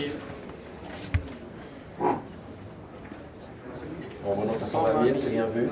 Je n'ai pas encore adjugé. J'adjuge la même personne à 120 000, c'est bien vu. Profitez-en, c'est pas encore adjugé. Sur le net, ça marche pas. À 120 000. Adjugé, même personne, 120 000. Même personne, de l'eau à suivre.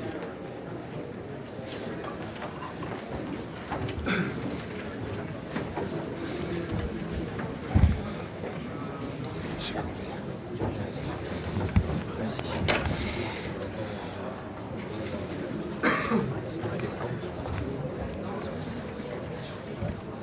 Allez.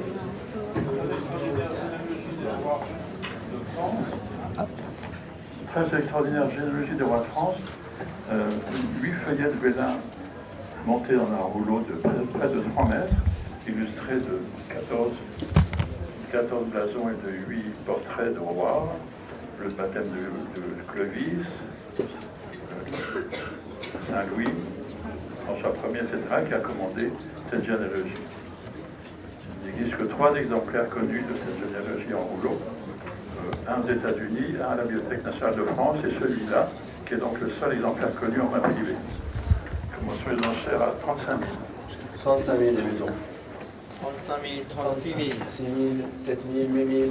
9 000. 39 000. 39 000 ici. 40 000. 40 000. 40 000, c'est là.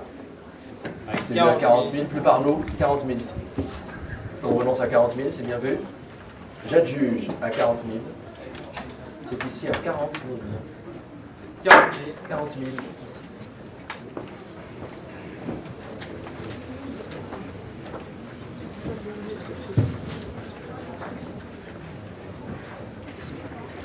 Sur le numéro 5, nous vendons l'exceptionnelle paire de groupes en bronze durant les allégories du Nil et du Tibre, fondues au début du XVIIIe siècle, d'après 2 célèbres marbres antiques découverts à Rome au XVIe siècle. Cette paire inédite vient s'ajouter au corpus des exemplaires similaires conservés dans les grandes collections financières et aujourd'hui dans les plus grandes institutions. Pour ces 2 allégories du Nil et du Tibre, est-ce que vous voulez bien mettre que nous commençons à 200 000 euros? Ah oui, je veux bien. 200 000 et c'est pris à 200 000. Il y a preneur à 200 000. 200 000, 20 000, 50 000, 80 000. 280. 300 000 par mois. 300. 300 000 ici. À 300 000. C'est bien 300 000. 320 000. 320 000. 320. Par un premier 320 000 ici au téléphone. Par un premier 350 000. 350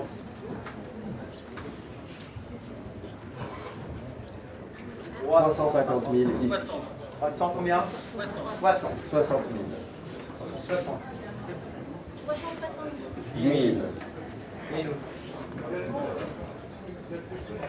400 000.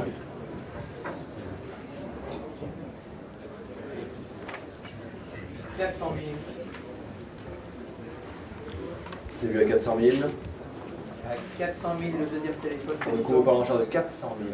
J'adjuge à 400 000, c'est vu. Contre le live et contre la salle. Au téléphone à 400 000. À 400 000. Pas dans la salle. Et nous non. Plus par nous. Plus là. 400 000. J'adjuge à 400 000. C'est vu. Adjugé 400 000.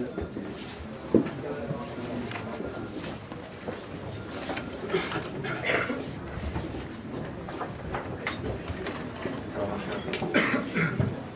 Comment? Oui, bien sûr. Nous continuons avec le numéro 6, cet important casque du type Oshibashi, donc un kabuto à lamelles rivetées en fer, 62 lamelles exactement, avec la visière et les ailettes en fer laqué, avec un très joli ushiro daté, donc un ornement arrière en forme de 7 rayons, laqué or, et le TN Kanamono en forme de chrysanthème en 24 pétales. Époque Momoyama, début époque Edo, donc 17e siècle. Et nous débutons à 10 000 euros. Je vais prendre à 10 000, 10 000, 11 000, 12 000, 13 000, 14 000, 15 000, 16 000, 16 000. 17 000, 18 000, 19 000, 9 000. 19 000 ici. 19 000. C'est vu à 19 000. À 19 000, attention. Encore temps, messieurs dames. Un coup au penchant de 19 000, c'est bien vu. À 19 000. J'adjuge à 19 000 ici au téléphone. Ce n'est pas dans la salle, ce n'est pas sur le live.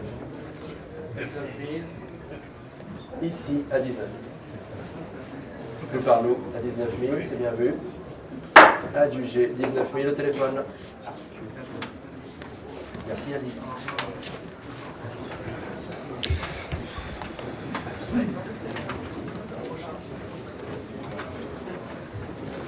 J'ai pas compris.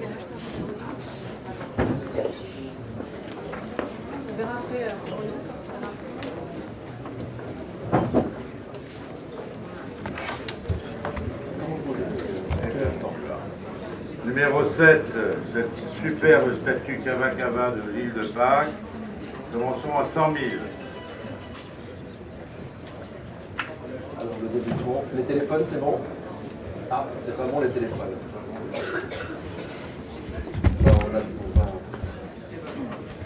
Parlez-nous un petit peu de cette sculpture. Cette statue, elle est extrêmement rare, elle est particulièrement belle. Dans le micro, c'est mieux. Ah oui, c'est belle. Elle est particulièrement belle. Il y a un texte de Aurillac, une partie de cette sculpture qui dit combien elle est exceptionnelle. Voilà.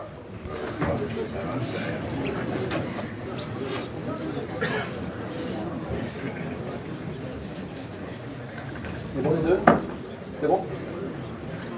Allez, 100 000 en départ. 100 000, 110 000. 120 000. 110 000, 120 000, 130 000, 140 000. 140. 140 000. 140 000. 140 000 ici. C'est plus là. 140 000, c'est là. Et nous? À 140 000.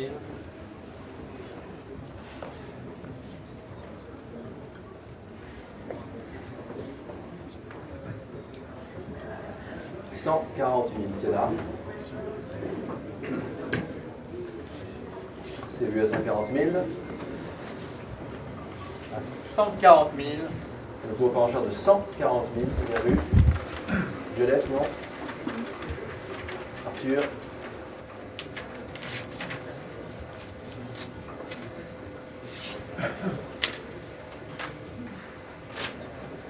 J'adjuge à 140 000.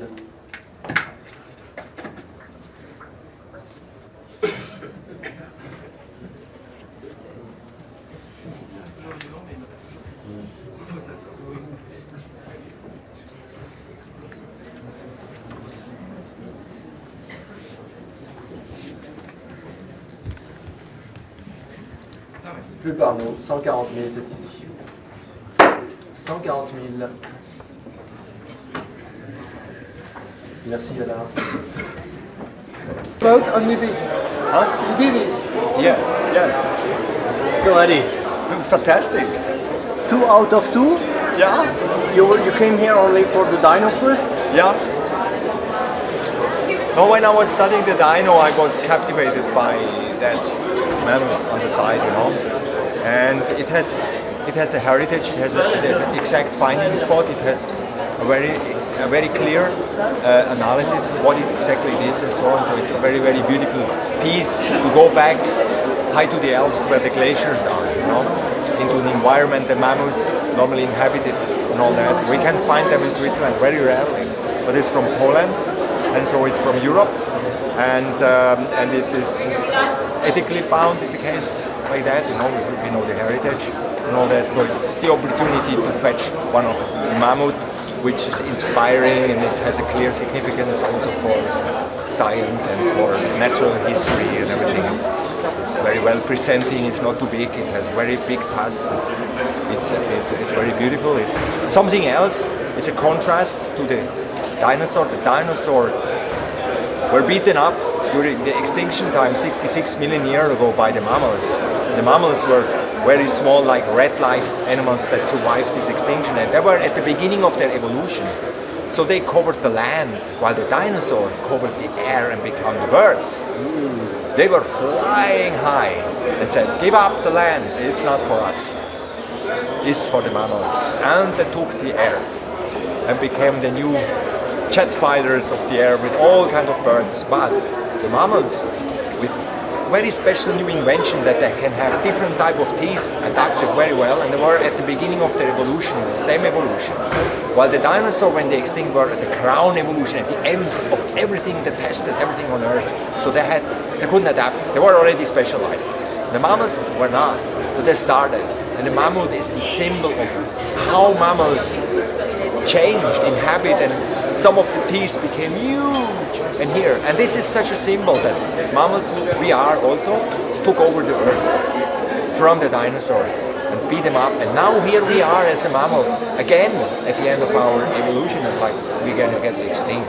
So these two contrasts, a symbol of what was the past and couldn't go on and compete with a new invention that started to evolve over 50, 16 million years and finally brought us the mammoth, you know, adapted to the climate and everything, and here, and the teeth obviously adapted, become very big. And here they were chewing, and here, so it's such a symbol, mammals versus dinosaurs. What are you going to do with this mammoth? Where the you mammoth plan to is put going it? to the Preti Museum Foundation in a new building right now. Yeah. Perfect, it fits in there. And then the foundation can register specimens for research, and so the dinosaur will go into a public available private research foundation, the Preti Museum Foundation, which also can access numbers that are accepted in the international world of science. So people can actually publish that piece, and it can rest with us for science. So we have already 3 such pieces in the collection, accepted the highest level of publication. And so that means the dinosaur will walk its walk in the science world and will be investigated and published, while the mammoth will be there as a symbol of what was next, and will be a centerpiece in that new annex that we make in the Preti Museum Foundation. What about Lucifer? Now we can call him Lucifer. He has a name. We have to baptize him.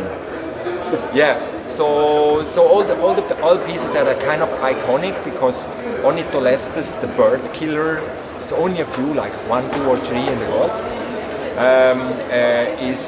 it will become iconic. You know, after this, I think everybody knows about it. So it's a little bit iconic, and iconic pieces get a nickname.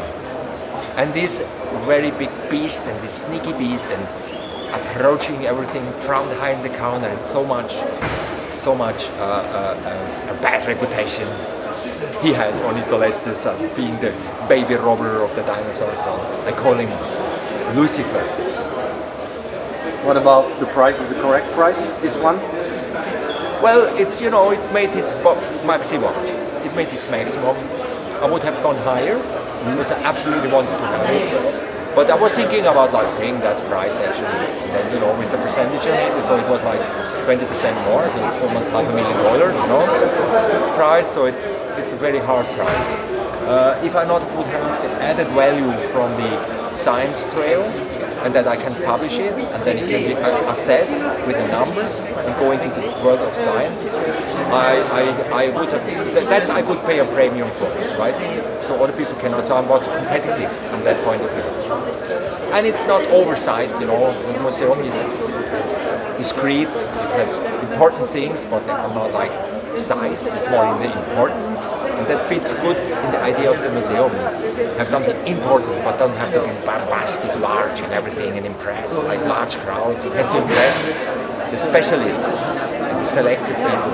They are the ones that are really interested in something, and it's not too big, you know, for research. You can still go and access the different parts and so on, you know, and have a look and all that.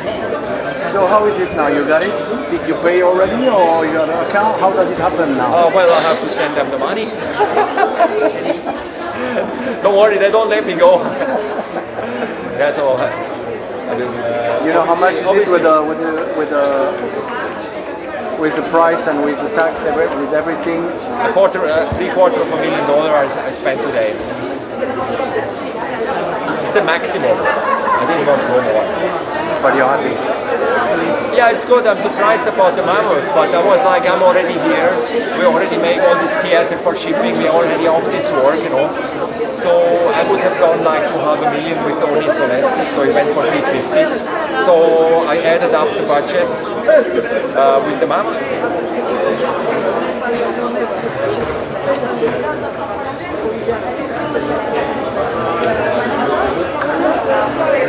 Monsieur, dame, je vous demande d'avancer. On va fermer l'hôtel, merci. Peretti Museum Foundation. Peretti Museum Foundation. Peretti Museum Foundation. In Switzerland. So we also have holotypes in our museum, so it will be assessed and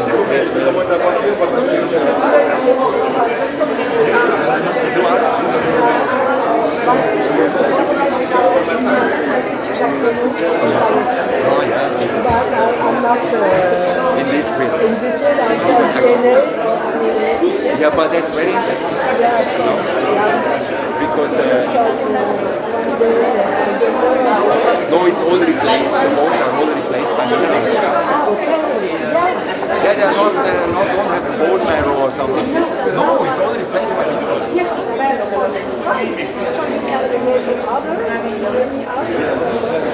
Well, you can't buy obviously the whole world. Cannot.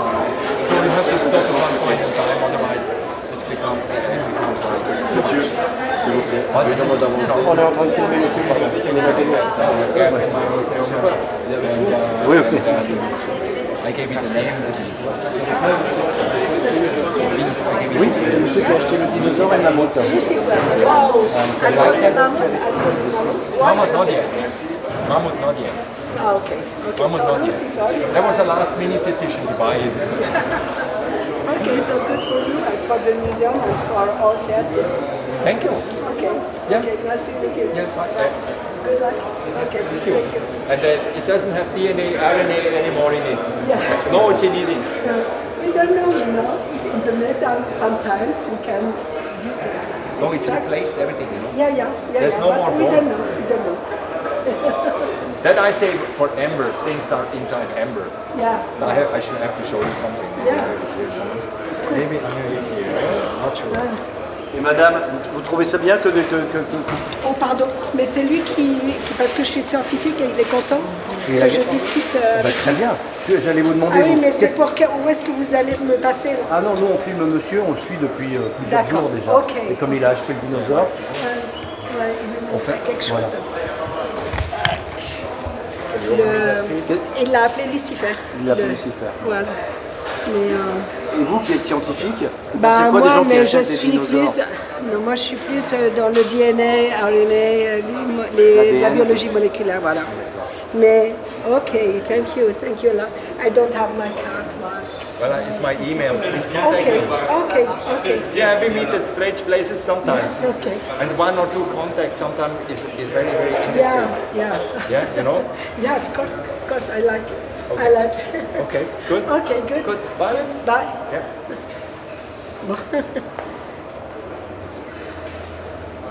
Madame. So the lady was is specialized in DNA, RNA, molecular, that determines all our body and everything, in molecular science. And she didn't know that dinosaur doesn't have any traces of DNA anymore because there is nothing on the bone original. It's all transformed into rock. So the bone become already replaced by minerals, right? So no DNA inside. But that's different in the inclusions in amber. There we are not so sure what's going to happen in the future, right? Because there is the exact animal inside, like the feather and all that.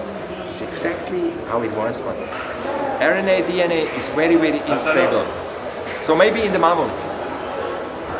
In the mammoth, maybe. That's not replaced. But in the dino, it's gone. But in the amber, which was during the time, that's an open debate. Well, we're thinking cannot be found, but that one, we never know in the future what we are getting in science and what's going to happen next. But there is a slight potential, but for now, no. But that one will be decided in the future. What is your program now? What are you going to do tomorrow? I go to New York. I'm the expert for the world record ruby that is sold at Sotheby's. Then I'm not the buyer. There I'm the expert. And I will study the ruby that is going for auction for $30 million in Sotheby's, and we'll study whether it can be recut and made better for the investors as a consultant. And my expertise is already published in the books, in the sales books and so on. So I'm the expert, not the buyer. So back to work now. Back to work. Yes, right. We're trapped. They don't want us to go home because we didn't pay yet.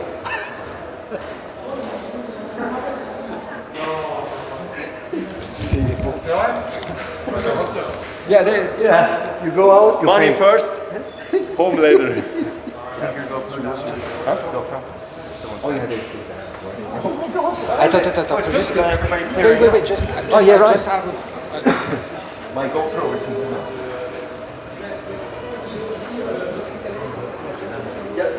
Jacobo, il en a aussi. Il y a un bureau.